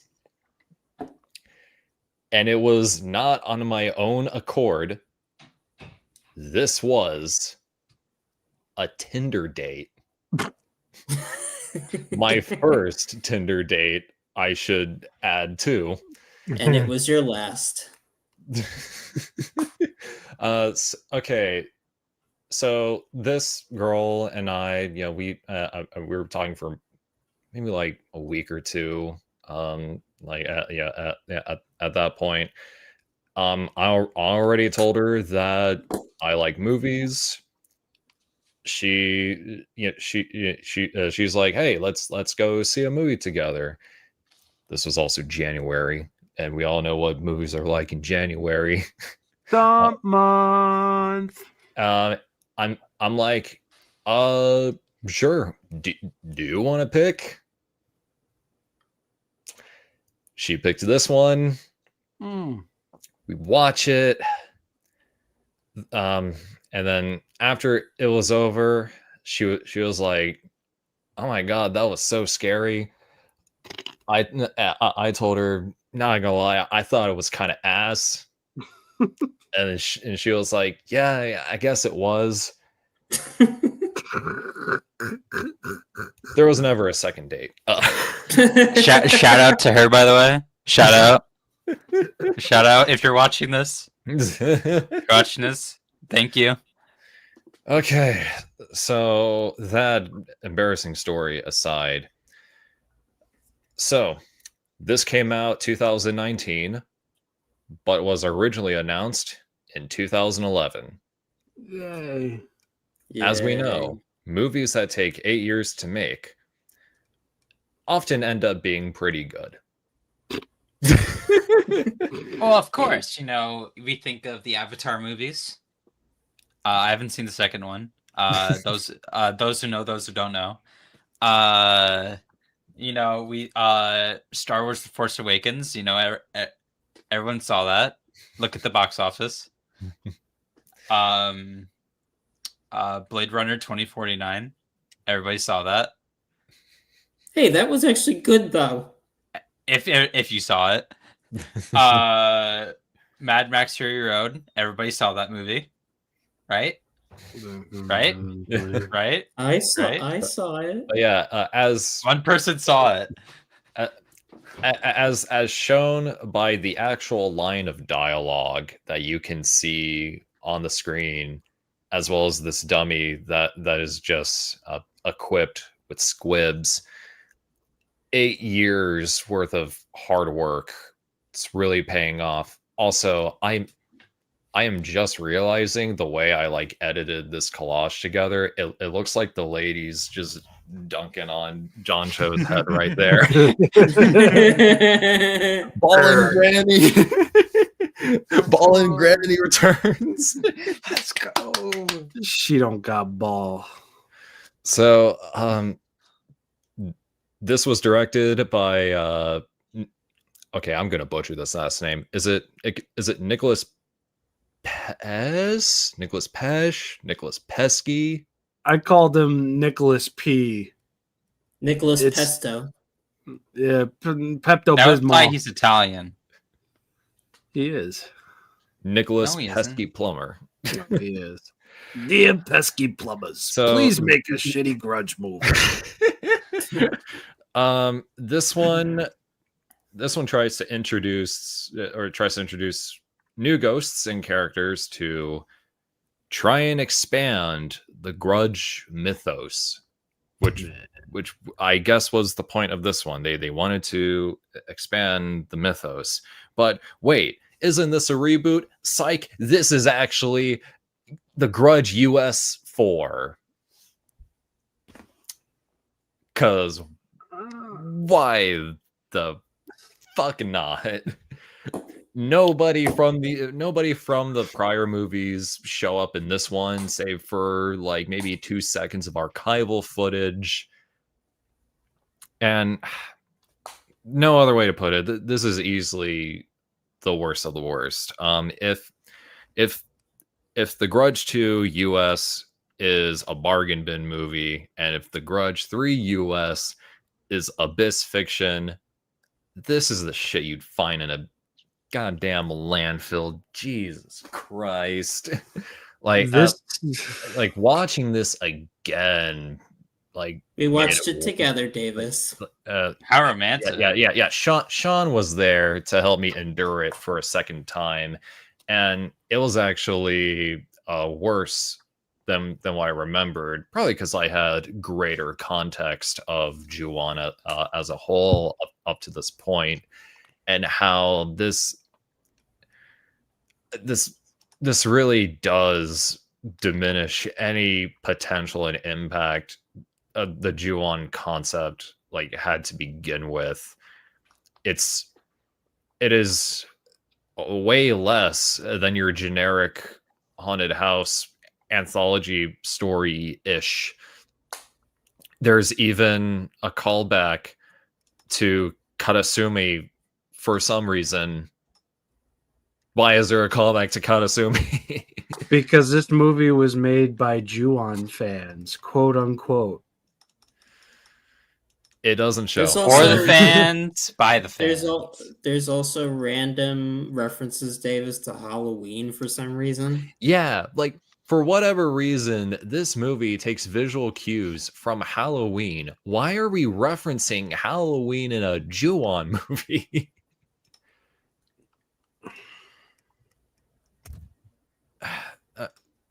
Rob, take it away. So when this movie was officially announced to actually be in existence, I was skeptical. And you can actually find a video I made on this when like the first test screenings went out on my channel. So hey, look that up. It was a one and done, and I'm still quite proud of it. But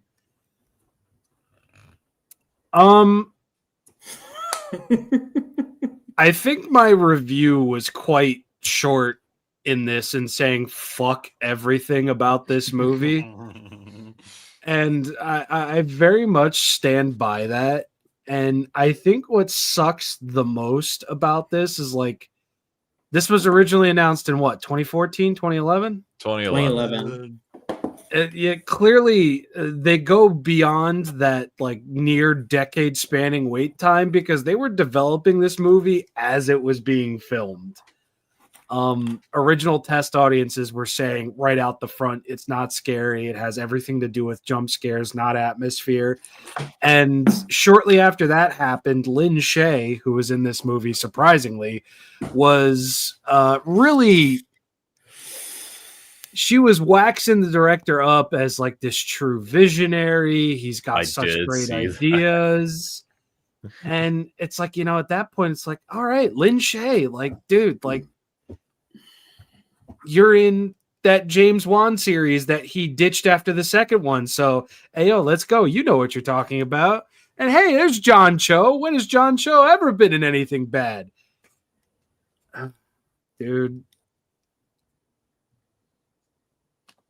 This feels so perfectly on par and on course with the beginning of the end and the final curse, because it is so very lost in the sauce. It has no identity. It has nothing. Literally fucking nothing.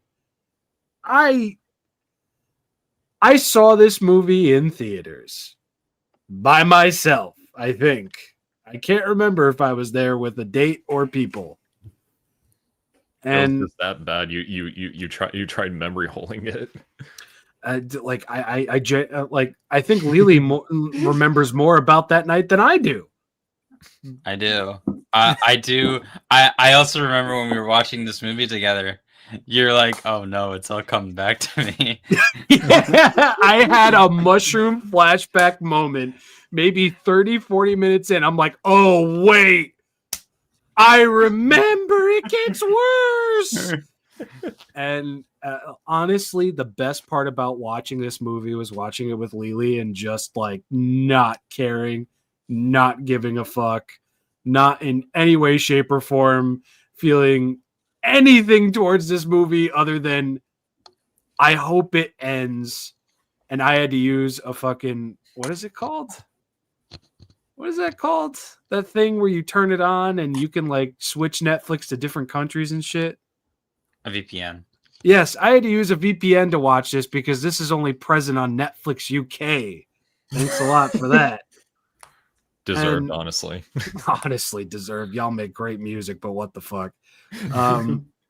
Yeah, dude, like this movie was made to retain rights and nothing more. I do, in some senses, feel bad for the director, but at the same time, he also said, well, for a sequel, I'd like to do a crossover between The Grudge and The Ring. Well, somebody beat you to that.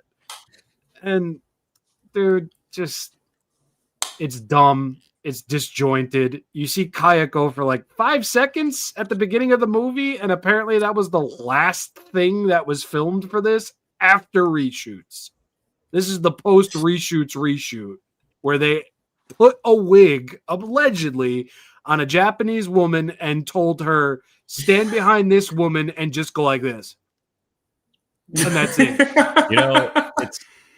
It's very, very fitting that the last thing they filmed was of a trash bag. Yep.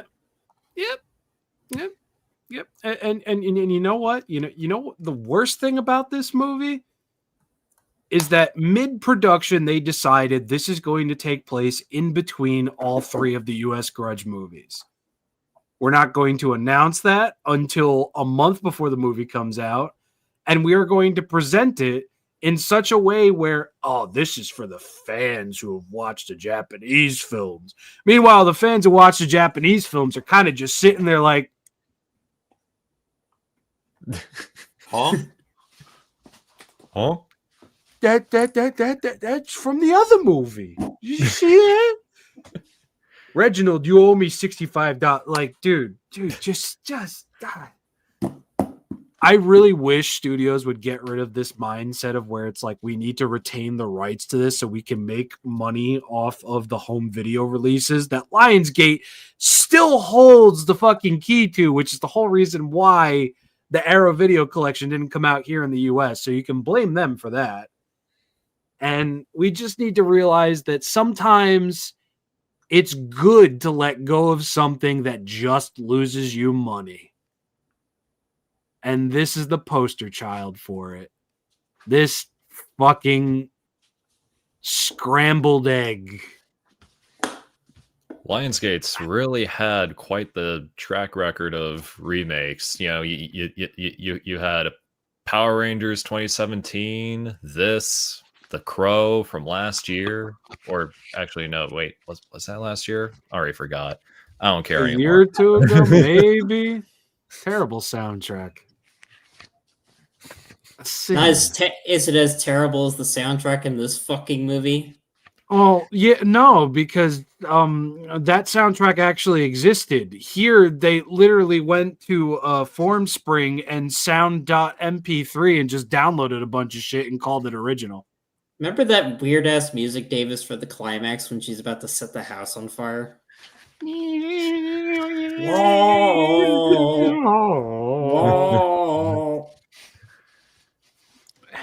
Fuck it. All right, Sean, your turn.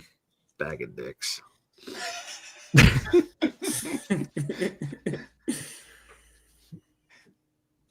This is the worst Ju-on movie, hands down. Something called a Ju-on.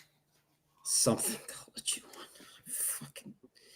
And that's not even the only dumb piece of dialogue in this fucking movie. Every line of dialogue in this movie is either exposition or explaining things to the audience like they're a 5-year-old. To be fair, Americans are. I'm American and I'm not this fucking stupid. It's because you're Italian. This is true. This movie at this point feels completely far removed from the whole Grudge Ju-on property, minus a brief cameo from Kayako at the beginning of the movie. And yet somehow this movie ends up being the most offensive of all the Ju-on movies because of how it trivializes the psyche family murder in a very brief throwaway line during a specific scene, in the exact same scene where they say something called a Ju-on. And I hate that so much. So the original murder case that made Ju-on Ju-on is a throwaway line, and instead we're replaced with this new American family. I guess the woman was in Japan and then brought the curse back to America, and now the curse manifests in this house that looks oddly similar to the Michael Myers house from Halloween. Again, with a Halloween reference. All the acting in this movie is so painfully bad, and somehow it manages. No. Or how about the scene when the woman screams when she sees her cutting her fingers off?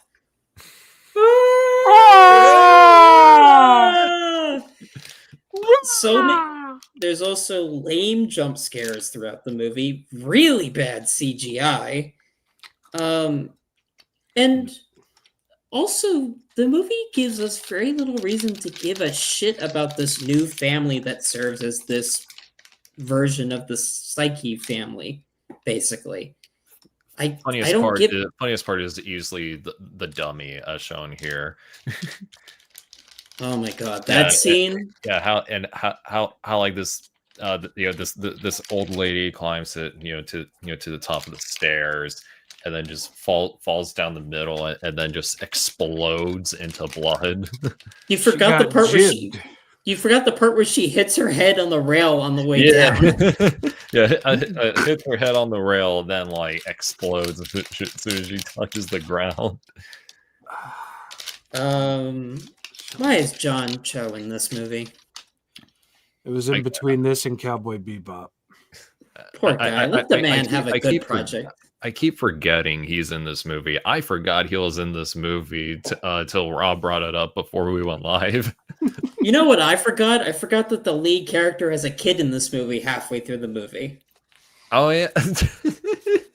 She gets haunted by the ghost from Blair Witch 2 Book of Shadows multiple times in this movie for some reason. I was about to say, why is the ghost from Blair Witch 2, and why is she the one making the Kayako death rattle? Why are all the ghosts making a death rattle in this movie? Like, that's a symptom. That's a symptom, I guess. Did we need a reference to the missing jaw? I mean, we only saw it for like a second. In the most bloodless way possible, too. And ultimately, the reason why I hate this movie so much is because this basically just spits in the face of what made this franchise special to begin with. And to me, that is more offensive than even the stupid shit that fucking Grudge 2 did. Because this movie is basically, it carries over what made that offensive and does it in tenfold in this movie. So yeah, fuck this movie. All right, Fuck Lily. it. Agreed. So I'll give credit where credit is due. The director tried to fix that script. Maybe. For all we know, that original script was terrible. I mean, the fact that a director has to do a revision to a script, I think that's already a telltale sign that something's going on. And dolly zooms. Oh god, oh the fucking dolly zooms. Don't remind me. There's so many fucking dolly zooms, dude. It's so fucking annoying. What's with all these dolly zooms? We get it. Like, I think the biggest telltale sign that something was wrong with this movie is that it's not in the anthological omnibus format. I think that was already a sign because the second you it take just away jumps back and forth. Yeah, between years. The second you take that away, you just took away like one of the central elements of the franchise is its disconnected nature. And I mean, this movie it looks like shit. It is shit. It's written like shit. It sounds like shit. It tastes like shit.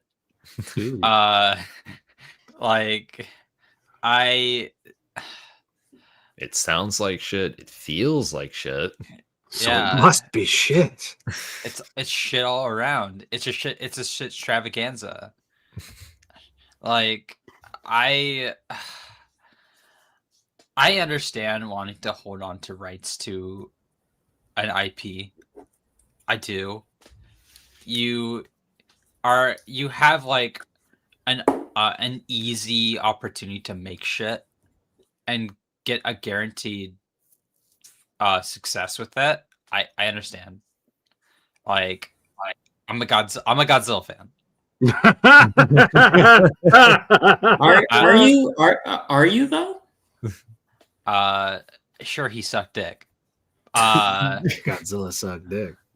But like, I just can't think of any reason why this had to exist in the way that it is. Like, I think this sheer fact that the script is just so awful that we still made it anyway is something to behold. Like, even with how shit Grudge 2 and 3 are, at least there's ideas. Stupid ideas, but ideas. I can't tell you what they are though. But there are ideas, and I can get some sort of, I can at least say positive things. Can you? The Grudge 2 has Sarah Michelle Gellar fall off a fucking building and die, and it's funny. It also has drinking an entire carton of milk, throwing up into the carton, and then drinking it again. I mean, it has soy face counselor. Yes. The Grudge 3, at least it doesn't have bad saturation. There's Mr. Potato Head in it. Yes, it has Mr. Potato Head. Mrs. Potato Head. Mrs. Potato Head. But I can't tell you a thing that happens in this movie. I'll be honest. I watched this with Rob, and I can't fucking tell you what happened. And I tried my damn best to pay attention. I just can't fucking tell you what happened. Like, the only thing I can remember, Something called a Ju-on. Dude, I legit, when David shared that with me, I was like, huh? Like, I don't fucking remember that scene at all. I remember it because I laughed and you had no fucking reaction. It's because I wasn't paying attention. Yeah. I guess if I had to really think about something that happened, I guess it would be the car accident. With the bad CGI arm breaking and the guy appearing with the CG flies. Yes. And then she turned into a tree root. Yes, that's the only thing I can really think of. How about the very oddly placed moment of the girl emerging out of the bathtub with the Kayako's death rattle? That's placed without looking. Placed in the most fucking random part possible in the movie. With doo-doo water in the tub. Oh yeah, that's another thing too. If you're looking to buy a house, I think a big red flag would be the bathtub full of shit water. Like it's cosmetic. For who? No, Davis. How about the bad CGI fire on the outside of the house that totally looks there? Yeah. Oh God. I don't know. Couldn't even do what David Ullman did in his Crow remake, where he actually set a house on fire. I don't know. I guess this movie came out. Oh, it did. It came and went. Do you find this more offensive though than Grudge 2? What happens in this movie? That's a yes. There's something called a Ju-on. I think there was a family called the Psyche family. I don't know. They're completely irrelevant. Wait, hold on. I'm trying to remember. Does this movie have the classic intro where like when a curse is born? I think it curse. did. It does, but like instead of doing it like how the other movies did it, it was like this really like it was treated like some sort of E3 presentation where it was so flashy, the text was gigantic, and it was highlighting certain words in red, like curse. They also show Ju-on in Japanese text. Get it? They're fans. Yeah. They remade the read-up scene on vampires from Twilight in a Grudge movie. That's what they did. Speed, fear, power. They just did that with a very remixed version of what was shown in the original Ju-on films. They changed that too. Because hey, we're original and new. We're fans. We're fans. This is the untold chapter. What does it mean, dude? Should have stayed that way. Yeah, exactly. I should have stayed on Stephen King's floor panel on that one. I think I even said Davis, when we were watching this, I said what Lily said about, what was it that you said about Shin Kamen Rider when you watched it? You had, what was it, secondhand embarrassment? Is that what you said? Yeah. What are we talking about again? I said when you watched Shin Kamen, I'm making a point here. When you watched Shin Kamen Rider, didn't you originally after watching that movie? Secondhand embarrassment. Yeah. This fucking Grudge movie. Yeah. Because you feel embarrassed after watching it. That's how bad it is. I don't know. I don't remember what I felt. Don't feel too embarrassed. I saw it on a date. I saw it by myself.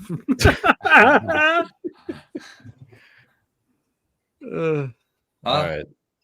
Are we good to move on? I feel like please, God, please. I want it to be over. Hey. Finally, something good. Something good fucking food.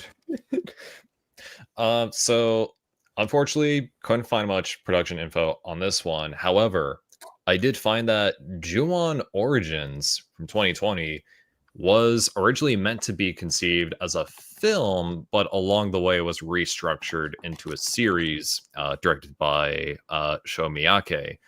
And not only is this a brilliant return to form for the Ju-on franchise, it's kind of like in a similar vein of how Ju-on the Grudge was influenced by the rise of domestic abuse in Japan at the time. This one also pulls a lot from real infamous crime stories that occurred in Japan, and some of the most upsetting ones as well.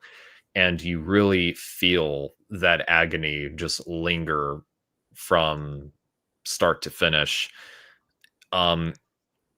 Things get so gruesome and depressing that I don't even know where to start, or if I'm even allowed to even talk about what happens on stream, because it is so. If the stuff in Ju-on White Ghost and Black Ghost is already very sensitive, oh, Origins is even takes it to a whole new level. Sean, what crime stories pretty much served as the basis for the material in Ju-on Origins? So, well, first off, I want to say in Ju-on Origins, what's interesting about this version is that this is set in a universe where these events, real life events, inspired the making of the Ju-on movies. So basically, it's a meta movie, kind of like best way I could describe it. It's a lot like Wes Craven's New Nightmare is for the Nightmare on Elm Street movies. Mm-hmm. And so, because true crime is a centerpiece in the story, well, first off, they actually not even allude to, they directly reference or directly address two infamous crimes that happened in Japanese history. They're probably the two most famous. One of them being the brutal murder of Junko Furuta. I want to be respectful. Is it Junko Furuta? Junko Furuta, yes. Junko Furuta, the murder of Junko Furuta, which is perhaps the most notorious murder case to ever happen in Japan, as well as the Amsham Rikyo gas attacks that happened that were orchestrated by the Amsham Rikyo cult. And there's even other true crime that happened in Japan that even inspired some of the fictional elements, most infamously being the serial killer in the show, M, who's basically a reference to the otaku killer, Satomu Miyazaki. Just to kind of show you the tone that this show is going for. Yeah. Rob, what are your thoughts on Ju-on Origins? I remember seeing first reaction to this being they need to put trigger warnings before every episode because this was too much. And that's kind of where I knew it's like, all right, might be something here. And somehow I managed to watch all of this as it when it released back to back. I don't know how I did it, but for this occasion, Lily and I watched 2 episodes every other night, or a couple of spaces in between, and it's hard to put into words just how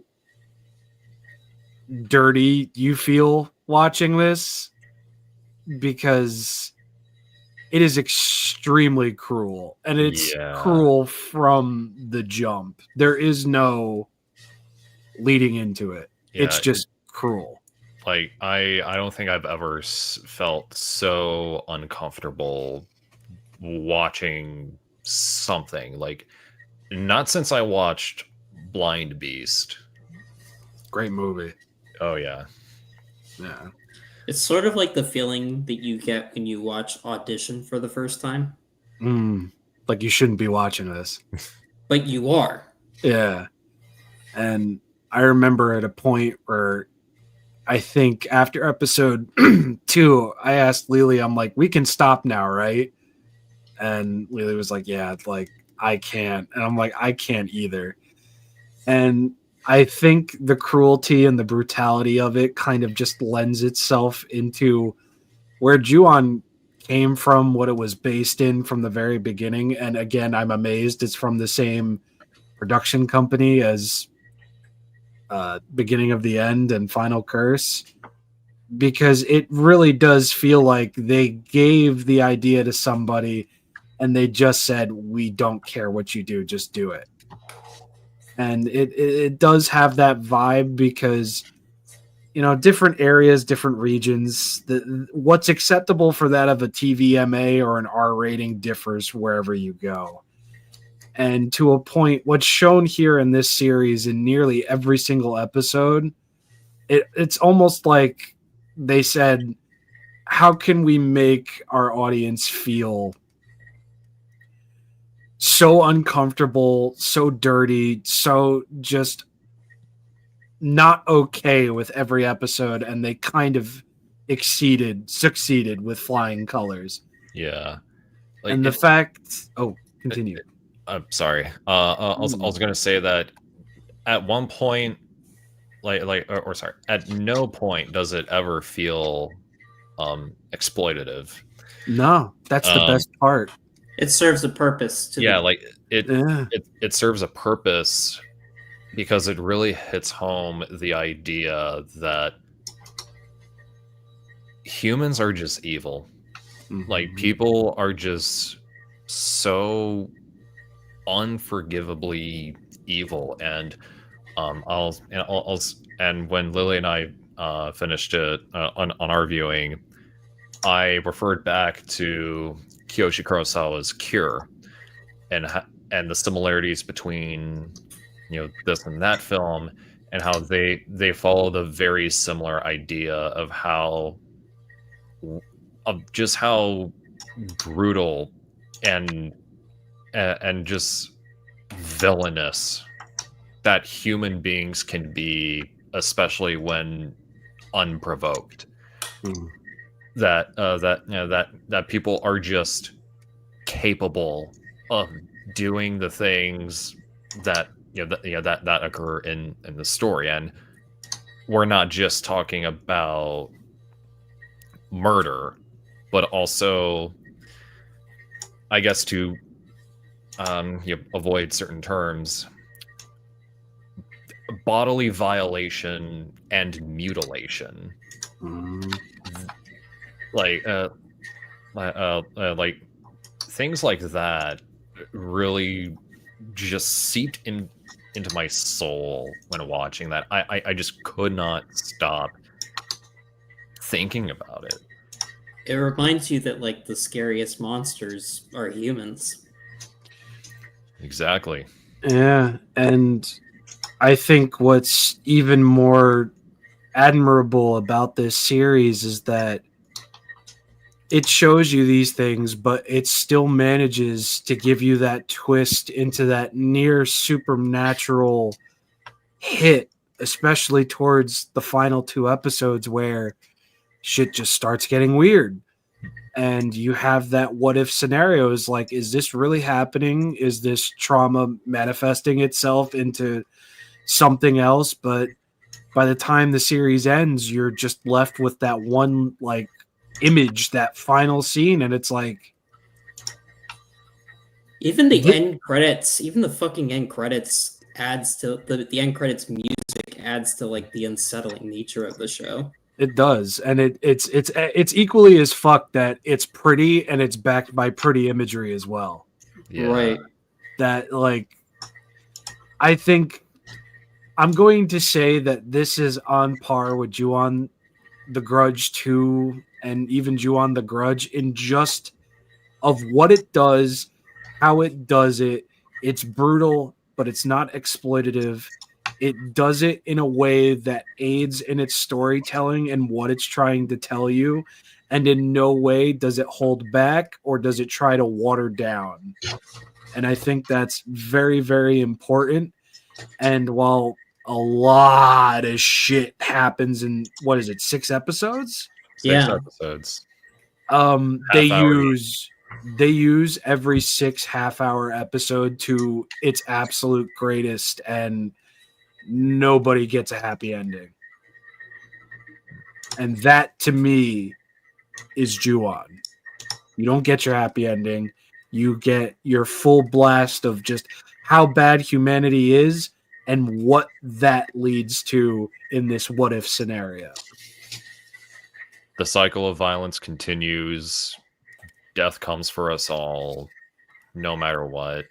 There's no escaping our own mortality, and we're all bound to anger. And it's interesting that the events in the show are what inspired the movies. So it's also how the cycle of violence even seeps into the fiction that is consumed. And honestly, bro, I mean, I think I told Lily this in a message. I'm like, I wish they would release this on disc just so I can buy it and not watch it for 4 or 5 years at a time. It's just that good.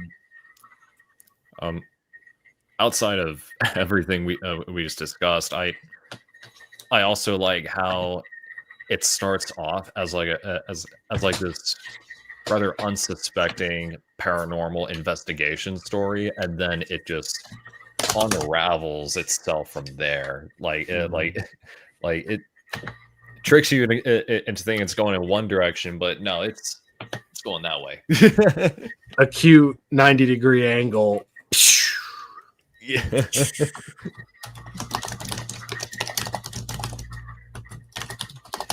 What you type in there, Lily?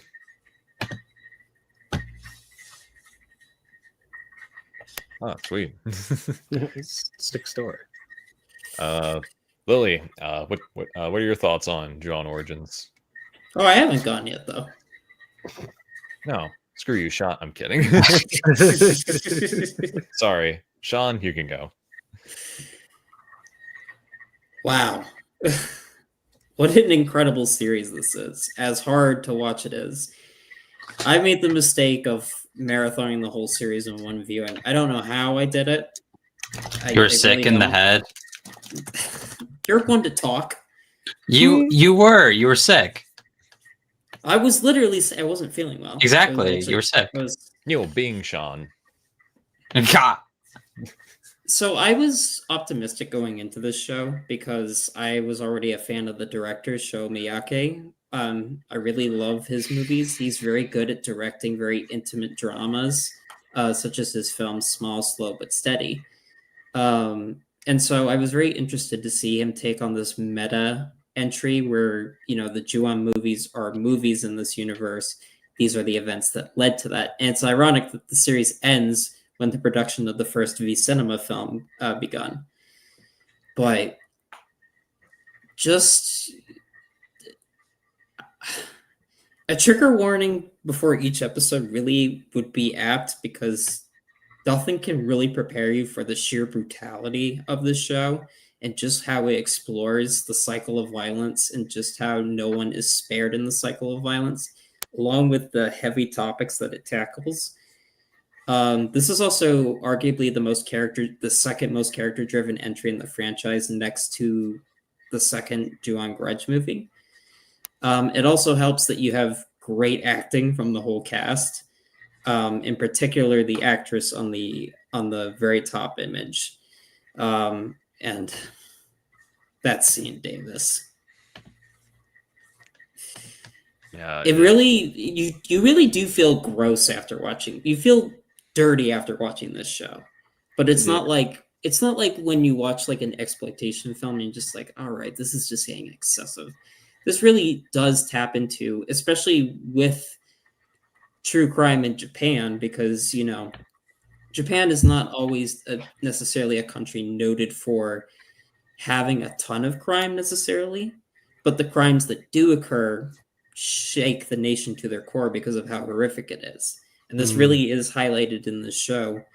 And I really do appreciate how this show manages to be so grounded in reality, yet still manage to implement some supernatural elements with the character of the woman in white, who I think is definitely a good successor to Kayako in that what she represents thematically and how she ultimately does tie back to all of the characters and their separate stories within the show, which really is just also a testament to the writing in this series. Also, I think it helps the show has beautiful cinematography and amazing sound design, not just in terms of the music score, which is really solid, but also how it uses sound, including for some of the disturbing death scenes in this show. Probably the most horrific coming in the 4th episode. You all know what I'm talking about. Yeah. And I'm really glad that it managed to do so much in just 6 episodes without feeling like a rushed product, because that's not easy to do. And some shows do run into the trap of writers of like feeling rushed. And again, I do really appreciate that this show was able to tackle such horrific stuff, but without feeling distasteful in a way. And I think that really is also a testament to the team behind this show. Really, this show is what I wanted, I guess, out of the White Ghost and Black Ghost films, personally. For me, that's what this show is. So, yeah, it's an amazing show. I do recommend it, but I can't stress enough, viewer discretion advised when watching this show. It just needs Ball and Granny. That's right. Sure, we'll go with that. Lily. So, like Rob, I also saw this when it came out. I remember really liking it on initial watch. I can't tell you if I watched it in a single night or not. Bing. Shit. Going back to this and watching it with Rob, it was a really tough experience. And then you had to watch it again with me. Like some of this is just really hard to watch, especially as a woman. It's you have to oh god, especially episode 4. I had to cover my eyes. I can attest. That really, really, really, really got to me. I have a hard time watching things like I'll just name them by letter. I can't watch R. I can't really handle mutilation. I'm just gonna say that straight up. Because we already used the word. I can't get demonetized for it anymore. It's a very tough and depressing show. And Sean did not mention everything that it took from. There were a couple things that he neglected to mention.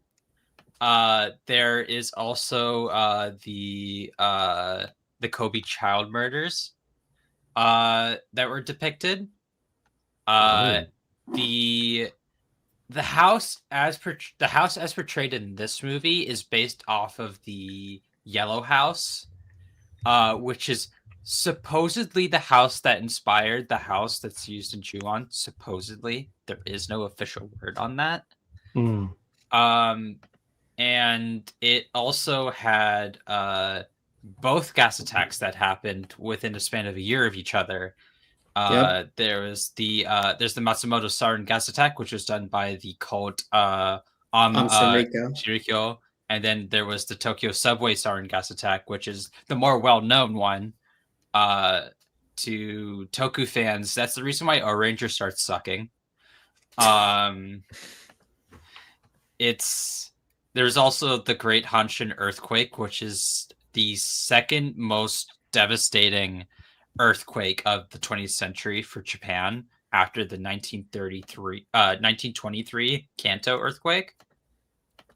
And then from what I know, the phone incident, as we see in the show, that is based off of a genuine like real life murder that took place during the late 80s. Where to mention what deviated, supposedly the baby was alive outside of the body beside the corpse. Which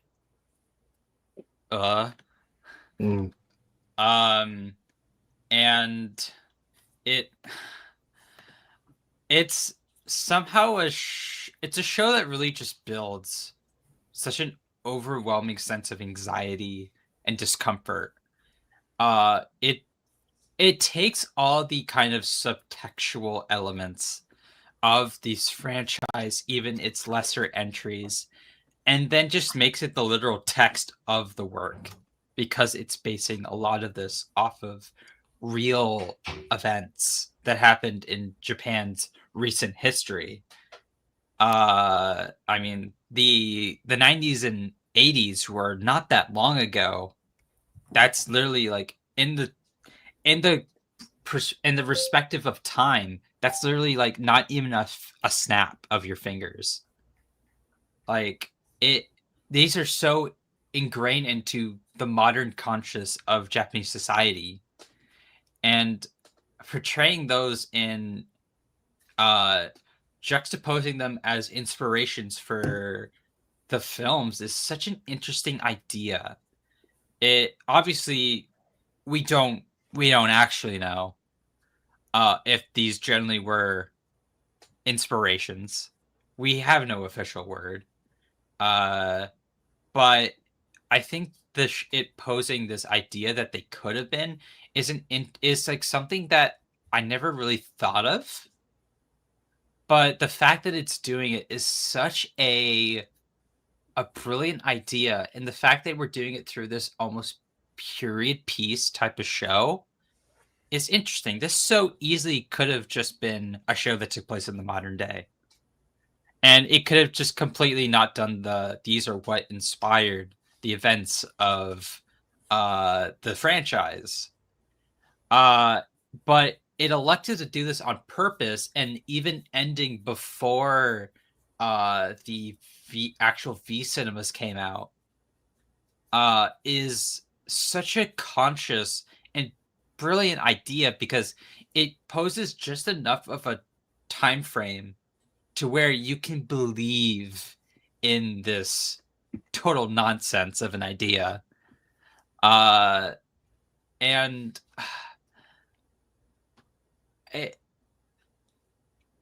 it's interesting how much it portrays intergenerational trauma, and how these constant cycles of awful behavior influence the youth.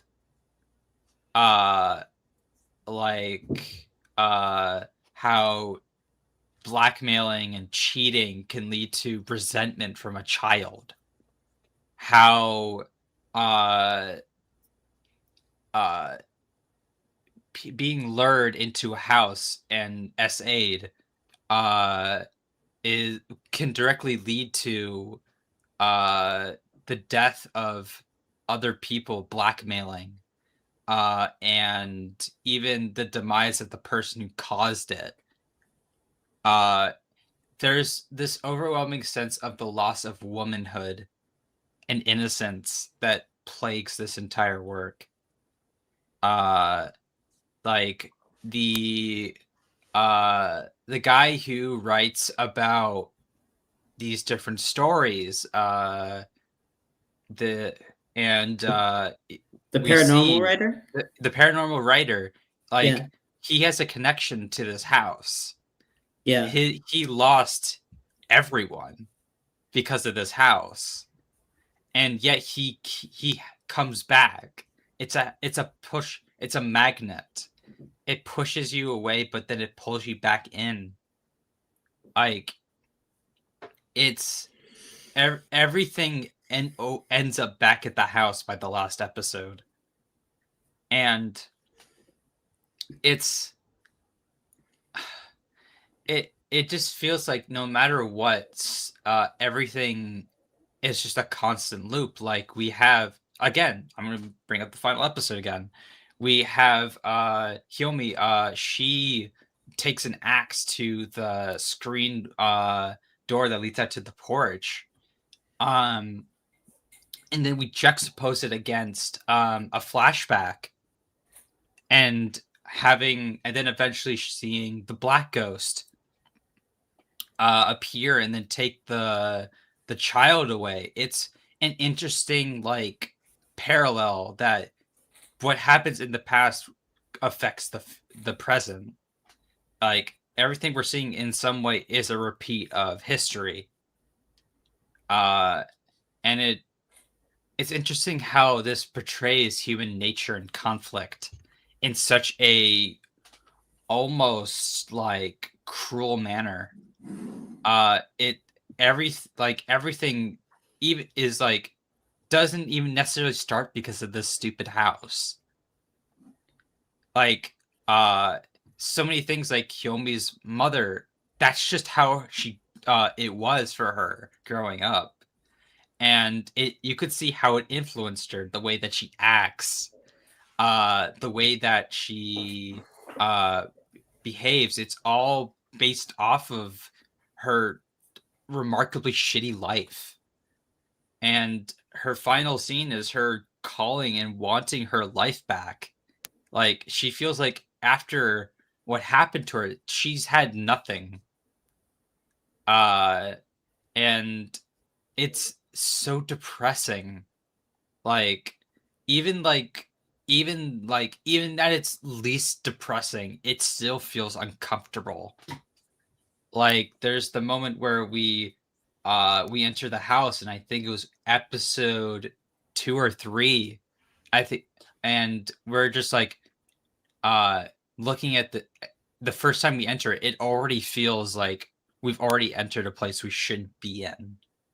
Like, if it almost feels like you're stepping through a portal into this realm of just pure pain and grief.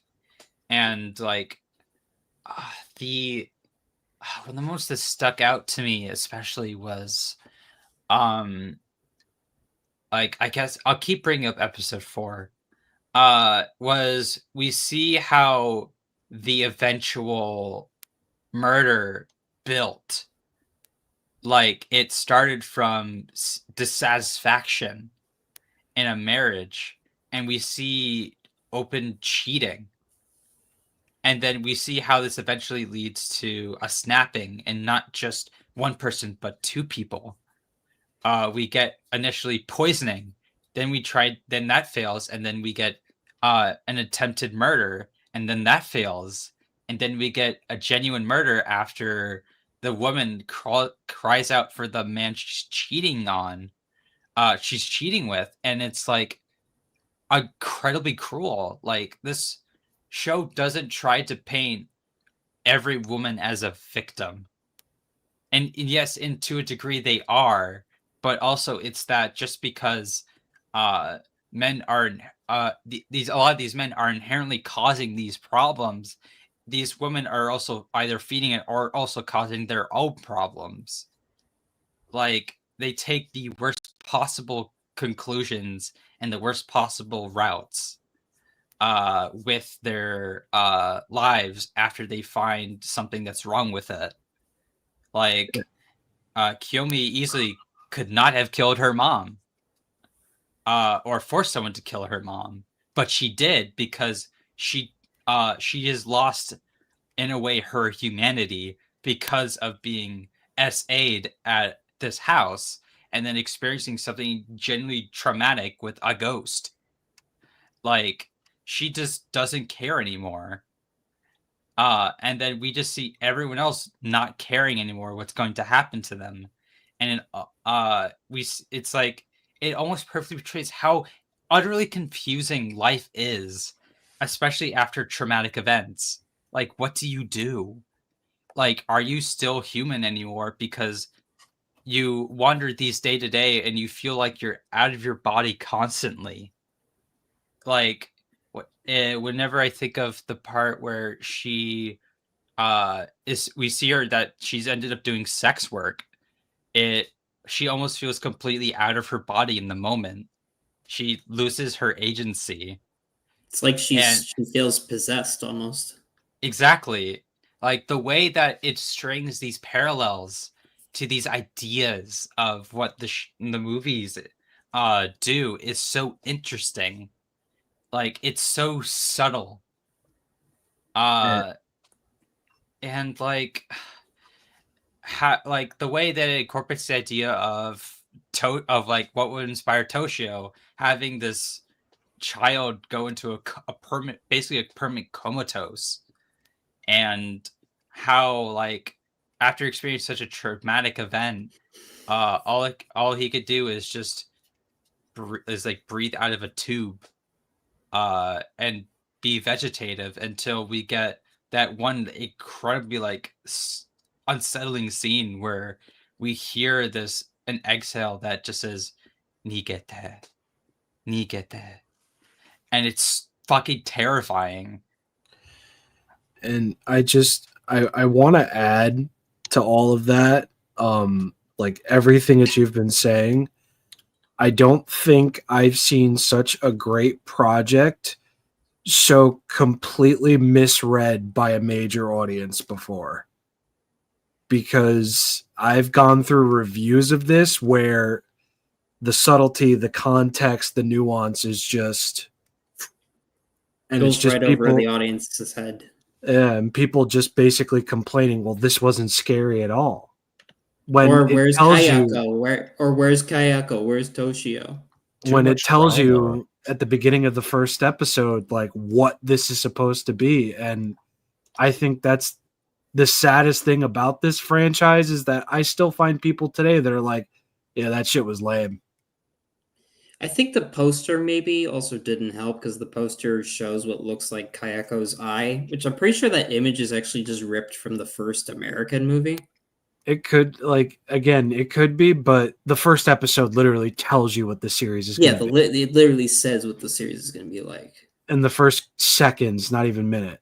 And it's like, I don't know. The series has so much going for it, and it does so much so very well and in such a way. It just bums me out that there are people out there that legitimately write this off because no crawling ghost doing a noise. And I don't know, it bums me out.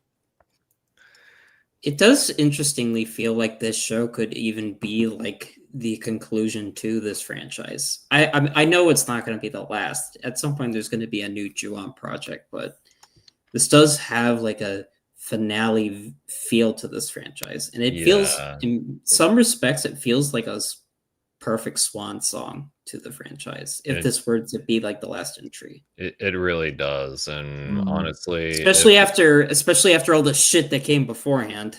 Like if this were to be the last Ju-On anything, I would be perfectly content with that.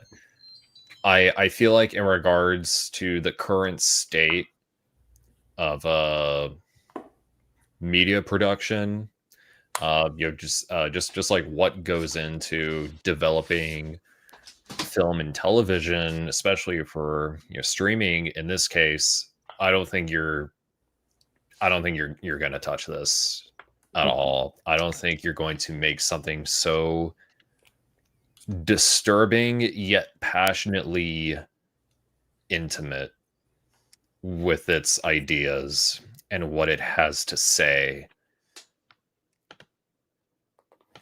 Agreed. I don't think they should even try either. For sure. And to be honest, do we even, might sound blasphemous, do we really need to see any more Kayako and Toshio at this point? I feel like we got, I don't think so. I feel like they were utilized well enough.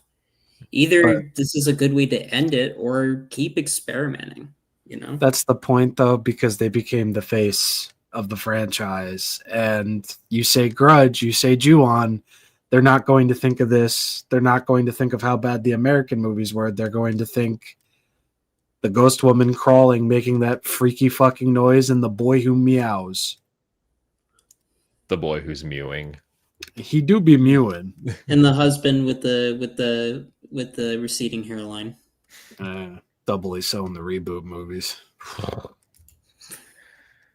All right, so that's yeah. I mean that just about does it. So I like that some of those cats are fake, by the way.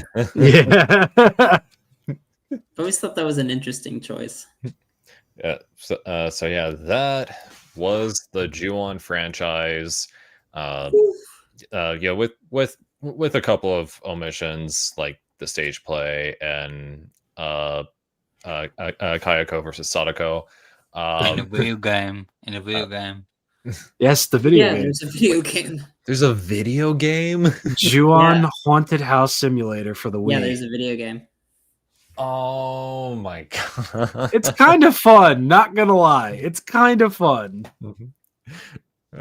All right, so let's we'll just go around, do our own little outros. We'll go ahead and start off with our guest of honor, ShinRobjira. What do you got to say to the viewers? Where can we find you? Are you working on anything? What do you got to say to the world? Well, first off, thank you for having me. This was fun and traumatic and depressing all in the same route. It's great. That's a great Saturday night for me. You can find me here on YouTube, just ShinRobjira. You can find me on Instagram, Twitter, Blue Sky, at ShinRobjira. I said Instagram. Yeah, I did. I have 1, 2, 3, 4. I've got a bunch of videos that are going to be coming out within the next couple of weeks. Nothing crazy, nothing substantial, but new stuff that's been coming through. And best Godzilla toy reviewer, by the way. Thank you. Of course, I appreciate that. You're also the only one I watch. Hey man, I'll take it. That's it. Yeah. All right, Sean. All right. You can find me on YouTube occasionally and on Twitter, Sean Barry. And recently, I just published an interview that I did with the legendary actress Meiko Kaji. I published on Asian Movie Pulse, and I am and I am currently working on a video edit of that interview where you can hear the original audio that was recorded during the interview. Most recently, I also did an interview with Aihei Shina, who plays Asami in Audition, published on Sakura Central. You can give it a read over there. And I did a review recently for the new J-horror film Exit 8, based on the video game. And you can go read that on Kaiju United. And I am currently working on something special for Davis, involving 100-something and 100 other things. Dedicated to the legendary Akira Takarada, I should add. Yes. Oh, okay. So, damn. Forward to that. All right, Lily. You can find me on Blue Sky. I sometimes say something, I sometimes don't. I don't have anything currently being worked on because I have college. That's more important. Unless you are listening to this and you're at my college, in which case, stay tuned for whatever grade I get in my classes. If I fail, it's your fault. Happy Halloween. Yeah, happy Halloween. Happy Halloween. All right, so if you're already here, you know where to find me. You also know that I have a book, Titanius, Book One, Rise of the Titans. You can purchase this right now. It would actually be a pretty good idea if you bought it right now, because the sequel, Titanius Book 2, Trials of Olympus, is coming out in late November. So stay tuned for updates on that. Also, Cole, Godzilla Gamer 77, is almost done with the second part of my live action Attack on Titan retrospective. It is a full review of both movies and the miniseries that was released in between. It is going to be the closing piece to my definitive live action Attack on Titan project, which I am super, super excited for. I mean, I've basically studied and researched these movies for a little over 10 years now. So please check that out when y'all get the chance. It's also going to be the most objectively correct video on the Attack on Titan movies. Not to brag. But outside of that, Sean is working on a video based on the 100 Shot, 100 Killed duology directed by. Oh, well, now you just fucking spoiled it. Nah, you can go ahead. Go ahead. Directed by Jun Fukuda and starring the late and great Akira Takarada. For those who don't know, the 100 Shot, 100 Killed series is basically a James Bond spoof from Japan, and they are both so entertaining. Iron Finger and Golden Eyes are their names, which you can actually watch on the Criterion channel, which is pretty awesome. And other than that, after the Attack on Titan retrospective, Cole is going to be working on a video about a certain Hong Kong superhero. Stay tuned for that. All right, so that'll be it, ladies and gentlemen. Happy Halloween, and y'all have a wonderful night. Goodbye. Ghost mouths.